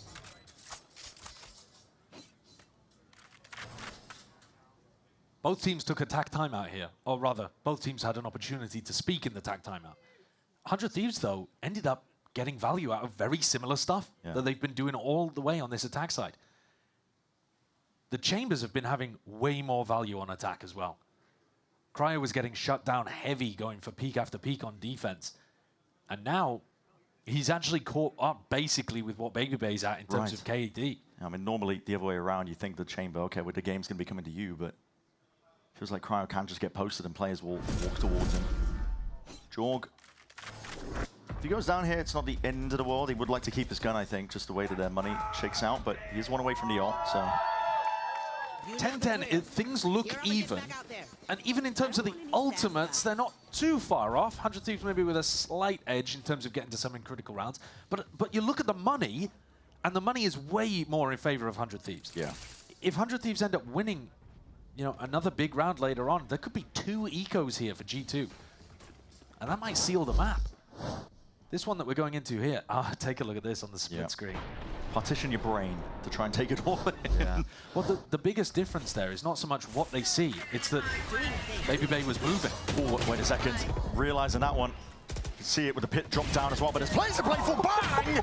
Bang! He's trying to make a go of things. Crucially, though, Leaf survives. Yeah, that means the pit remains up. Jorgamo happy to take that space back up. Stray shots and a refract back. He just missed the timing, and 100 Thieves look like they're reasserting. They fake it. What do they have for this, though? Vora could flash and just hope that Leaf is holding a really close angle, but it's not great. It's a very different defensive setup here for G2. Yeah. Putting BabyBay down this long angle gives them the opportunity to just stack more and more players over towards A, if that is the late round finish for Vora. That trademark deep as well, so a lot of peace of mind. Valen is just making sure to be agile, mobile. As soon as there's noise heard. He doesn't have his stim beacon, so he will be slightly slower on the rotate. Jorgamo's holding down Shower's angle. It's important. A fight to be taken is about to be served up on a bit of a platter, crouching into the line. Timotino, stray shots just into the shoulder. Flash is good with the connection, and Jorgamo feeling the pressure to really contest this one. He realizes the importance of Shower's control. Turn of the dash, still has it available. Swinging out wide into it. Doesn't have a lot to work with now, but a conversion pass offloaded, and Valen just coming in from behind. Asuna hindered up. Can't do much from a spot like that, but the money, well, the time is running short as anything. Here, Cryo's leaping around. He's made all the noise in the world, and the plan going down. BabyBay, plant down, shots, reactions, Cryo. That was so close. Couldn't hit it in time. It's a good job BabyBay was sharp on that Vandal body shot, because otherwise, the quick scope was coming. Yeah. What a chaotic fight at the end of it there. All over the place. Jorg gets this ult off as he dies with his dying breath. Casts it off for Leaf and Valen to follow up on. Down to the wire, but that was a half-buy round essentially for G2. That wasn't even one that they hard invested into. Yeah. And that could have saved the money, but at the same time, if 100 Thieves win the next, it's going to be 11-11 and another eco for G2, basically. And the threat lurking again. Seen it enough times. Orbital strike that Asuna's sitting on as well, Timotino. Yeah, I'd love to see them go for that play. It was so well executed in their opener against Lev. Might be looking for chances to do it. The player that he would want to jump on, though, potentially, over towards Lamps. Jorg's got more opportunity to escape than most. Yeah, definitely. But I wonder if they can use a Trailblazer and spot out where Valen's playing. Valen would be a juicy target for that combo as well. Smoke fades. Cryo was posted here. Won't be able to follow up most of this one. Jorgamo. What an opener. It's a kill to be claimed with Just through the Timotino smoke. down. Yeah. Removes that option of that little combo play, and he's still here. Slide off angle, flash, plays himself in. This is good coordination! Jorgamo took a while to come online, but critically at the final hour, round 22, puts his stamp of authority onto it. Vora's been spotted out. 100 Thieves' hopes in this round are trickling away. They've got money, they can go for it. It's worth trying. 4 players stacked though. G2 have got reinforcements in every position. 30 seconds Jorgamo. left. Make sure he doesn't open himself up. That is so damn crispy. Dash wasn't there in time to get the hell out. Oh, he was on for the ace. It's tragic, the timing. But as you said, coming alive in the final hour, so important. And I love the little flash play. Brilliant from Trent. Rotating around to let Jorg play off. Watch it as it pops up over the top. Yeah. Jorg just flicks his crosshair slightly to avoid being team blinded, and then gets the swing down short. And he's got the refract active the whole time as well, so if he takes a bad fight, he can back up. Ninja Thieves being pushed to the brink here by a G2 that are just finding these miracle moments. A lot of ults to work with. You want to play? Let's play. We'll see how they take this one here. Jorgamo ready to evacuate at a moment's notice there, especially spotting Timotino. Don't want to be caught out into the open. Cryo is aggressive. Double dash in. Timotino's absorbing a lot of that space over towards default. What's the next layer of this one, though? Util forced down alongside the Seekers, seeing if they can push them out and away, but it's on a knife's edge. G2 making sure to get a lot of bodies in play. An orbital strike, Hinder, drop down. This is going to be chaos. Fight's taken. 100 Thieves are filling up that kill feed. That could go down now without too many more worries. There's a flank that could activate. Baby Bait. It's going to have to be rapid on it. Rest of his team as well, just falling to the might of 100 Thieves. It's a banger of a shot from Timotino, and he might have another opportunity here as well to close. Yeah, off angle is going to make it hard to clear if you're Baby Bait. Timotino, what a round. The ult finally used from Asuna as well, that allowed them to take that extra fight into backside. Getting those ults up at the perfect time to win a critical round and stop G2 from running away on 100 Thieves map pick. One enemy remaining. Ooh. Final tack timeout going to get taken here. Both teams really have been pushed, and I think that's more impressive for 100 Thieves personally. Sure. Because again, think about where we're at with these two squads. G2 won everything in Americas last year. They made a roster change in the offseason to try to win their first global trophy after being so close in Bangkok. 100 Thieves don't have the same level of expectations. They're not trying to literally win every trophy they come up in contention for. They're starting that path, but they've been neck and neck.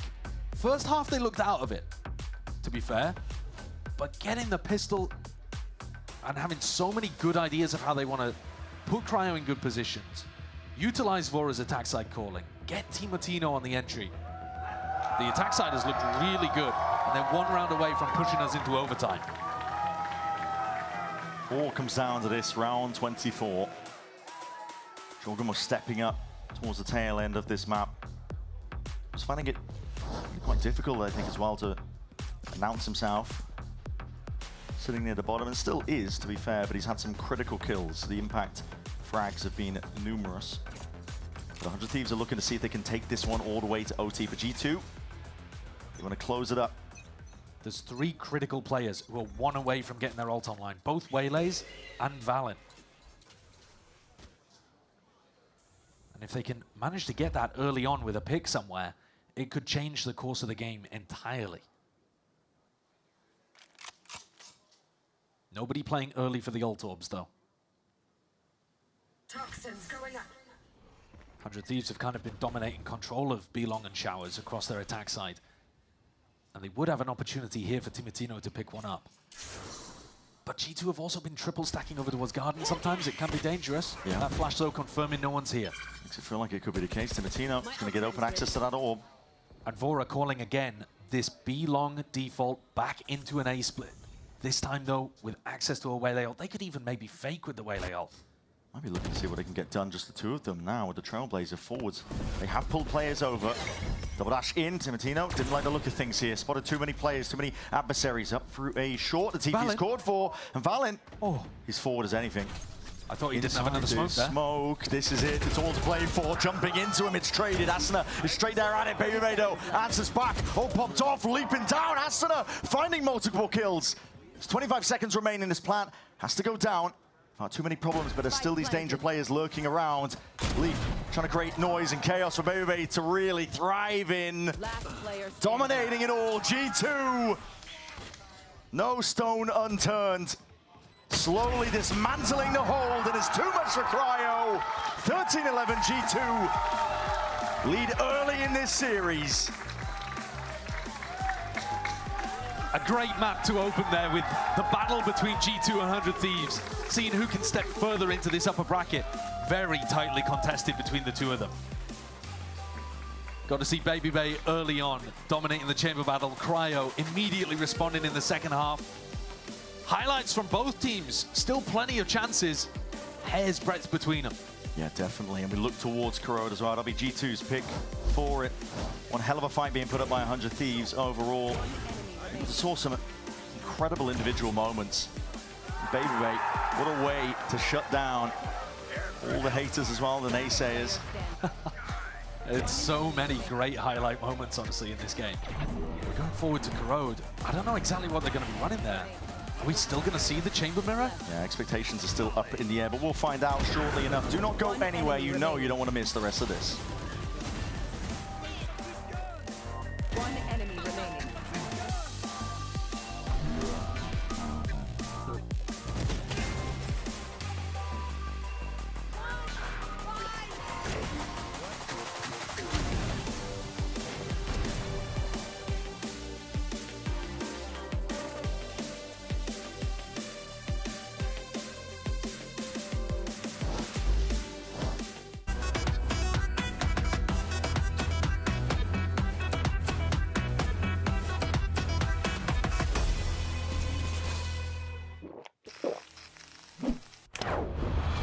Red Bull gives you wings.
What's going on, everybody? I'm Baby Bay, and I'm here to introduce G2, my gang.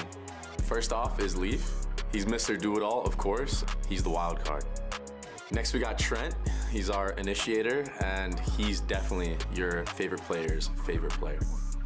Giacomo, our star duelist, everyone's star duelist. He is the champion. Finally, we got our IGL, Valen, and he's the leader. He's the king.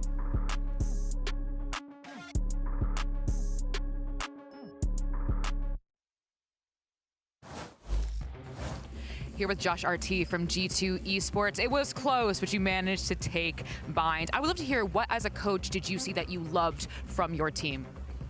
Dre hitting a lot of shots. He was putting down Cryo in the 1v1 matchup. I was very impressed with how fast he was going. Whole week he's been talking about how ping is an issue with his chamber, and like he's like, I swear I hit this shot on land, and now I believe him, you know. So, but there was a lot of composure from the boys. They were able to like weather the storm. 100 Thieves is really strong on bind, so I'm glad we took it away. Best luck on map 2. Yeah, sometimes Baby Bay, he'll say that to you, you know. Hey, it's relatable. Yeah, I mean, he does it all the time. There was a time where I taught him how to do something on the desk. He's like, don't worry, I'll do that live. I'll do that live. It's a very Baby Bay thing to do here. But welcome back, everyone. And it seems like the chambers were in full force. One chamber, though, in particular, it was Baby Bay's, who was absolutely dominating out there, playing so well and matching Cryo, who we hold in such high regard. I mean, when you have a player that went 300 ACS the day before and you're up against him in that mirror matchup, you definitely have some nerves, but not Baby Bay. He was there being explosive, being aggressive, getting a lot of those first picks onto Cryo, and it just felt like they couldn't, as a team, kind of figure out exactly how to shut it down. Yeah, and when it comes to those first picks, it really felt like whoever was attacking was getting away with those more, right? Yeah. And obviously, they did make some adjustments, and you do see some chamber highlights when it's not the first kill. But really, those first kills opened up a lot within the round. And it brought the vibes, too. Yeah, they did. Baby Bay's reactions. Yeah. I mean, to be the guy who's hitting those big shots and also getting the spirit and the energy going, I mean, it's very easy to see why G2, despite how well 100 Thieves were playing and the fact that they were constantly clawing their way back into the game, or time and time again, G2 still managed to keep their composure, and one has to point to 100%. the vibes. It was really close. They kept their composure, they kept the vibes, and they won the enemy's map pick. So that's kind of where G2 thrives. We've seen them have that confidence. It did get a little bit close, but it doesn't matter. And I really do think that Baby Bay played a huge part in that role. Yeah, I think he had a really good adaptation in the middle of that second half. You know, he realized that, you know what, every time I go for this first kill, I'm getting swung into and I'm losing that. Yeah. So we kind of saw him play a little bit more back and pick them off on their execs. And that really was hard for 100 Thieves to come back into after that. I mean, when you go 6-4 against Cryo, you definitely have something to gloat about. Yeah, at that point. hey, you should gloat about that, especially if you're going up against Cryo here. But it wasn't just the individuals that were playing well. What we were seeing from G2 was really just, Emily, a complete kind of understanding and turnaround. When things would go wrong, they would readjust on the fly, and then they would find those little bits of success and pull it, rather extract it whenever they can. And it seems like this round 7 was a perfect example. No, it really was. Like, we saw him getting that first pick early on, and 100 Thieves didn't really have a response for that, right? And G2, it just allowed them to kind of, they slowed it down, like Marna said, if you want. Oh, yeah, Continue that. So G2, what they did was they ended up slowing it down. They took a lot of that hookah control around the map, which G2, we know they love to slow it down in the middle of the round, and it made them actually play with those numbers. True. They came back towards that A site. They grouped and ended up in an execute. So again, it's not like these kind of first picks are just out there for the show. They're also being used really well by G2, and it felt like you said, Emily, 100 Thieves, they didn't really have an answer. It felt like later towards in the end of the game, end of their defense half for 100 Thieves, they tried to return. They tried the flashes through the smokes. They tried anything, but it just wasn't working because G2 was so composed. But this is really a tale for both of these teams' attack side. Yeah, well, now that we are going to Corrode and we're going to see what we get out of this one here, I do kind of want to bring the conversation over to 100 Thieves. What's going on over there? Where could they have potentially found that win if it was present? Where do you think that kind of fell off for them? Going into the Corrode, I'm hoping to see some sort of playbook similar to what they had to Bind. Obviously, we don't have any footage on that, so I think they could kind of surprise G2 with all the plays that we saw them surprise Lev with. I think what we saw in Bind is that their playbooks were really similar. Actually, we were talking a lot about this, and so for Corrode, like you said, we're looking for some creativeness, and I'm hoping to see a lot more confidence, because even though they didn't win that first map, it was so close. Oh, it definitely was. I mean, look at the scoreline there, right? 13-11, a great game between these two teams, but of course the series far from over. Let's hear what's going on the other side, the 100 Thieves side, as we get ready for map 2. You're the coach of 100 Thieves NBS. That's about as close as you can make it with the 3-time defending champions and also current Red Bull home ground champions. I want to know what the adaptations we are making for map 2, going into their map pick of Corrode. Honestly, we had like one little thing on defense where we couldn't get our economy going on map 1 because our aggressive operator peaks got shut down by them pretty well. Props to them for that. But I think, as you mentioned as well, it was like a very evenly matched kind of game. So I'm happy about the performance, considering we still have like a couple of rookies. You know, it's one thing to play against Lev, which is like also like a rookie-based, like a new team, but it's another team for them to go and face G2. So I'm happy how the map 1 went. Could have went anyway. And for Road, I think it's going to be interesting. We have like a pretty cool comp. So it's going to be up to G2 to see if they can actually handle that. So yeah, we'll see. The gauntlet has been thrown. Best of luck.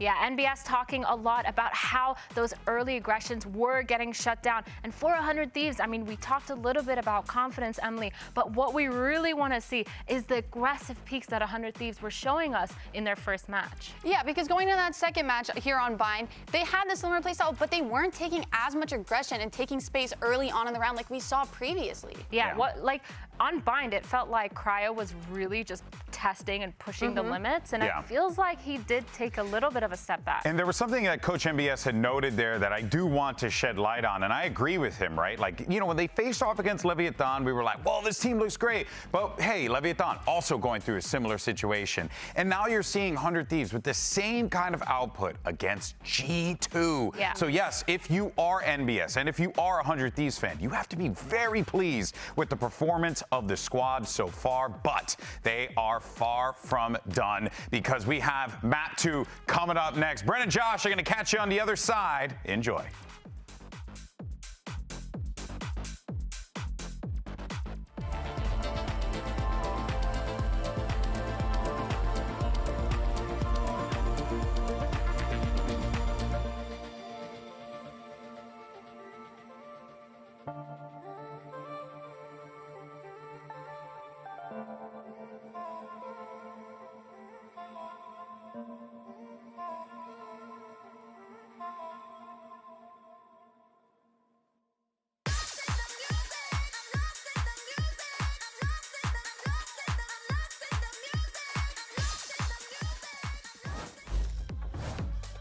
All right, let's get into it now. There's a bit of a preview, isn't it? Because MBS was talking about the possibilities of some strange comp that 100 Thieves might be opting into. So Vito on the cards, alongside the Sage play as well. This is unorthodox. It's not that crazy, though, to be honest. We've seen Sage get played on this map before, by G2, actually.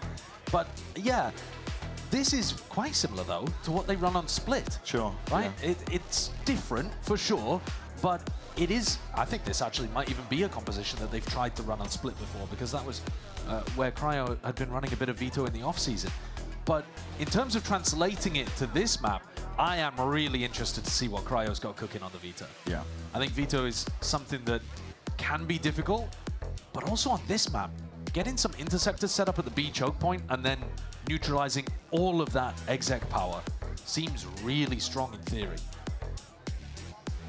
See how it plays out as well. G2 falling back a little bit here with Trent on the Tejo, Jorgamo on the Yoru. So they haven't changed this composition around much since they kind of settled on this at Champions, from what I remember. There've been a few changes, of course, as well to the general agents. So we'll see what they look towards as well as we get into Kuro, with G2 currently leading. And it is an important series. We were kind of making that point that you win here, you get a nice little break. What is it, 12 days? Yeah. To really prep for that next matchup. But if you lose... Yeah, if you lose, you go right back to the beginning of that middle bracket. Where are you?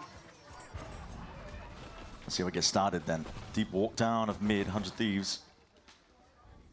They're going to have a lot of control. Nice and early. Willing to jump on the chance here with Valent. It's a deep smoke that he's feigning that there could be the possibility of a B hit.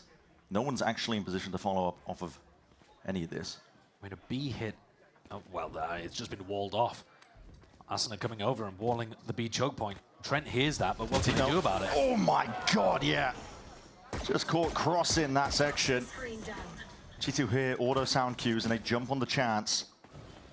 But you still have to slow this down. Oh, well. They've thrown the drone over the top of B. It's an awkward one. But Trent is going to take a long time to break the wall. Jorgo's making noise as well. Spotted one of the players, but is Cryo going to be accounted for? Cuts it up close. Yeah, Jorgomo's going to be done. Finished.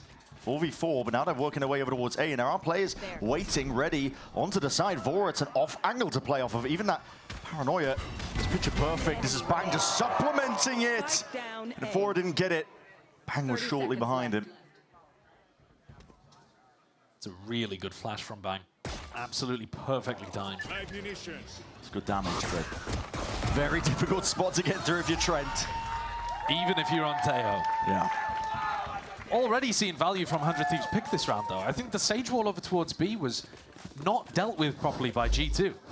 They continued to apply pressure as if they were going to be split, but because they never really broke the Sage Wall, I don't think 100 Thieves bought that particularly. They had two players ready to defend the eventual pivot into A perfectly. Yeah, I mean, they heard the salvos and it was just, what was it, Trent slashing away at the wall. Yeah. So it doesn't feel like it's a B hit. It doesn't feel like too much danger at all. And of course, Cryo was pushed up. Interceptor, placed alongside Timotino. He can overstay it for a second. Cryo looking to really get involved. And alongside that one, Saturate Timotino reinserts himself into the conversation. A lot of damage. Kill miss there onto Valorant. They're hoping to build up these orbs onto Voro or Timotino. Yeah, Timotino just full pushing out there, halfway up to his ultimate already. It's a nice position for the Interceptor as well. Cryo throwing it behind that metal box. Can't wall bang through that. So any kind of utility like a Prowler, a drone, Yoru Flash, for example, those are potentially going to get eaten. I think G2 are really going to struggle with B. Yeah, certainly. Smoke up and over towards the top. Valen skirting around danger, but not for much longer. This is pretty standard stuff. I mean, 100 Thieves can't afford to lose too many more players here, but that's why they are tripled up. The Spike, they're firmly behind them here. So two, well, currently, 100 Thieves, they get the rounds that they needed to win. And it's certainly possible that Timotino could get his Waylay ultimate online during this round. Yeah. He's going to go for the Bucky. Man, what a shotgun abuser. I mean, fear in the hearts of his opponents, I think. One enemy remains. You're going to know what he's going for here. For G2, 30-year-old they're going to make days, sure. bro, they're just insane. They're going to be looking to see that they can make this round 3 clean. Where are you? One's up and over the top. They're going to play towards mid with the drone alongside it. Valen is the one tip of the spear, really. Double dash, Bucky in your face, and the shot just goes wide. Timotino, significant amount of damage, but Valen not done yet. Blinding. Very much alone here, inserted all the way up towards that middle section, but putting a squeeze onto B. As 100 Thieves go exploring, looking to see if they can seal and fill up those gaps. Left wondering where it's all gone wrong. Valen is just running a mockery. He's got 4 kills. For the ace. Doesn't know where the last is. And I feel like I'm cursing these players at this point. The amount of 4Ks I've seen. Not converted into it. This was a particularly weird opportunity for an ace for Valen. Yeah. He almost got traded instantly by a Bucky and then has just been picking off people while his team hits B. It's a strange round. Bang with full armor and a Vandal. Might as well just be saving at the end of this one. And maybe mid will be the weakness here for 100 Thieves. With how heavily Cryo and Asuna are looking to shut down the outsides of the map. G2 might be able to play through mid. Yeah. That's going to put pressure on Timotino. He's not always going to be going for a dash Bucky play, obviously. Sure. That's just his bonus round strategy. But because he didn't get a kill, he also doesn't have the ultimate available just yet. It was 2 away to start the round. Real sharp shooting. One enemy The big value from G2's composition is the fact that they have so much drone utility. They have Trent's drone, as you saw there, for Valen to run up early, but they also have 2 Prowlers. So you're not that worried about wasting the drone at the start of the round just for a little bit of space. So that's the big threat on 100 Thieves' side, is very early map control plays by G2. 100 Thieves already making adjustments, ensuring that middle thoroughly supported. A lot of util going to be sent towards Cryo here. Makes it feel like, again, that it is that B pressure. See if they can pull out any sort of cooldowns. Bang is hyper committed. Forwards onto the angle, spots his players crouching, just can't quite get out of there. Instant trade from Jorg. Good for that one. Sees. Does connect. He's not going to be able to be moving much further forwards from this one, but 100 Thieves aren't even looking to contest over towards Link. Instead, the call for them is to re-push all the way down onto that flank. It's an open site now for G2. It's a nice plant as well. The position that Vora's holding in is now absolutely critical. Yeah. Trent not choosing to save that salvo for the post plant. Instead, G2 hyper-focused on locking down all the angles, the threat eliminated. Now Vora, how on earth does he get back in here? He's got to be worried about Leaf, he's got to be worried about bricks and close left. Trent's already filling this one up. He just saw the barrel of the gun, tried to sidestep a lot of that one, but there's a fight still squared up to Vora. Winning it through, Asuna towards the back, and now the rest of 100 Thieves putting on that pressure, applying it, and it's all up to Leaf. Not a lot of angles that could be spammable from, but he just plays it back and away, ready for the fight, Cryo! And time remaining as well to get that defuse off and ready to go. Big kill from Cryo towards the end. He was very close to getting mobbed up. One more bullet would have done it for Leaf. Leaf was convinced there was a second player flanking. He spent so much of that round staring towards A main. Kind of baiting the rest of the team, to be honest, but he was just very confident in his read that there was another player behind. Didn't think Timotino would be going for that alone. Let's go, man! 3-1 is a great start for 100 Thieves. Much better than they were able to put together on buy. Yeah. Putting a priority as well a bit on these half armor buys by 100 Thieves. They're doing it every now and then. Trying to stretch the credits as much as possible. Yeah, whereas you look at G2 going for full across the board. Yeah. Still have the guns here. This time looking towards mid again. The drone has to be broken as a gate crash is sent flying up, but there's no point of view till maybe if the drone was not broken. Well, I mean, you see Timotino here with his ultimate, and I think you're pretty worried about taking fast mid pressure because Waylay ult back through mid would be a nightmare. There are so many good spots for the Waylay ult though here. You know, if Cryo spots people in B main, throwing a Waylay ult into this B position could be devastating as well. Valen just looking to see if he can create some subterfuge across the map here with these smokes. But this is the timing where Asuna goes for the wall. So now there's a wall down in B main at minute on the clock. And I still think G2 don't really have an answer for this because they've walked up B as if this was the part that was supposed to be the fake, right? Yeah. They're faking A so that they can get a quiet walk up B. But then there's a wall in your face and you have to break it. Looking to burst this one down. Evolution popped off. Cryo's going to be ready to ignore most of this util coming his way. And he's got that crossfire set up intact. 100 Thieves seal it all up. No entry onto the site whatsoever. And now the spike is lost. Doesn't matter how hard Baby Bear gets the lurk going over towards A. I can't see them recovering this one. No. They don't have a good game plan here for Asuna's wall. I think they're going to have to take attack timeout early here. This is where I would be hitting the panic button if I was Josh RT. Yeah. Because the game plan doesn't really make sense either. The strat that Valen's calling here. The design of Corrode as well doesn't really enable you to just insert a player, break the wall at the minute mark. Because at that point, they take so long to rejoin the rest of the pack. Whatever you're going into is... yeah, we're going to be late to the party, right? You are going to be late, but that's why you send Jorgamo there. Like my adjustment here would be, you have Leaf and Jorg at the very start of the round, go and take some B main pressure. Yeah. They try to actually put pressure on Cryo, force it back a little bit, and if there's a wall that gets used, Jorg breaks it and gate crashes back to the rest of the team. Sure, yeah, that could happen. They are timing it pretty well, though. Where if Jorg ends up using the gate crash at the beginning, it will expire. Yeah, it's so, and it's an awkward spot to get the gate crash back in, because look at all the walls it could get caught on. Anyway, they haven't taken the attack time out anyway, though. Details, yeah, they haven't. Well, this one's an eco, but yeah. I think going back into B is really tough. They also haven't even been breaking Cryo's trip. So, lots of things here. This is why NBS was saying, we have an unusual composition, and it'll be on G2 to come up with ideas to break it. Yeah. But it's the start of the year like this. New ideas can win you games. Flash wants it instantly at that. I mean, that's, I believe, the paranoia coming out on the other side of things here. And they're looking to square up into these fights. Not too many players with the rifles. Bang can adjust it. Try to control the aim back down again. The players with the guns doing the most, but not accounting for that. Asuna, impact he has. And Spike's his now. Yeah, tucked tight to the corner now with that wall down. How are you going to retrieve that one? Try and beam it down. Leaf does have the weapon for the job, but doesn't want to be caught unaware. Cryo's watching one side, Asuna onto the other. Open as anything. They've missed each other. Cryo's trying to rejoin. Asuna giving up the space. A lot of noise made, but they're happy to swing wide anyway. 5-1 this early on. You're exactly right, Josh. The onus is on G2 to figure this one out. Like I said, I would have taken the attack time out by now. right before this eco round, but we'll see if Josh has confidence in Valen or wants to take it right now before a rifle round, perhaps. Nice! Let's go. I think there's got to be an adjustment.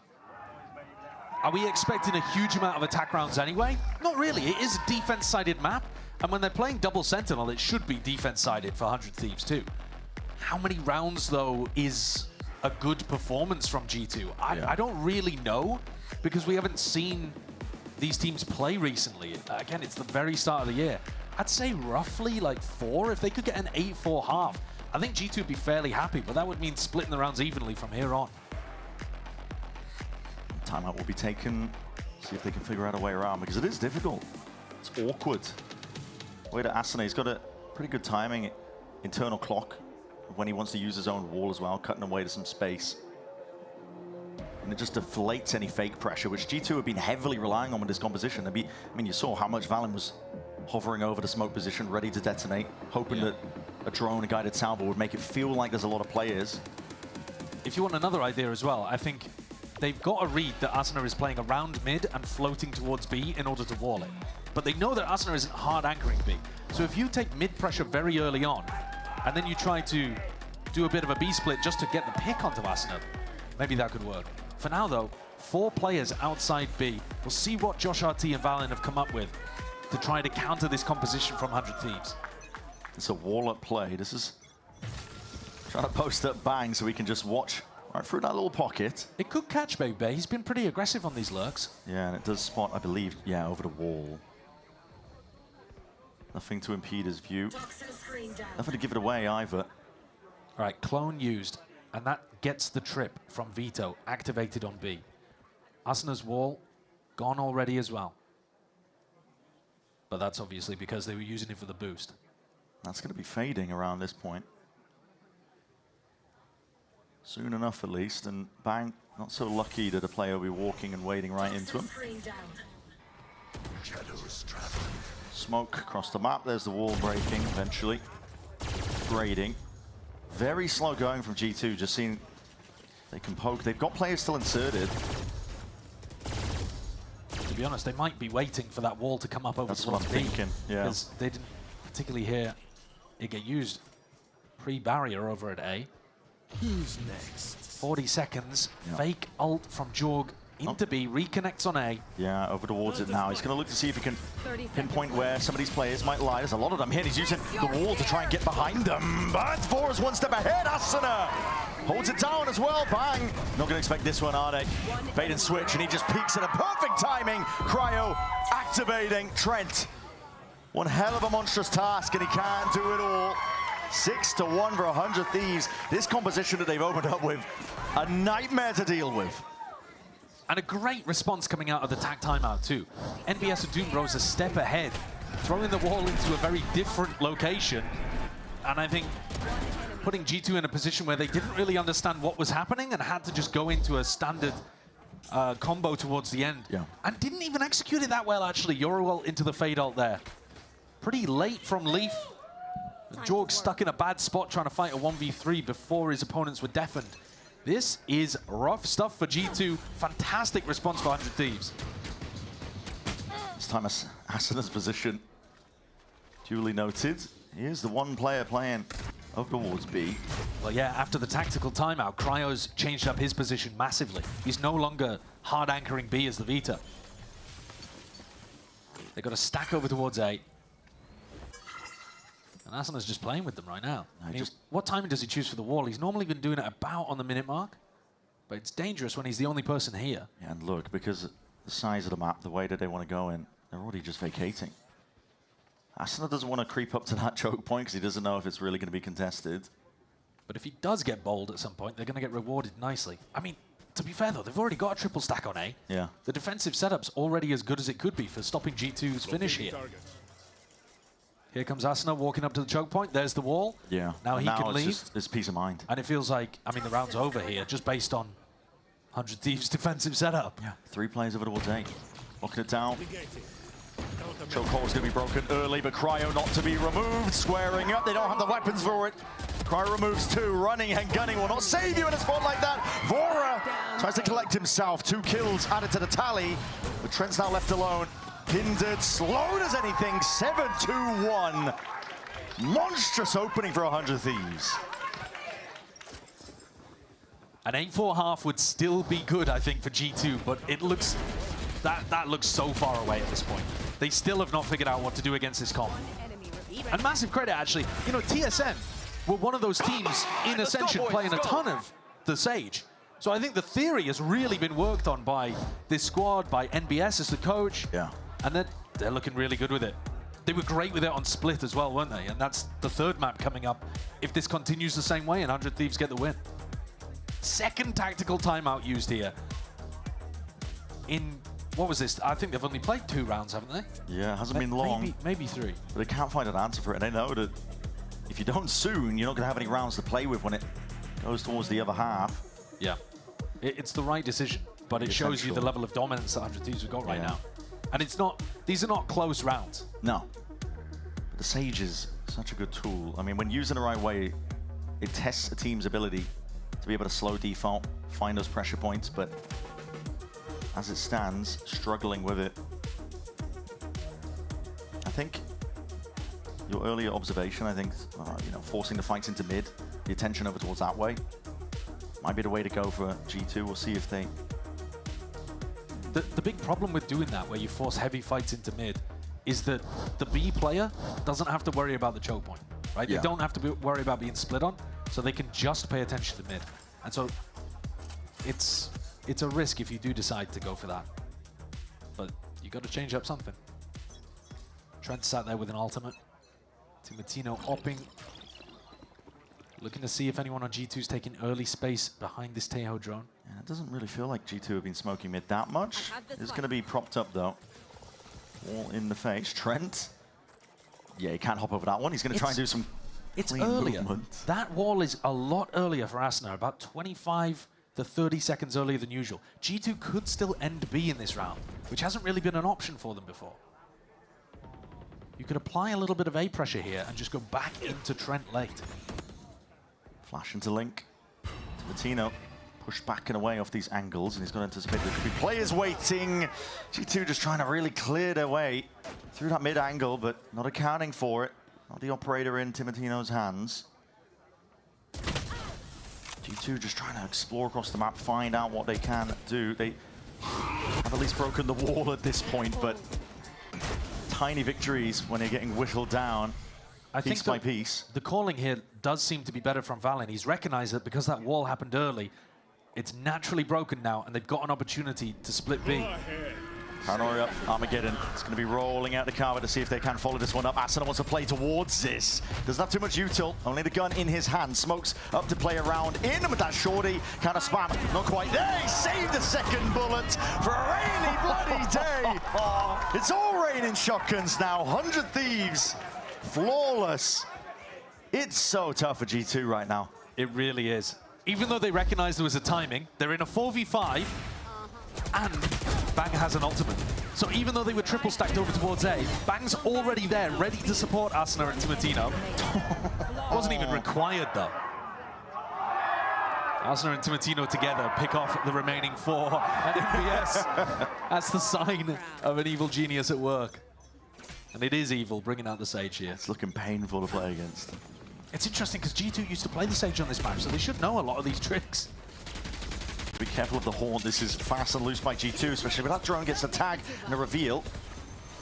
Timatino with a clearance, wants to go for a bit of a play of his own, but he's slowed down, halted by the Seas for now. Might be a good thing, actually, that Alicia was put on him there for a moment. This is an anti-eco round. Can hear the footsteps, though. It's not fake presence and pressure. Vora's forwards, rifle there. Sees the fake TP. Happy to just stand against it. Weather the storm. What cheeky, what is this? Just baits them around, isn't it? They're just getting silly with it. Yeah, I don't think that's one that they've run in scrims before. I mean, maybe, but that doesn't look like something that NBS drew up. They are dominating this game, though. That 8-4 that I was talking about as a pure hypothetical, it never looked realistic, to be honest with you. And now it's impossible. Nice! Come on, bro! Let's go! G2 have got 2 more chances to make something respectable of this. But you're looking at this game and thinking, this could have been a 2-0. Yeah. 100 Thieves had their chances to win on Bind. And they're looking dominant here on Corrode. Vora's just so happy to square up to the challenges in mid. Peeks out, Valen gone. Now this is an interesting wall at top mid as well. It's a weird one, broken immediately. Yeah, broken early. Timatino's also hand revealed. The operator's leaning over towards B. But G2 have been doing this. They've been gathering information, poking and prodding, finding out where 100 Thieves are actually playing. Hasn't done them a lot of good. If Valen had not died in this round, if it had been a 5v5, I think G2 would have had a great chance here. The defensive setup has swapped. But it's so tough without your smokes. And Leaf out in the open. Desperation really grasping at any sort of opportunity to even out that scoreline. But with him going down, 3v5, 100 Thieves now bunkering down. 3 players looking to see if they can put a stop to most of this one. Jorgamo trying to pre-aim, but he's been slowed to a crawl. This util pulls him back. Sound cues cut away. The spike is dropped down into the middle of nowhere and has to be reclaimed, but 100 Thieves are on top of all of it. Cryo inserting and activating. Baby Bay's the last one left, and it's not going to be for much longer. Not with a shorty in your face. Disgusting work by 100 Thieves. Last round in the half. And because G2 have just been nowhere near in some of these rounds, 100 Thieves have never felt pressure to use their ultimates until it's absolutely desperate. I mean, in this situation, TP, they're relying so heavily on the Teo salvos to make that angle not a reality, and yet they've miscalculated completely. Vora can just stand there and get the freest kill, and then ults late on. Oh no. And this signs alive. This Convergent pass is waiting, catches the contact. Asuna is forward, stunned for now, but Trent is in a sticky spot, and Timatino trying to spray them all down, rushing them to pieces. Valen with the TP into the back is nothing but an absolute Hail Mary that does not pay off. 11-1 at the half. Rapid showcase from 100 Thieves and slightly unethical in my opinion, but listen, they are set up well. There's a wry laugh on the other side of the stage from Baby Bay, having a conversation with Valen, and I think they'll be very relieved that they got the win on map 1, because this is not close. No. This is an absolute prep diff between these two teams. They're pulling on a comp like this with no chance to ante. Filthy work. 100 Thieves, prime position to bring us to map 3.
Comebacks are not out of the ordinary in Valorant, but 11-1 is a very difficult hill to climb up if you are G2.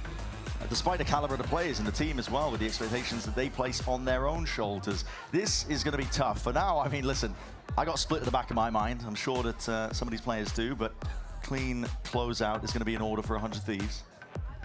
I'm sure G2 focused on one step ahead. One round at a time, right? One round at a time. Yeah. Josh, body language looking like he might have given up on this one a little bit, but he is locked in, giving messages to the troops on how they should play this. And 100 Thieves comp should be defense-sided. It should be a little bit more difficult for them to get in on the attack. But at the same time, can they cheese around here and there with Timatino on his shotgun explorations? I'd imagine so. Yeah, chances are that it's likely. We'll see how this one gets started. Round 13. There's hope in the crowd. G2 have got to take it at one step at a time, starting with the pistol Jorgamo. First to take place over towards here, absorbs up that Prowler, and Leafs by his side, looking to take these fights early and often. TP back though, will leave Valen very much alone. The Thieves not looking to rush into things though. Immediate reclear over towards mid. But Valen is telling them that there's no commitment here on A, so you can't overpush this. 100 Thieves are clearly going back and re-exploring. Jorgamo's looking for signs of life, just spots the top of their heads, but Ghost from long range through the wall, not doing tremendous damage, trying to flash it, re-push out, just kind of, put together any sort of play they can. To be honest, a bit lucky that they even get the counter pick there onto Asuna. Yeah. Otherwise, it could have just gone straight up, down a player. 3v3 though. G2 have got Trent in the right spot here, has Salvas as well, so. Much more passive setup though over towards B. He's not going to be able to hold the choke point in the same way. Jorgamo watching for it though. Contact, Salvo should come out as well, locking it down to a degree. Concussion, but the 100 Thieves players are already in. They've swarmed the positions. B-side there for the taking. And that's the difference between the compositions. 100 Thieves could lock down that choke and you could never get through. Yeah, and the Salvo's a little bit too slow to try and stop them from scaling. Same with the stun. Valen has to do a lot here. Yeah, it's just too much to clear.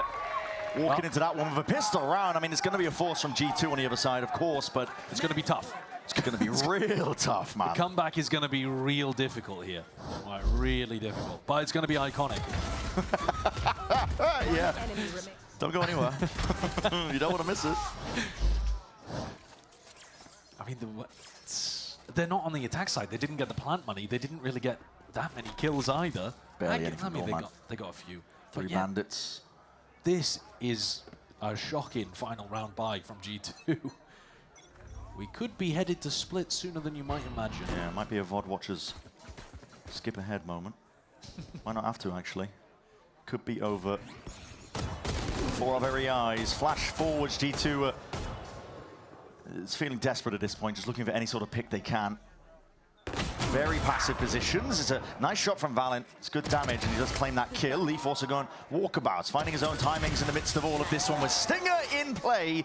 G2 can't count these players out. That is the miracle weapon for these guys. Leaf is stuck, though. He's made a lot of noise like he's in that corner. Leaf gets a chance to reposition off the wall. Should be faced up. Whips out the secondary. It's damage done. Cryo on 11 HP. G2 still in this. Leaf's done an absurd amount of damage with his Stinger over the course of this round. I mean, they're favoured, really, aren't they? The spike drop down. Baby knows where the position is, unless he's caught looking the other way. Oh, no. He is thinking about it, though. Yeah. Salvo there, too. Maybe potentially Trent might have seen it on the minimap. Feels that way. Drone to clear it. As weak as anything here. He's got to sidestep most of it, and yeah, Baby. So, round on the board. My prediction into the comms is one round at a time. A 100% increase in terms of rounds won by G2 recently. Very good. That's great. Projections through the roof. This quarter, we're going to have exponential growth. One enemy remains. If Leaf keeps hitting shots like that with the Stinger, maybe. Nice! Nice! And that might be the intangible quality they were looking for with Baby. Yeah, you may have just seen it there. I think so. You've got to have a guy that keeps the atmosphere light. Yeah. The pros do say, though, generally getting battered like this is actually easier on your mental than losing a close game. Sure. Because in a close game, you're thinking about all of the small mistakes. Oh, what if I'd just done that? What if I... A game like this, you're like, well, we never had a hope. Deep Horn, Leaf. Could be seeing many signs of life. He already has as well. Inclination of what's going to be occurring. No armor to protect you. Leaf is feasting here, and no scopes abound. That's a fine collection of kills, and he's looking for that. I didn't even know that was possible. Ooh, that's disgusting. Yeah. Lean back, I'm learning today. The question is when you start to believe, Brett. A few more rounds, please, before we get into that conversation. Yeah, I think so. Leaf's up to a very early ultimate. If there was a way for G2 to be able to put a round together. Maybe it would be to do with that. It's a weird spread in terms of the buy, but at this point, you got nothing to lose. Might as well invest everything. Outlaw operator. John, we're going for that peak. Paranoia. Potentially play him in, but 100 Thieves just diffuse. That C's gobbled up. To be honest, the veto hasn't been the biggest problem in this composition. I think Cryo potentially could have been playing the Chamber as well, and it would have led to similar outcomes. I think it's been much more the Sage that they've struggled with. But it's an interesting little flare to think about. And did stop them from going for those big B bursts. The threat of the Interceptor is always there. Whole gang, though, grouped up towards mid. Thieves are going to be starting to see if they can take a gander over towards this B side. It's up to Trent to see if he can lock this down. He's going to regroup, but Baby Bay is immediately deleted. That's just Vora alone in main. Double dash over towards the top. The refract to pull back. Paranoia now sweeps forwards. The concuss might save you for a little bit, but not for long. Players starting to fall now with these deep inserts. Timotino is ready to be a pivotal player that just puts an end to all of this one. We'll reveal it with at least the Colombian broken. Shotguns out and ready. Still Timotino will be alive. Swift reset of the aim is enough. Well, Valent gets two immediately undone by the res. Jorgamo now left to do it in a 1v4. Not likely. 13-3. Wrap it up. Let's go next. And the next map, Split, also where 100 Thieves have been playing the Sage. So if it was causing G2 problems here, they've got to go back and have a think about how they want to deal with that. Asuna's going to be pulling out the same pick again in map 3.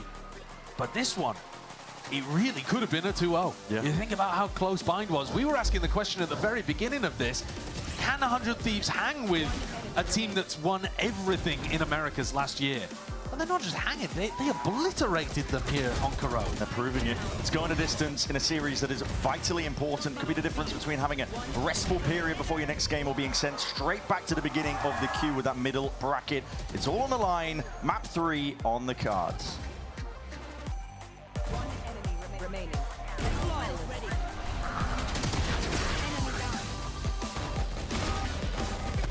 Spike down B. One enemy.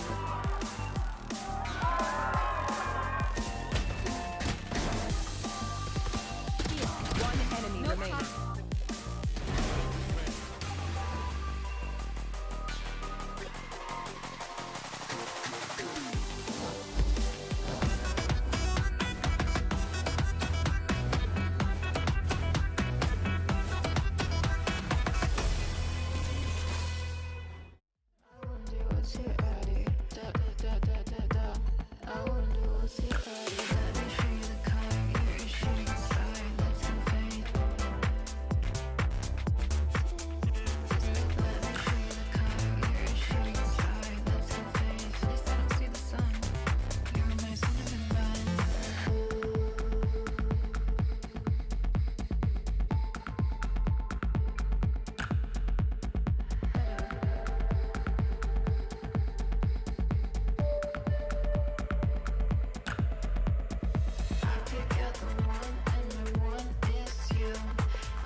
Hey guys, it's Vora. It's my pleasure to lead and introduce the 100 Thieves 2026 roster. First up is Timotino. He's a goofy guy, but he brings the right amount of explosiveness we need for the team. Next up, Asuna, our flex player, absolutely selfless player, and absolutely also our glue of the team. And then we have Bang, our controller, clutch player, and you better not whiff when his back is turned against you, for sure.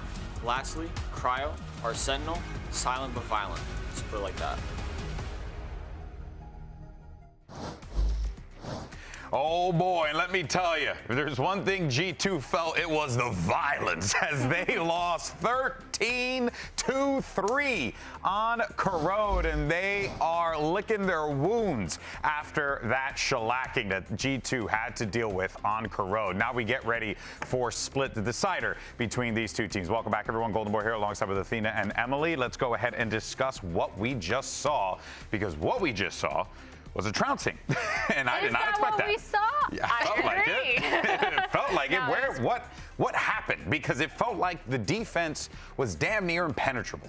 Yeah, no, it was kind of crazy. We talked about, or actually we heard the coach actually talk about how they had kind of a weird comp. And it was in fact a weird comp because it really was impenetrable, as you said. They had this double this double Senti comp playing a lot on those sites, holding it down. It was literally like G2, they couldn't even get into the site if they wanted. Obviously, they have that Yoru. They don't have that super fast kind of execute power of Waylay or of a Neon, so it was a struggle. Yeah, and also G2 was just waiting down the clock so much, and that gave 100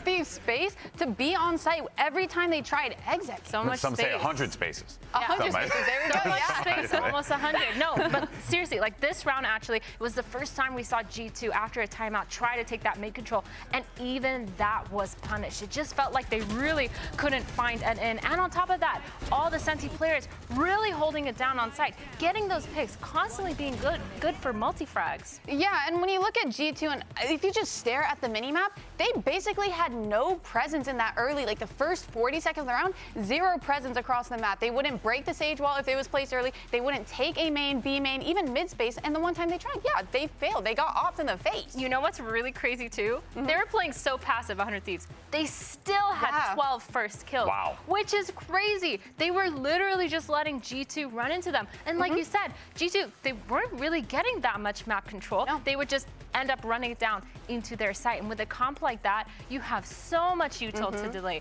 You have the Sage wall, the really crazy wall that we saw on that site as well, boosting Bang up so he could see through that small window. There were so many little tricks and gimmicks with this new comp that it really was refreshing to see on Corrode. Yeah, and they didn't even need to use like gimmicks, because at the end of the day, when you have 3 on site and they're holding those crossfires and just having G2 run into them, what are you gonna do? It's not like they have a Waylay so they can distract or distract them a little bit. They have Euro flashes, but what if you're playing anti? And they were. It really felt like they had a game plan for 100 Thieves being super aggressive, which we have seen them be on their defense side.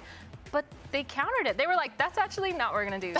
And I think what this does here is that it shows the discipline and the layers of 100 Thieves. This is not the same team that we have grown accustomed to over the years, who, you know, we will always talk about this squad that would be so good on the protocols. Hey, they execute on a thing, it looks great. But the moment something falls apart, it just didn't quite work out for them. This is not the same situation this time around. This is a team that's very fluid. No, because even when they did have their ults and have a game plan around it, which is what we've seen G2 normally have, they didn't know what to do. They used that Yoru ult to get into sight, but they got completely denied because of the Viper ult, the Fade ult, the really quick rotates that they had, as well as all that Sage Question though, to slow it down. And this is for both of y'all. Do you feel like this was comp diff, execution diff? Like where did that fall apart at for you? I think it started off as a comp diff, but I definitely think G2 could have tried to switch things up. Just take something, right? Yeah. Especially in that early round, because then they're left with 30 seconds on the clock to exit the site, but they don't have the comp for that. They need to bait out that utility from the Sage, from the players that are playing on site. You have that veto. You know he's going to be playing on site without anything really helping him. And so, you know, you have to bait that out. G2, I feel like they know that. They know these fundamentals. We've seen them do this a lot, but they just struggled. It didn't look like G2. Real quick though, let's set the stage for our final map. It's going to be Split here, and we're going to be seeing our teams, either coming up with some new ideas, maybe going to try and true stuff, double duelists? Like, where do we think things can go here, especially considering 100 Thieves have shown us that they can get really creative with these Yeah, comps. I was going to say, I thought I had a read on how 100 Thieves was kind of coming in on every map. I thought they would have some sort of consistency, but they don't. Like, we saw something brand new on Corrode, and now something gnarly. Something gnarly, yeah. I might say, yeah. So going into Split, I have no idea what to expect from 100 Thieves, but for G2, I almost feel like 100 Thieves kind of have a read on them already. Yeah, it feels like they do have a read, but what I am worried about, and this will go to your question too, where you were asking me, GB, or asking us, if you think it's just a gimmick comp that worked out. I think 100 Thieves are going to go back to their bread and butter. I think they're going to know how to play Split and have that meta comp, and so this is going to be the true testament to see which team actually is able to get on top. Well, what a great way to close out our first week here at America's Kickoff, a game that is going the distance. Map 3 coming up next after this quick break. Don't go anywhere. You do not want to miss it.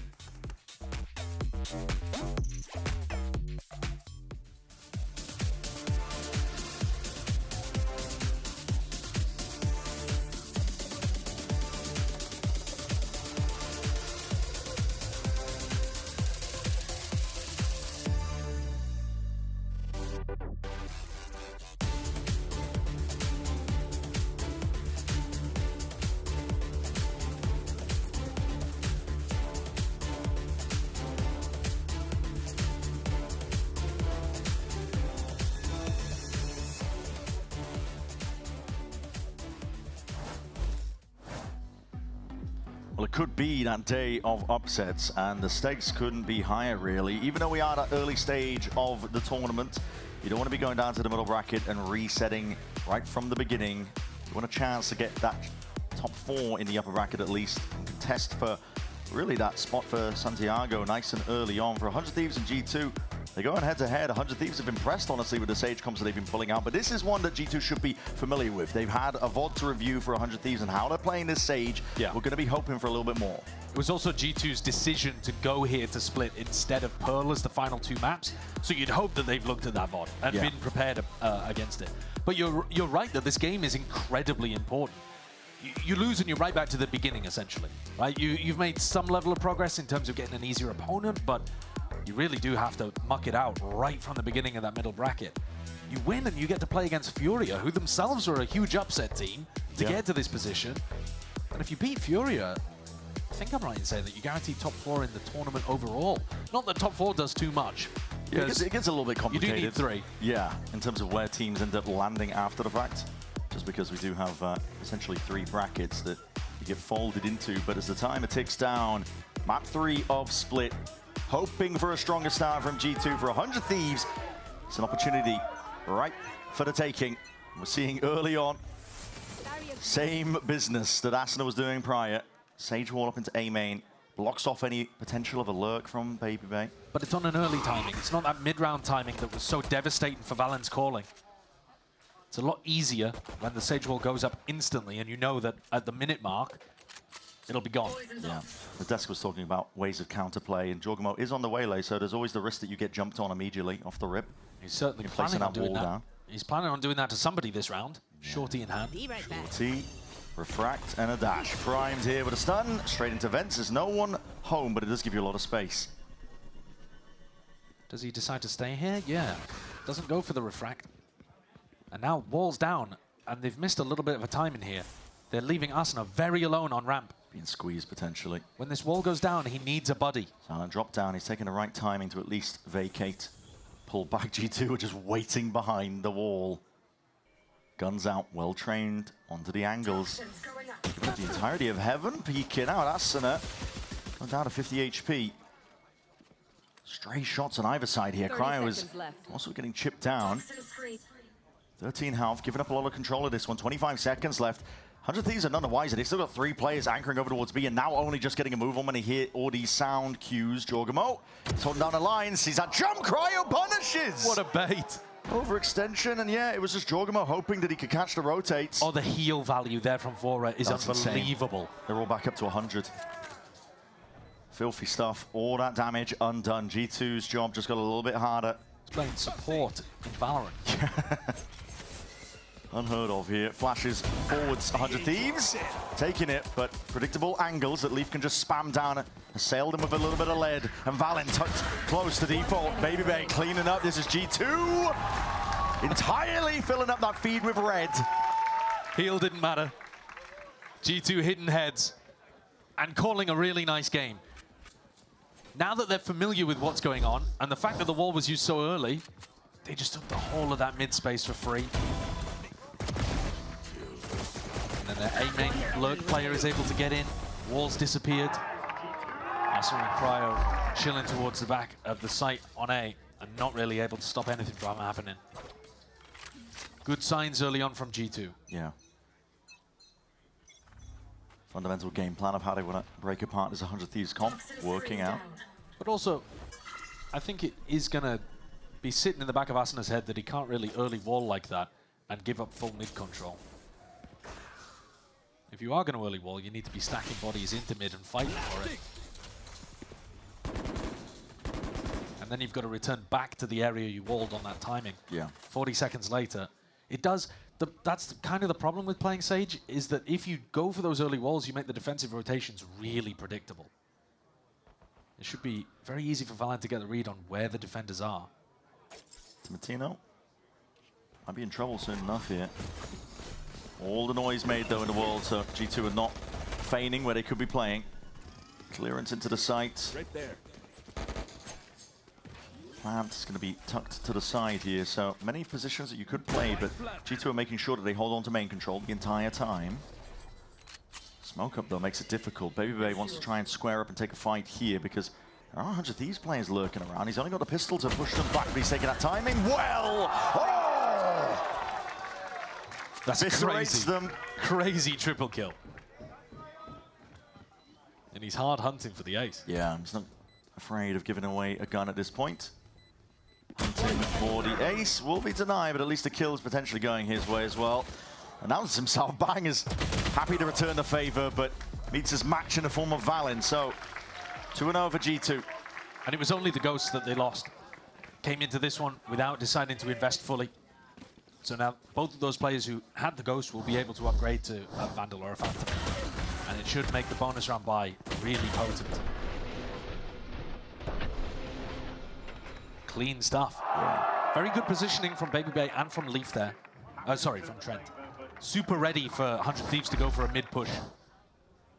Anticipating that that would be the call on the eco. Even though it came from ramp, easy adjustment. There. So Asuna using the slow orb early on to control a little bit of space, and that'll allow him to pick a mid-round timing to go for the wall, which should be a lot more difficult for G2 to deal with. Yeah. Bit of poking. Players vacating mid though. Certainly Cryo is going to be home here. Flash Haunt. Perfect with the timing is the util. Jorgamo taking up a lot of that vent space as well. Looks like that is a clear game plan of G2 early on of how they want to punish this 100 Thieves comp. They're hammering this wedge into mid, making 100 Thieves feel really awkward because look at Vora. I mean, he's looking left to right. He knows that Vents is contested, but he has to try and watch this just because Cryo is holding it all the way down. I mean, it's going to be that wall propped up early. The kill claim, nevertheless. Jorgamo might get another chance of himself, just backs himself out. Wasn't favored taking a fight like that. He is toying with him right now and waiting for the backup. Double dash over into the corner. Too many angles to account for. Leaf is there. Can't quite take a fair fight, but he waits for Baby Bay to get involved into the mess. Immaculate team play. Both in terms of how they overwhelmed A-Heaven and allowed Cryo to get traded out. Spike planted. Dropping down a real sound cues. There's a back open. Bang. Happy to claim that kill. That's going to be the ult offloaded nice and early. I mean, Leaf has used that rolling thunder to buy a bit of time. 2v2. Sidestep at the fault line. Possibilities for 100 Thieves, but that is it. Dashed away to the win. The bonus conversion for G2. They set up their economy so that they would have those rifles for the bonus. And then the execution was sublime. The team play from G2, exactly what drove them to such great heights last year. Cryo there with his head on a swivel, had to be worried about Leaf jiggling over towards Heaven. Nice crossfire, boys! Let's go, Jay! That was clean. Yeah, it's all about those crossfires, trade timings. The fundamentals were played really well in that round. This is more, I mean, is Timo just going to jump on somebody with a Bucky here? It's going to be a punish potentially. Double dash up onto ramp. Vora. What a shot. Wow. So we were stunned up into that. G2 are going to look to see if they can continue to take a lot of this space away as much as they possibly can. Flash through. One's going to be broken. Smoke to replace it.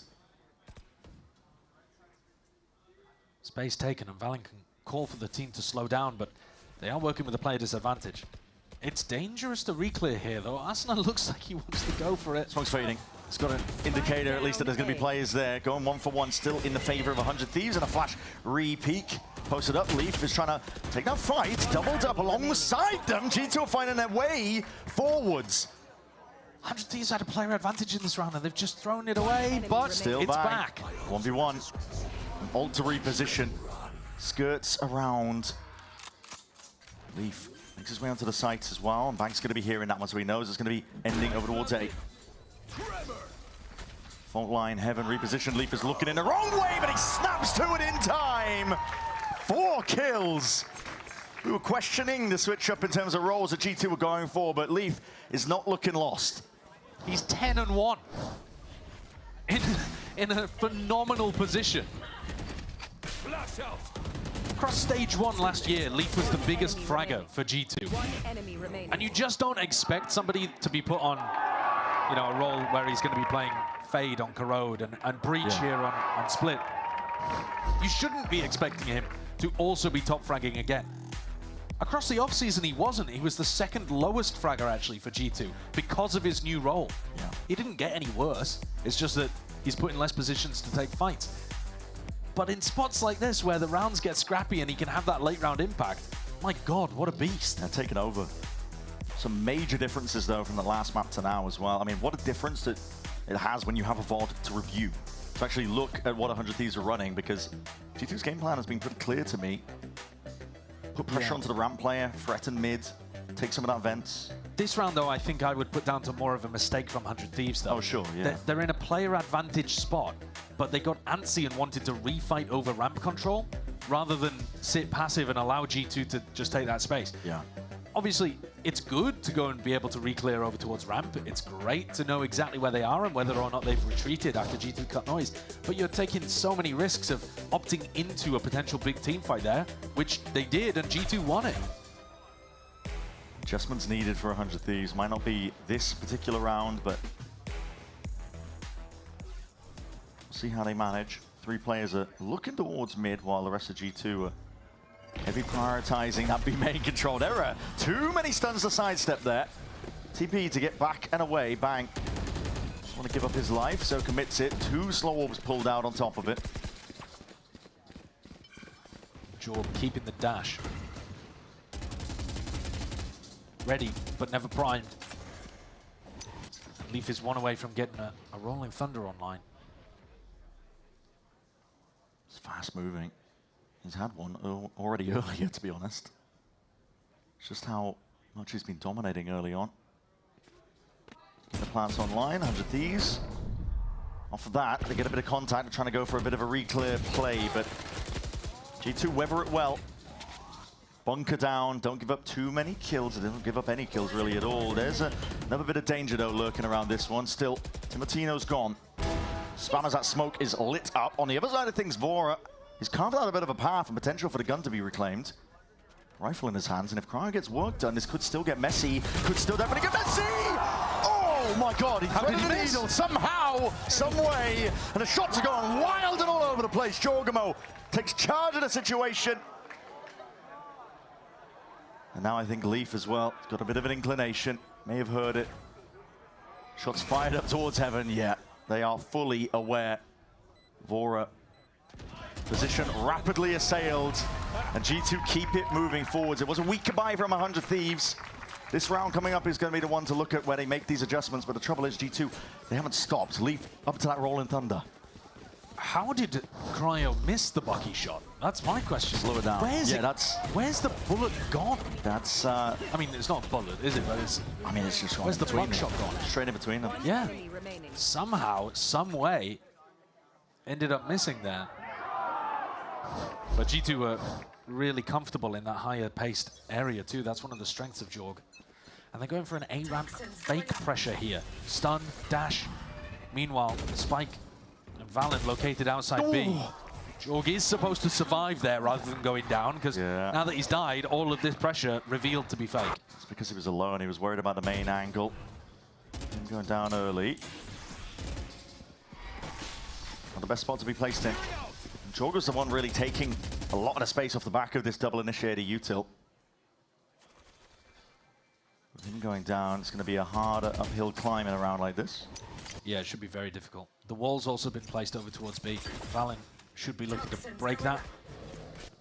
But he's just walking up to it at the moment, making sure that Asner isn't playing on top of it. The presence over. It's a good flash as well to slow down G2 for a moment.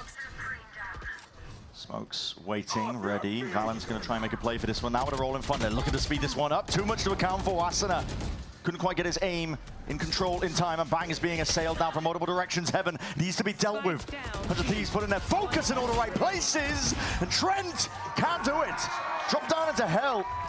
Well managed by 100 Thieves. First round on the board here, and I think the story's somewhat similar to Corrode. The wall had not been broken in B main when they went for the B split. Really strange stuff. Maybe they thought that it would give away the game too much. But there's 3 players here, and Bang, who's anchoring the site, never really needs to look towards B main. Valen's shooting at the wall, but you can tell it's only one guy shooting. He's not going to be swinging out through a smoke too much. Yeah. And Bang plays that spot with a lot more safety as a result of that. Weaponry in the hands here.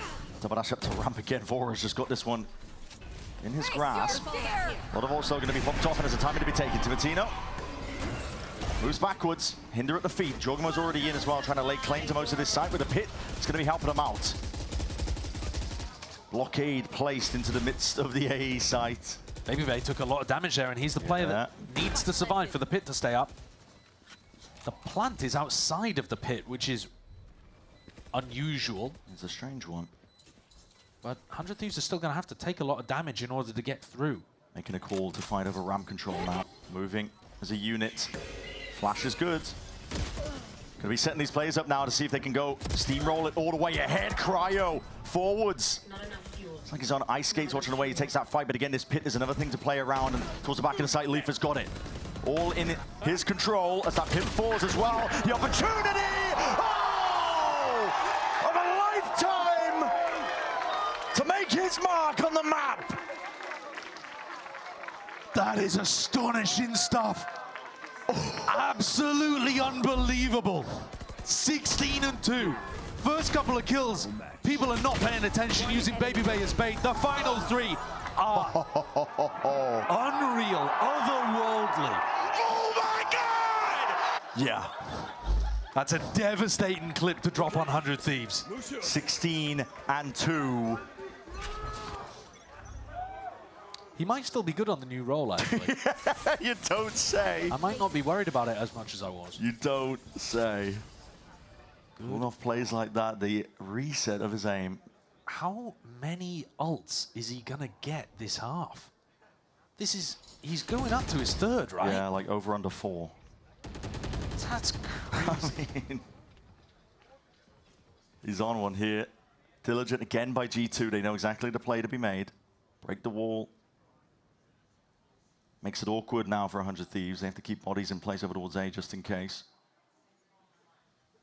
Leaf's just wandered into B main alone. He's unkillable at this point. Still taking those timings. Did he grab the ult orb as well? There's a lot of players waiting on the other side, though. If they're gearing up to go into a B here, they do have Jorgmo's ult. Urgent Paths is going to be useful for a spot like this as well. Aftershock into the corner. Yeah, just thinking about using it here to clear out a player that might have light weaponry. Yeah, here it is. Send it. Flying forwards now with the ultimates. Nice paranoia. Near sight, pulled back. It is paranoia. Uses a lot of his attention, but the player position's already pointed out, spotted out, and guess what? With those rifles in hand, just making a mockery of the situation. Leaf gets 2 more. Okay. Gets his ult online. Yep. Go on, send it in a 4v1. You'll get another one anyway.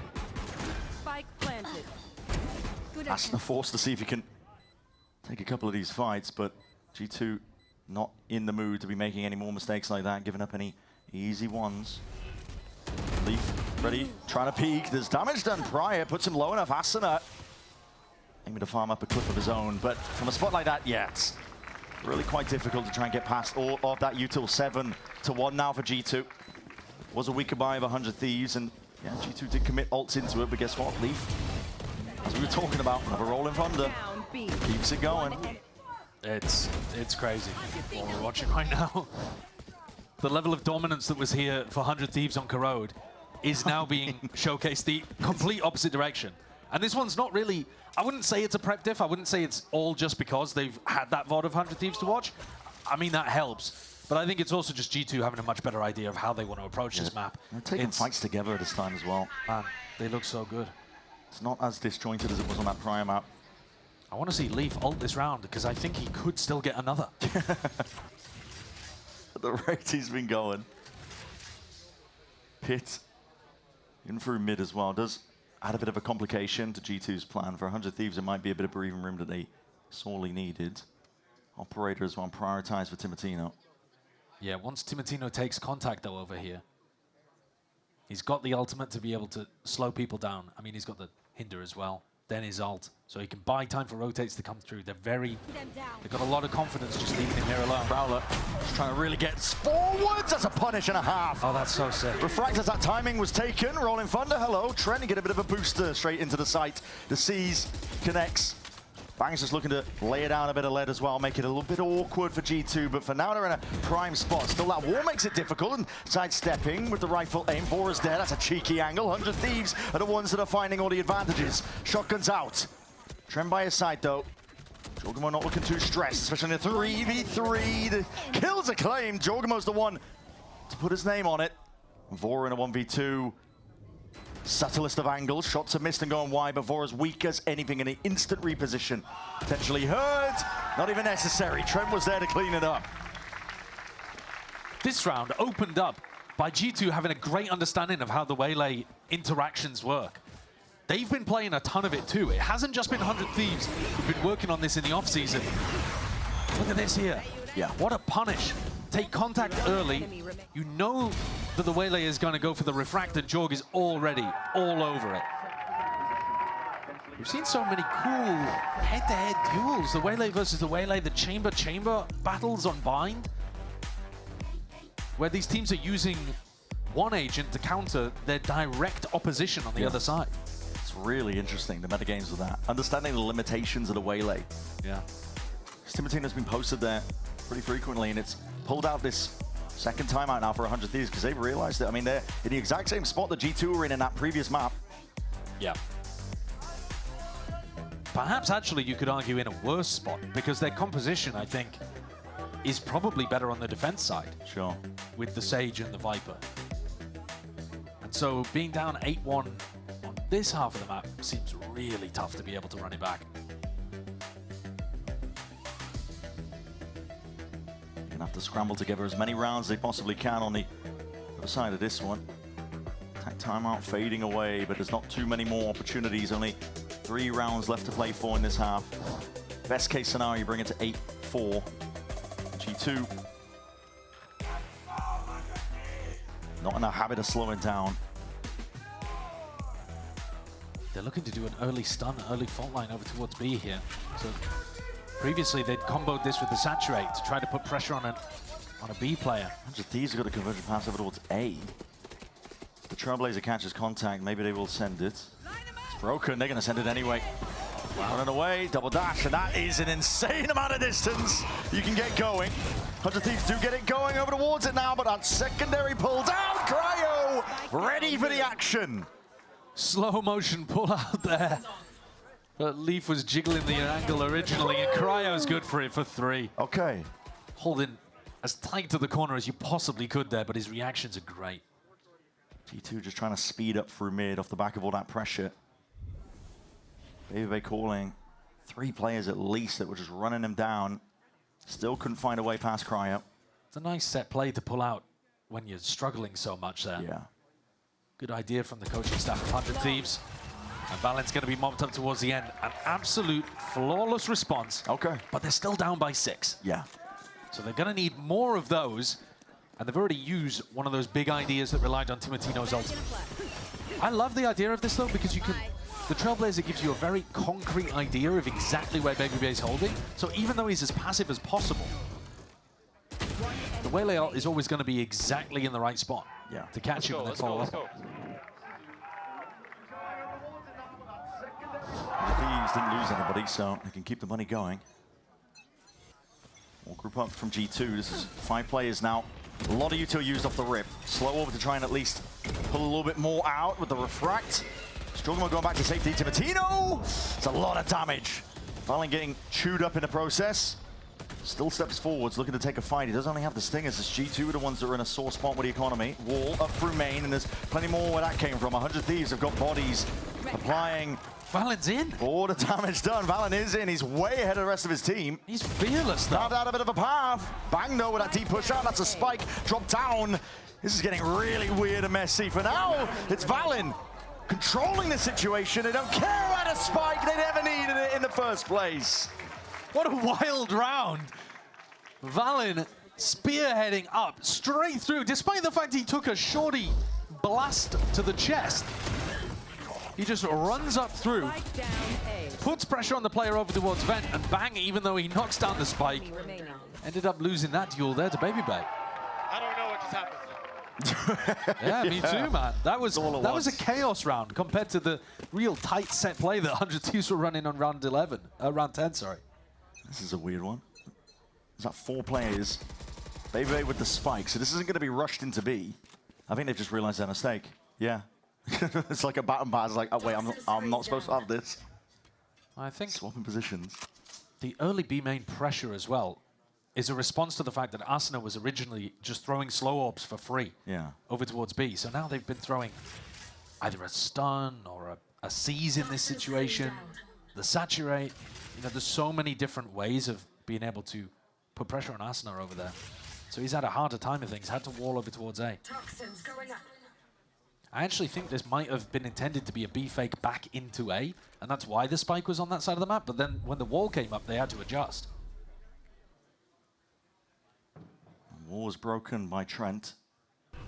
Last round of this half. Martino going exploring. This is mid-round information that he's trying to gather. Seekers as well, points over towards B, one of them over towards A. He's used all of his utility basically in this round though, just to gather that info. Yeah, here it is. When the ult's not getting floated, Bang just sends the paranoia forwards. TP to try and cut this way across. Jorgamo straight out of there.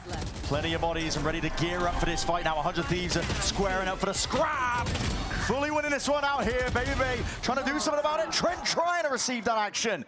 Gets involved a little bit more from the side, and suddenly 2v2 knives out. That is the wrong time for it. Asuna's finished, but time, pressure.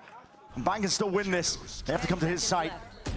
Deep with the smoke as well, but Trent just baits out those shots, and time matters not for G2. He wrapped this half up 10-2. It's scrappy, it's chaotic towards the end, but it's also completely dominant for G2. When you look at the scoreline, a 10-2 half here, with 100 Thieves playing the Sage on defense side, and that is surely running. Yeah, diabolical. Yeah. But we were singing the praises of 100 Thieves after map 2, and now they're in a very tough position.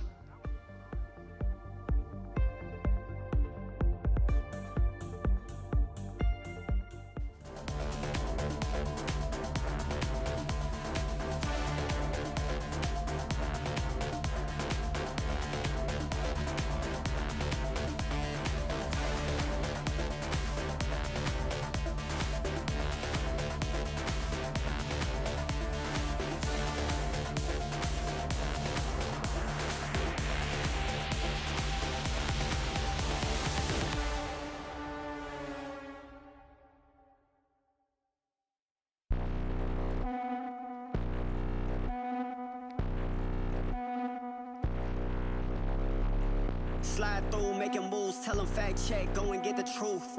Who you know like us, go and get it jumping, gotta be the shoes. I was down bad, tripping, still kept the vision, had to see it through.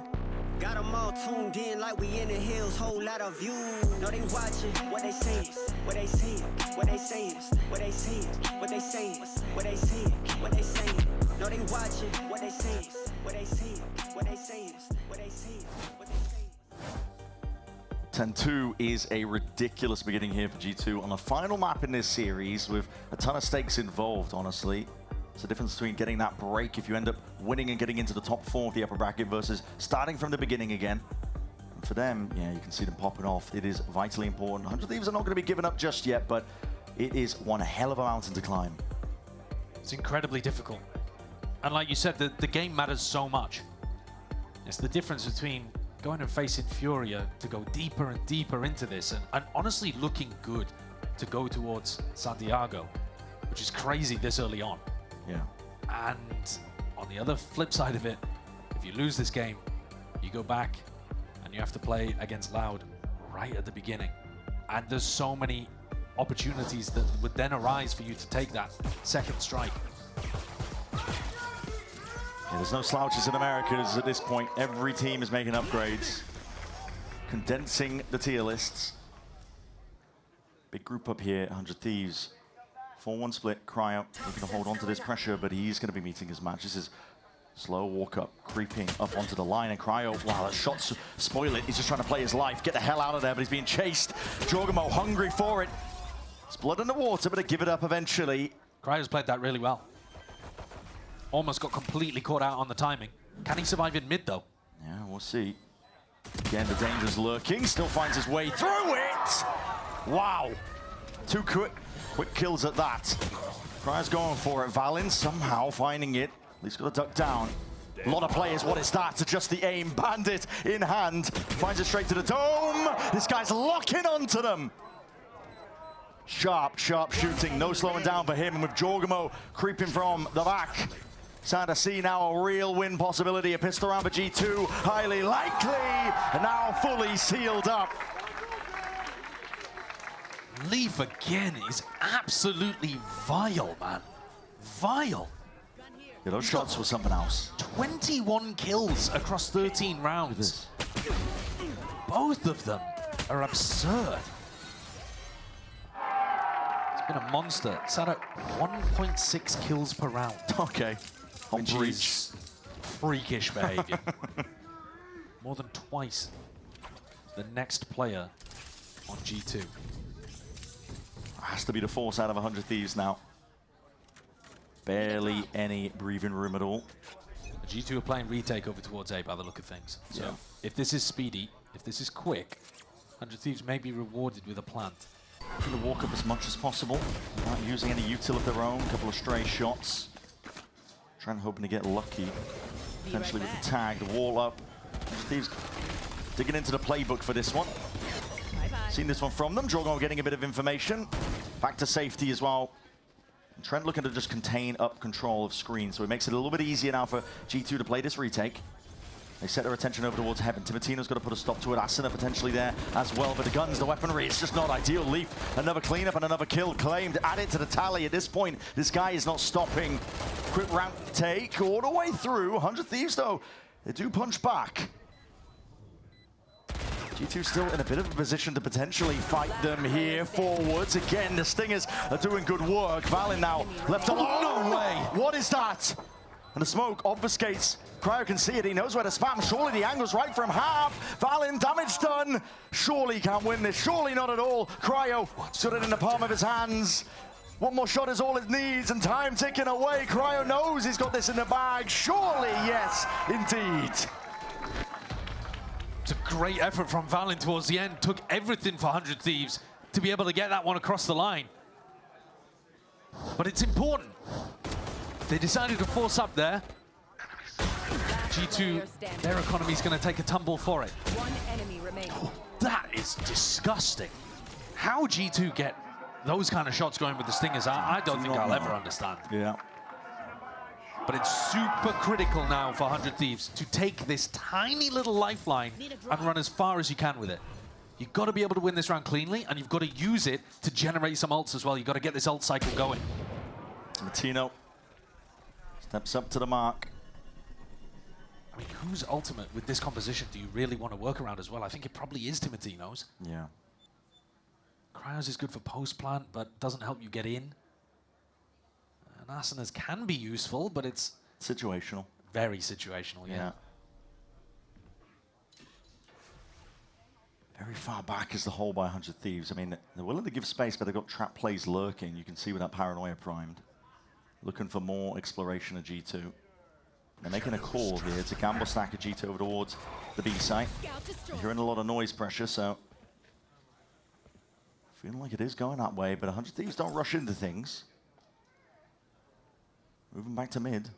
There's a lot of trap play potential for G2's comp as well. You know, you could be running into any of this breach utility. Could be running into a slow from Jorgamo as well. You do have to be cautious. Looks like they've avoided that huge trap on B. Yeah, Bucky. 30 seconds left. Jorgamo's hands. Surely only one though at most. Yeah. Oh, seen magic moments before. He's got a pocket to play in. That stun does connect. Moving through though. Light speed to try and disengage, but he wants to go for a little bit more. Now the team is starting to join him, and he's got backup. Arriving time, running short. Jorgamo, he can't be doing this to them. Refract back round the corner again, bang! That's a TP deep. Time of the essence, and it needs to be stuck down, but the health advantage not there. Trent could just win this classic in hand. If his aim rings true, could be everything for them! Trent! Takes it away!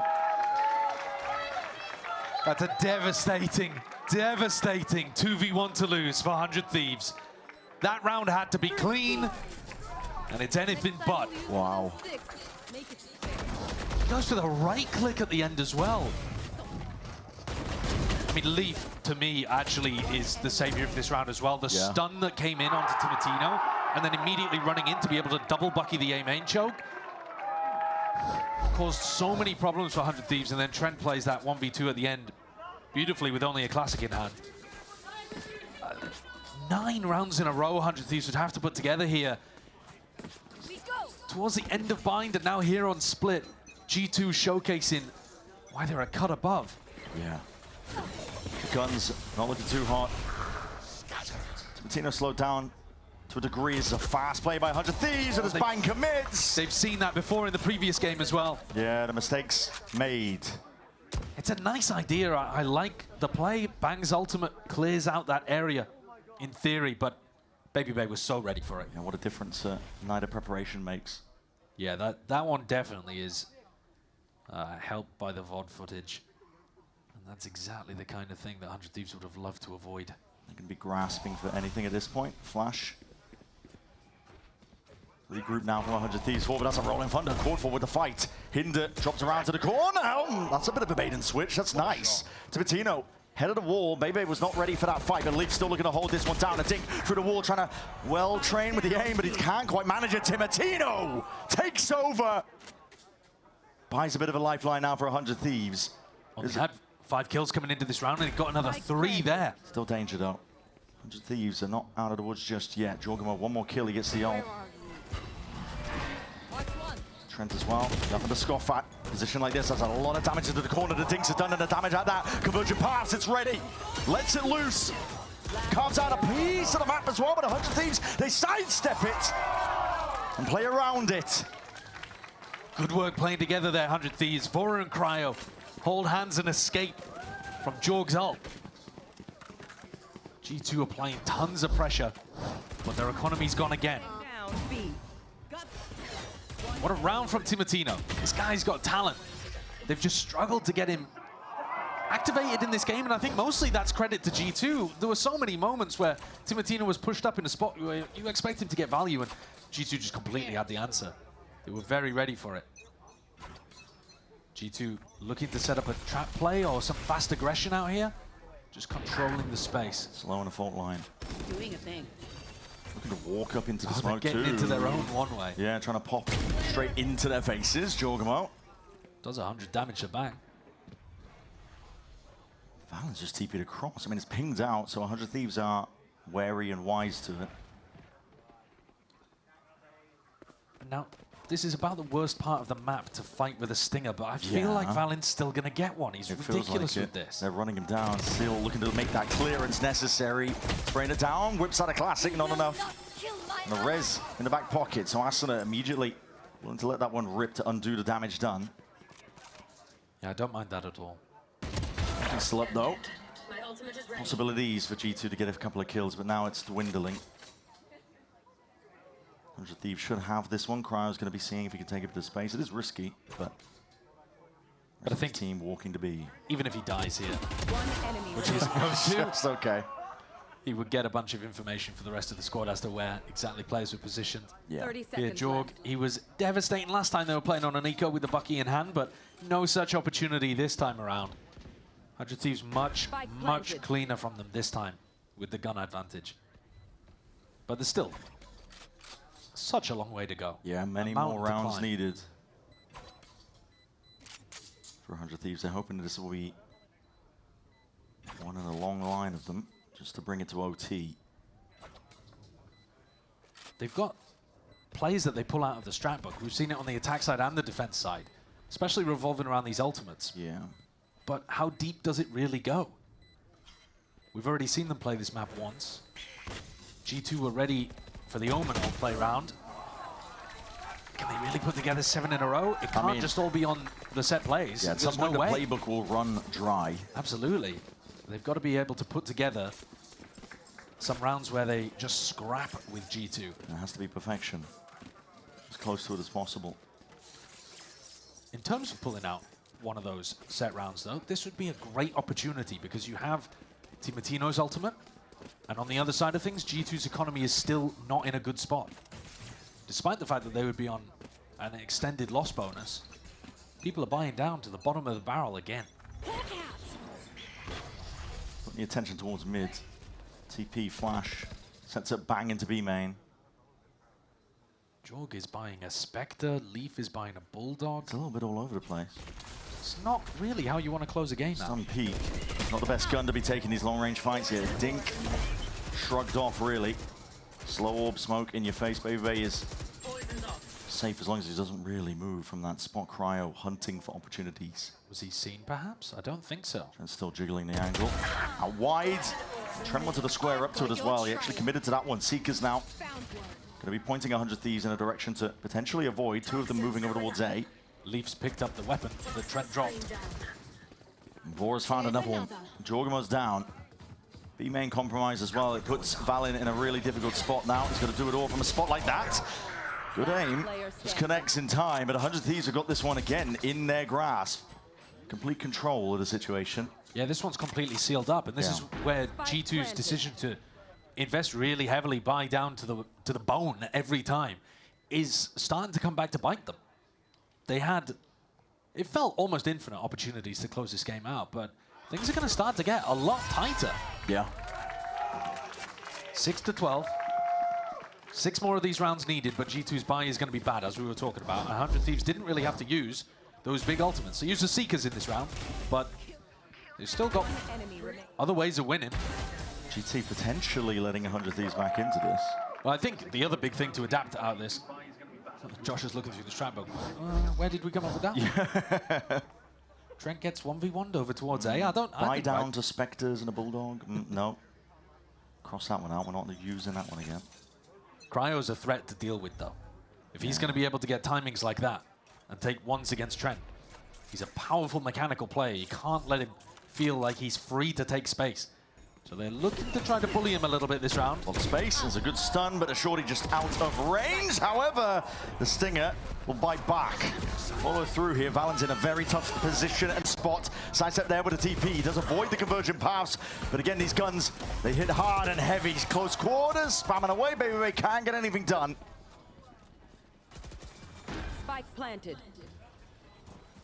It's a nice start for G2, but 100 Thieves clean with it. Those 2 kills from Vora, really important to make sure 100 Thieves were able to get in onto the B site and quell all of those problems.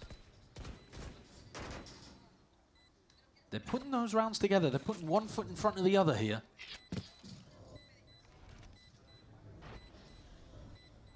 And Leaf has slowed down in terms of his fragging impact too, which I think is a very nice thing to see for 100 Thieves. Okay. Last player standing. Important to G2 do a bit of damage here. Messing around with it, Asuna. I'm gonna let it go unnoticed. They're able to get out at least 3 of these guns intact, keeping it going. The economy pressure definitely on the side of G2 despite the massive rounds. Weird spot to be placed into as well because all it takes is one thrifty. One enemy remaining. But I think Okay. I mean, yeah, tag timeout being called here by G2. Josh was cycling through the strat book. We saw him a round ago just taking a look at that, and now looking to call something specific to get them over the line. If they lose this round, they're again onto a bit of a wonky bye, so they're constantly in this situation where they've got opportunities, sure, but they have less than it appears based on the scoreline. And 100 Thieves are doing a good job. They have kind of run out of these ults, though. They used the Seekers to win a previous round, and there to close out on an anti-eco. Team Latino was forced finally to use the Waylay ult. Yeah. And the ult cycle's starting to get really hot and heavy for G2. So this, the most difficult hurdle to cross for 100 Thieves, I think. They need something special in this next round. So it's kind of nice that Josh RT is giving NBS an opportunity to talk. Pivotal for both teams. Very important that G2 don't let this one slide, because, as you said, if they lose this, I mean, at this point, it is open for the taking in terms of comeback territory. Not too much in terms of ults. We've already mentioned that. 100 Thieves have got to continue to make no mistakes. G2 could shut them down right now. Bit of a scrap looking like it's going to develop over here in B main, while the spike actually goes A. Fault line, held here to Matino. Tucked into the corner. It's just a fault line to set up that B main crossfire. Trailblazer broken by Valid. Hinder forwards. It goes pound for pound, and Jorgemon ready to pounce. Kill claimed. Again, G2 one step ahead when it comes to these Waylay versus Waylay battles. They've got such a good understanding. Canvora's calling Bale 100 Thieves out, because this is such a gap. Trent's missed the timing there with a Prowler. It hasn't spotted his players. He is in a more passive position. He's got a lot to cover as just one player. Hard pressed into the corner, and 100 Thieves are willing to walk all the way out the haunt. Should spot this though. Broken, Snakebite clearing. What a fight to be taking. Trent is already trying to really assert himself onto that timing, but it's evened out anyway. Bang, watching the encroaching players. That's a crucial kill, equalizing the players. 3v3. Hasn't they get to plant down? Do they think about Leaf on the flank? It's a lot of ults. Here we go. Convergent pass. I mean, George just let this one rip. For one particular reason, Leaf has been inserted now. All that distraction, and 100 Thieves are now corralled into the site. Nowhere left to play in. G2 can slowly close the net and slowly close out this series. We've got to play this one tight together. Asuna looking to see if he can get ahead of most of this one and be that playmaker. There's timings to potential happen, trying to really escape it all. Bang, puts on the anchor smoke. Jorgemo is finished. 1v2. Immediately dissipates 100 Thieves. They navigate one of the more difficult rounds that they were going to be facing in this battle of a comeback. Yeah, that's a critical one. And G2 had the advantage in the retake too. The Waylay ult to distract for Leaf coming around the back, but Bang especially in a really tough spot, but he is so good in these anchor positions, and that's what this essentially became. Throws down a smoke for himself to be able to play around, and he and Asuna thrived in that spot. Pressure back on G2 now. But remember, one mistake is all it takes. Yeah, with ults like this as well, there's opportunities abound for G2, even if they don't have the guns. I'm a bit surprised that they're using it on this round rather than the next, though. I think conventional wisdom would say just save up the ults for one round to get across the line. Just going to plug up that middle section of the map. Jorgemon holding it down. In danger of being cleaned up here. The Trailblazer forwards. Prowler broken on either side. Jor goes for it. Hones in with that Bucky. The Bucky play was devastating. A previous eco round, one for G2 because they were able to get Leaf and Jorg with the double Bucky pushed up right to that A choke point. Res available. But with 50 seconds and a res on this side of the map, you just keep 3 defenders here. And once again, Leaf and Jorg might terrorize them. Yeah, the Caesar's good. Ingrained positions here from G2. I like going heaven and dropping into sight though here. It does make it a lot more difficult for the Buckies to get value. 35 seconds, so as time starts to become an issue, mistakes potentially forming, and this could be where G2 find their win, their way to close out this series. Comes out to this now, taking a bit of a peek, a lot of damage done. Leaf's going for it now. Decade down to the final moments. They're spraying them down. Weaker weaponry be damned, because G2, they found their opening. and they strike where it hurts most. Bang! 1v3, doesn't know where the players are. At this point, they're toying with him. Plan to be played for, it's the only win con he's got, but denied even that. G2, steadily, inevitably, they move further forwards. A day with Furia awaits. An upper bracket game that I don't think many people would have been anticipating, but this one ended up being a match to remember. Yeah. Very one-sided halves on Corrode and on Split, going in opposite directions, but in critical moments, G2 pulling ahead. I think Bind ended up being the most important map of them all, though, and we opened there. Absolutely. 100 Thieves, I think, showcased as well a lot of grit in this match. Danger throughout the entirety of the series, but for G2, yeah, I mean, they wiping the sweat off his brow. They definitely got pushed here. They got pushed, they got tested, but they showcased that they can close out games, and they can deal with the threat from 100 Thieves. One to make you feel good about both teams, though, I think. Yeah, I would hard agree. They've earned themselves a bit of respite.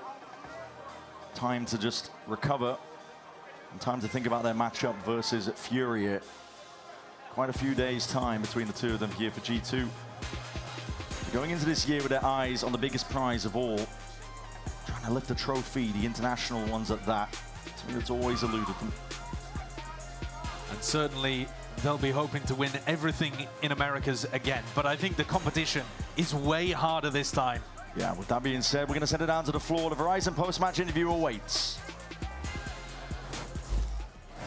Thank you so much, Bren and Sideshow. And yes, I'm here with one of the men of the hour. It is G2's Leaf. Give it up for Leaf, everyone. An incredible performance from you today. I don't know. Let's start with map 1, shall we? Because that was as close as you can get. Trey, this is his interview. Talk to me about map 1, because I spoke to Josh and he said, you know, Trey was hitting those shots. I want to know what your read was on that. I mean, honestly, it didn't feel like they were even playing good. It was literally just us making mistakes. And, like, also, I didn't even have an opportunity on defense. I feel like I got 1 kill, but mine was, like, I feel like it looks closer than it actually was, at least in my eyes. And it's like, if 1 kill goes our way, that's like a 13-7. So it felt really good. Well, let's talk about map 2 then, because that was certainly not as close as you would like to be. And that was on your map pick of Corrode. I mean, was that just their comp? Because that was a strange comp they did. Yeah, I mean, they definitely knew that we were going to pick that map. I mean, it's one of our strongest, and, you know, they're obviously going to pick defense with that comp, a Sage Veto comp, so it's a little gimmicky. They have 5 very defensive agents, so, you know, I want to see them play against somebody else on that comp. Okay, that's fair. And then we get to map 3, and it's looking really good in your favor, and then all of a sudden they just keep inching and inching and inching. And it takes a low buy, but you guys get it done. What was the conversation with that last TAC timeout with Josh RT? Because he looked very spirited in the discussion when we saw him on camera. I mean, you know, we knew it's in our control the whole time, you know what I mean? Like, the whole game, I feel like we just knew what they were doing. It was just mainly, you know, little things and just little positioning stuff. Maybe they hit a shot, but, you know, in general, it's like we weren't screwing up too much. It was just like that last little, like, 10 seconds. Yeah. Something else I want to ask you is you'll be facing Furia next, who just have taken this scene by storm. I think a G2 Fury game, if you told me that last year, I would have been very surprised. I would love to get your read on that because they are making some star-making moments. I definitely think they picked up some like underrated tier 2 players. I mean, Alim's very high rated, but you know, like people don't really know like in the community like Nerve and stuff like that, but they're very good and they're very intelligent players. So, you know, they obviously picked up EU, who has experience, and he's just like a pretty good initiator player, and Artsen's just been playing insane on controller and stuff like that. So, you know, they're on a hot streak. They kind of have that underdog mentality right now, but you know, we're gonna just have to beat them. I mean, coming into the season, I think G2, you're the 3-time defending America's champions. You are the team to beat here, still chasing that international. You come from defeating the world champions 3-0 from Red Bull home ground. I mean, what is the feeling as a team coming in here? Are you feeling on top of the world? Do you feel like you have something to prove, or what's your read on yourselves? I mean, we definitely have stuff to prove. I mean, winning regionals really doesn't mean much, you know what I mean? We still want an international, and we made the roster change in order to get, you know, that much closer to that international. So that's just the main goal, and just being, you know, consistent in Americas, which obviously means, you know, winning it, so. Yeah. And something else I want to ask you is we voted you Sentinel of the Year, which you seemed very happy to get your trophy, and you have 2 now, I believe, right? Where does that come from? Because you are so dang good at even on a breach, you are so dang good at what you do. I just throw util, and at the end of the day, I shoot them in the head. So it's pretty easy. Well, we're excited to get it up for Leaf one more time. We have match point with Baby Bay and Jogamo, so I'm gonna head it over there. Send it over there. I can't head over there. I don't know if you get to be on the fucking. I don't know if you want to wear the crown. You could wear the crown. You can steal the crown. We're live, by the way, just so you know. Oh. You didn't even know. Excuse me. Kurt just got somebody here. He just says we're alive. We're back at match point, everyone. Golden Boy here alongside Jogamo and Baby Bay. Get over there, King. Go for it. Go for it. King Baby Bay in the house, ladies and gentlemen. What up, gang? Oh, long time no see. Of course, yeah. Dre, I just want you to know, man, I miss the hell out of you, dude. You know, just miss working with you. Up here? Just miss you in general. All right, well, first things first, though. Congratulations on the win. Hard-fought victory. Before we get into the shenanigans real quick, just want to ask you guys, how's the team feeling, especially after, you know, a little topsy-turvy series there. Dre, you want to start first? I mean, I think like the first match, no matter like how much experience you have, you still get that like that pressure and those nerves. Yeah. I feel like both sides were going through that a little bit, but they were coming off of like a win as well, and they looked pretty solid in it. So we knew they were going to come out swinging, and yeah, I think the experience kind of got us out of this one. Is that your perspective too, John? Yeah, I would say, yeah, the experience definitely got it out. I'd still have some first game jitters. I mean, that's just how it is sometimes, even if you're a champ, whatever, you know? Yeah, you're only human. You know what I mean? You're only human. All right, guys. Well, here's the deal, right? We like to have some fun, as we always do, right? And the first week of matches is done. So what we wanted to do is add a little bit more competition. Why don't we? This one is called Speed Razor. I don't know who came up with this name. All right, so here's how it works. Our pros are going to race across Breeze. Oh, Speed Razor, because Speed Racer. Speed Razor. Because of the famous anime from the 1960s, which, by the way, if you haven't had a chance to watch the movie starring Emil Hirsch, you should. It's absolutely goated. In any case, though, here's how it's going to work, okay? You are going to be racing with Raze through Breeze from point A to point B. Okay. All right? First one to knife Cypher wins. We're going to be keeping track of the time.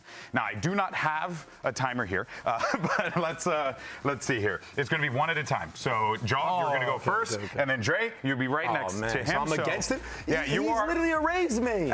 Listen, I don't make the rules. I play Yoru. In the end, blame Platchak Kurt. Blame Platchak Kurt. All right, everyone, let's do this. Jog, as soon as the barrier drops, you are good to go. You got this. I'm definitely not going to be messing with you while you're doing this. All right. Where's A to B? Who's B? Where he at?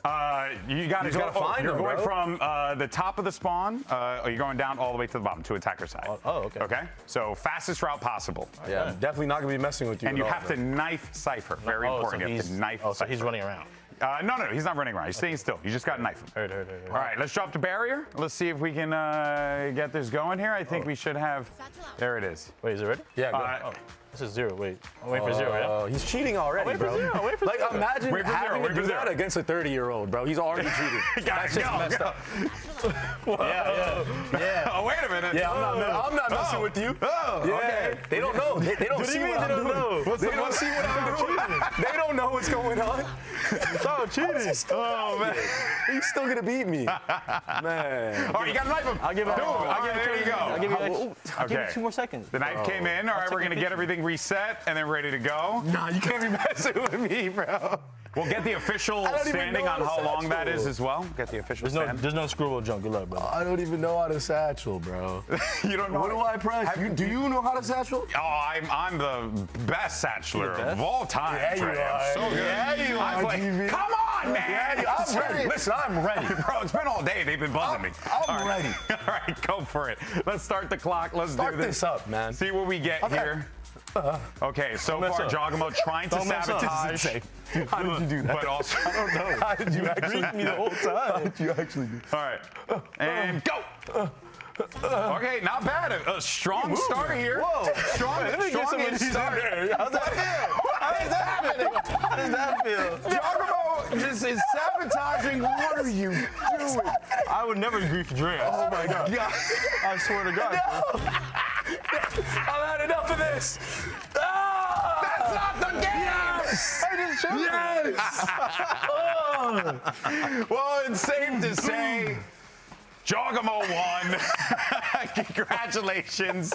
21 seconds. Unbelievable stuff. Here, take this, bro. Yeah, that's right. Take that. Take the crown. Heavy is the crown it wears. All right, guys. That's going to do it for us here. The first week at Kickoff coming to a close. Let's take a look at our current bracket. Dre, I'm going to put you to work right now. Give me your best analyst perspective here. What do you think about NRG? What do you think about MIBR? Oh, man. NRG's looking good. You know, they have like more team play. MIBR, though, they're looking solid. I mean, Tex was having some big moments. I think that was the player that everyone had questions about when it comes to MIBR. You know, like, oh, these guys are stacked. What about Tex? Yeah. But the thing is, when you got all those shooters, you just got to do your job. Yeah. And he's killing it. He's doing more than that. So if his job is just to click heads, he's doing a damn good job. Tex is really him right now. Jog, what about your matchup against Furia coming up next? Scrim partners.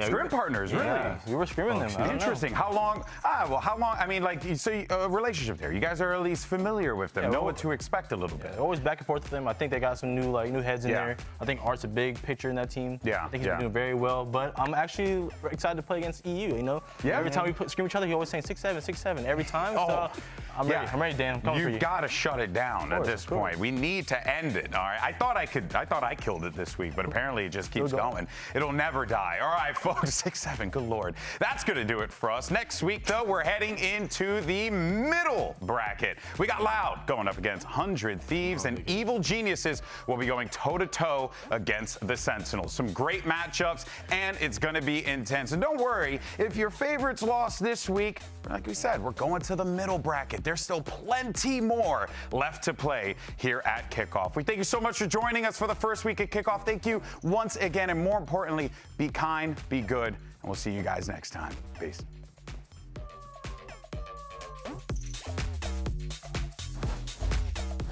Sentinels and Furia take to the stage for Sentinels opening game. They played a ton of matches in the offseason, but now get to test their mettle up against this Furia squad. Now without Narrate, that's one of your best tools at clearing the close corners. The teleport straight into Koala is punished. And now Art fully tracking these Sentinels players. Gorgeous. Caillou there for the trade, but instantly Furia respond in kind. I'd have only seen one player, so this dash-in is instantly responded to. Koala, so good up the rope. Koala noob for a 4K, and Furia dismantles Sen on their own map pick. Narrate's also making some amount of noise. Oh, is he going for the fight? Slides in, that is mental! John QT holds his own, but as a flash follows down, Caillou is out. Oh dear, no, you're not supposed to make noise when you're saving! The divide cuts him away from John. Tries to stay alive as long as he can. How does he get that? Giving John a chance. John finds it! That's insane! Conceding control over mid. Sentinels have loved this. Putting no! Again for 2! This is a must-win round. The Seekers get perfect information, but they reveal Caillou's position. Art! Picture perfect. Cortez knows he doesn't stand a chance. A 2-0 victory for Furia against America's favorite team. This is going to be an absolute banger of a match, I think, as well. You got G2 and 100 Thieves, 2 household names are going to be clashing. We've already seen one upset today as well. And the question is today going to be that day of upsets? Dodging, sidestepping, Baby Bay does it again. Stun connects, Baby Bay barely alive, shielded by the wall, just trying to escape, and baited right into his trap. Thriving right now into the server, and he might just get another one. Orbital strike as well to force the issue out and around. Bang! Where's he pulled that from? From the brink, 100 Thieves have just managed to bring it back. Won't be able to follow up most of this one. Jorgamo, what an opener. Flash plays himself in. This is good coordination. Jorgamo, make sure he doesn't open himself, but that is so damn crispy. G2 dominating it all, slowly dismantling the hold, and it's too much for Cryo. 13-11 G2 lead early in this series. Backing away off these angles, and he's going to anticipate there could be players waiting. Only the gun in his hand. Smokes up to play around in with that shorty. Kind of spam. Not quite there. He saved the second bullet. For a rainy bloody day. Raining shotguns now. And pressure. Boris forwards. Rifle there. Sees the fake TP. Happy to just stand against it. What cheeky is this? 13-3. Wrap it up. Let's go next. Towards the back of the site. Leaf has got it. All in his control as that pit falls as well. The opportunity! Oh! A lifetime to make his mark on the map. open, trying to really escape it all. Bang, puts on the anchor smoke. Jorgamo is finished. 1v2 immediately dissipates 100 Thieves. Prowler broken on either side. Jor goes for it. Plan to be played for. It's the only win con he's got. But even that, G2, inevitably they move further forwards.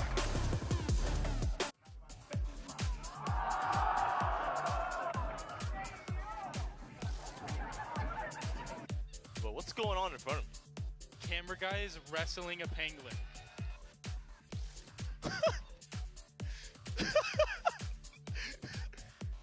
They got a giant pengu. He's wrestling Dan. That's Dan the Penguin. Honestly, I think the penguin won, bro, if I'm honest. Dan definitely won.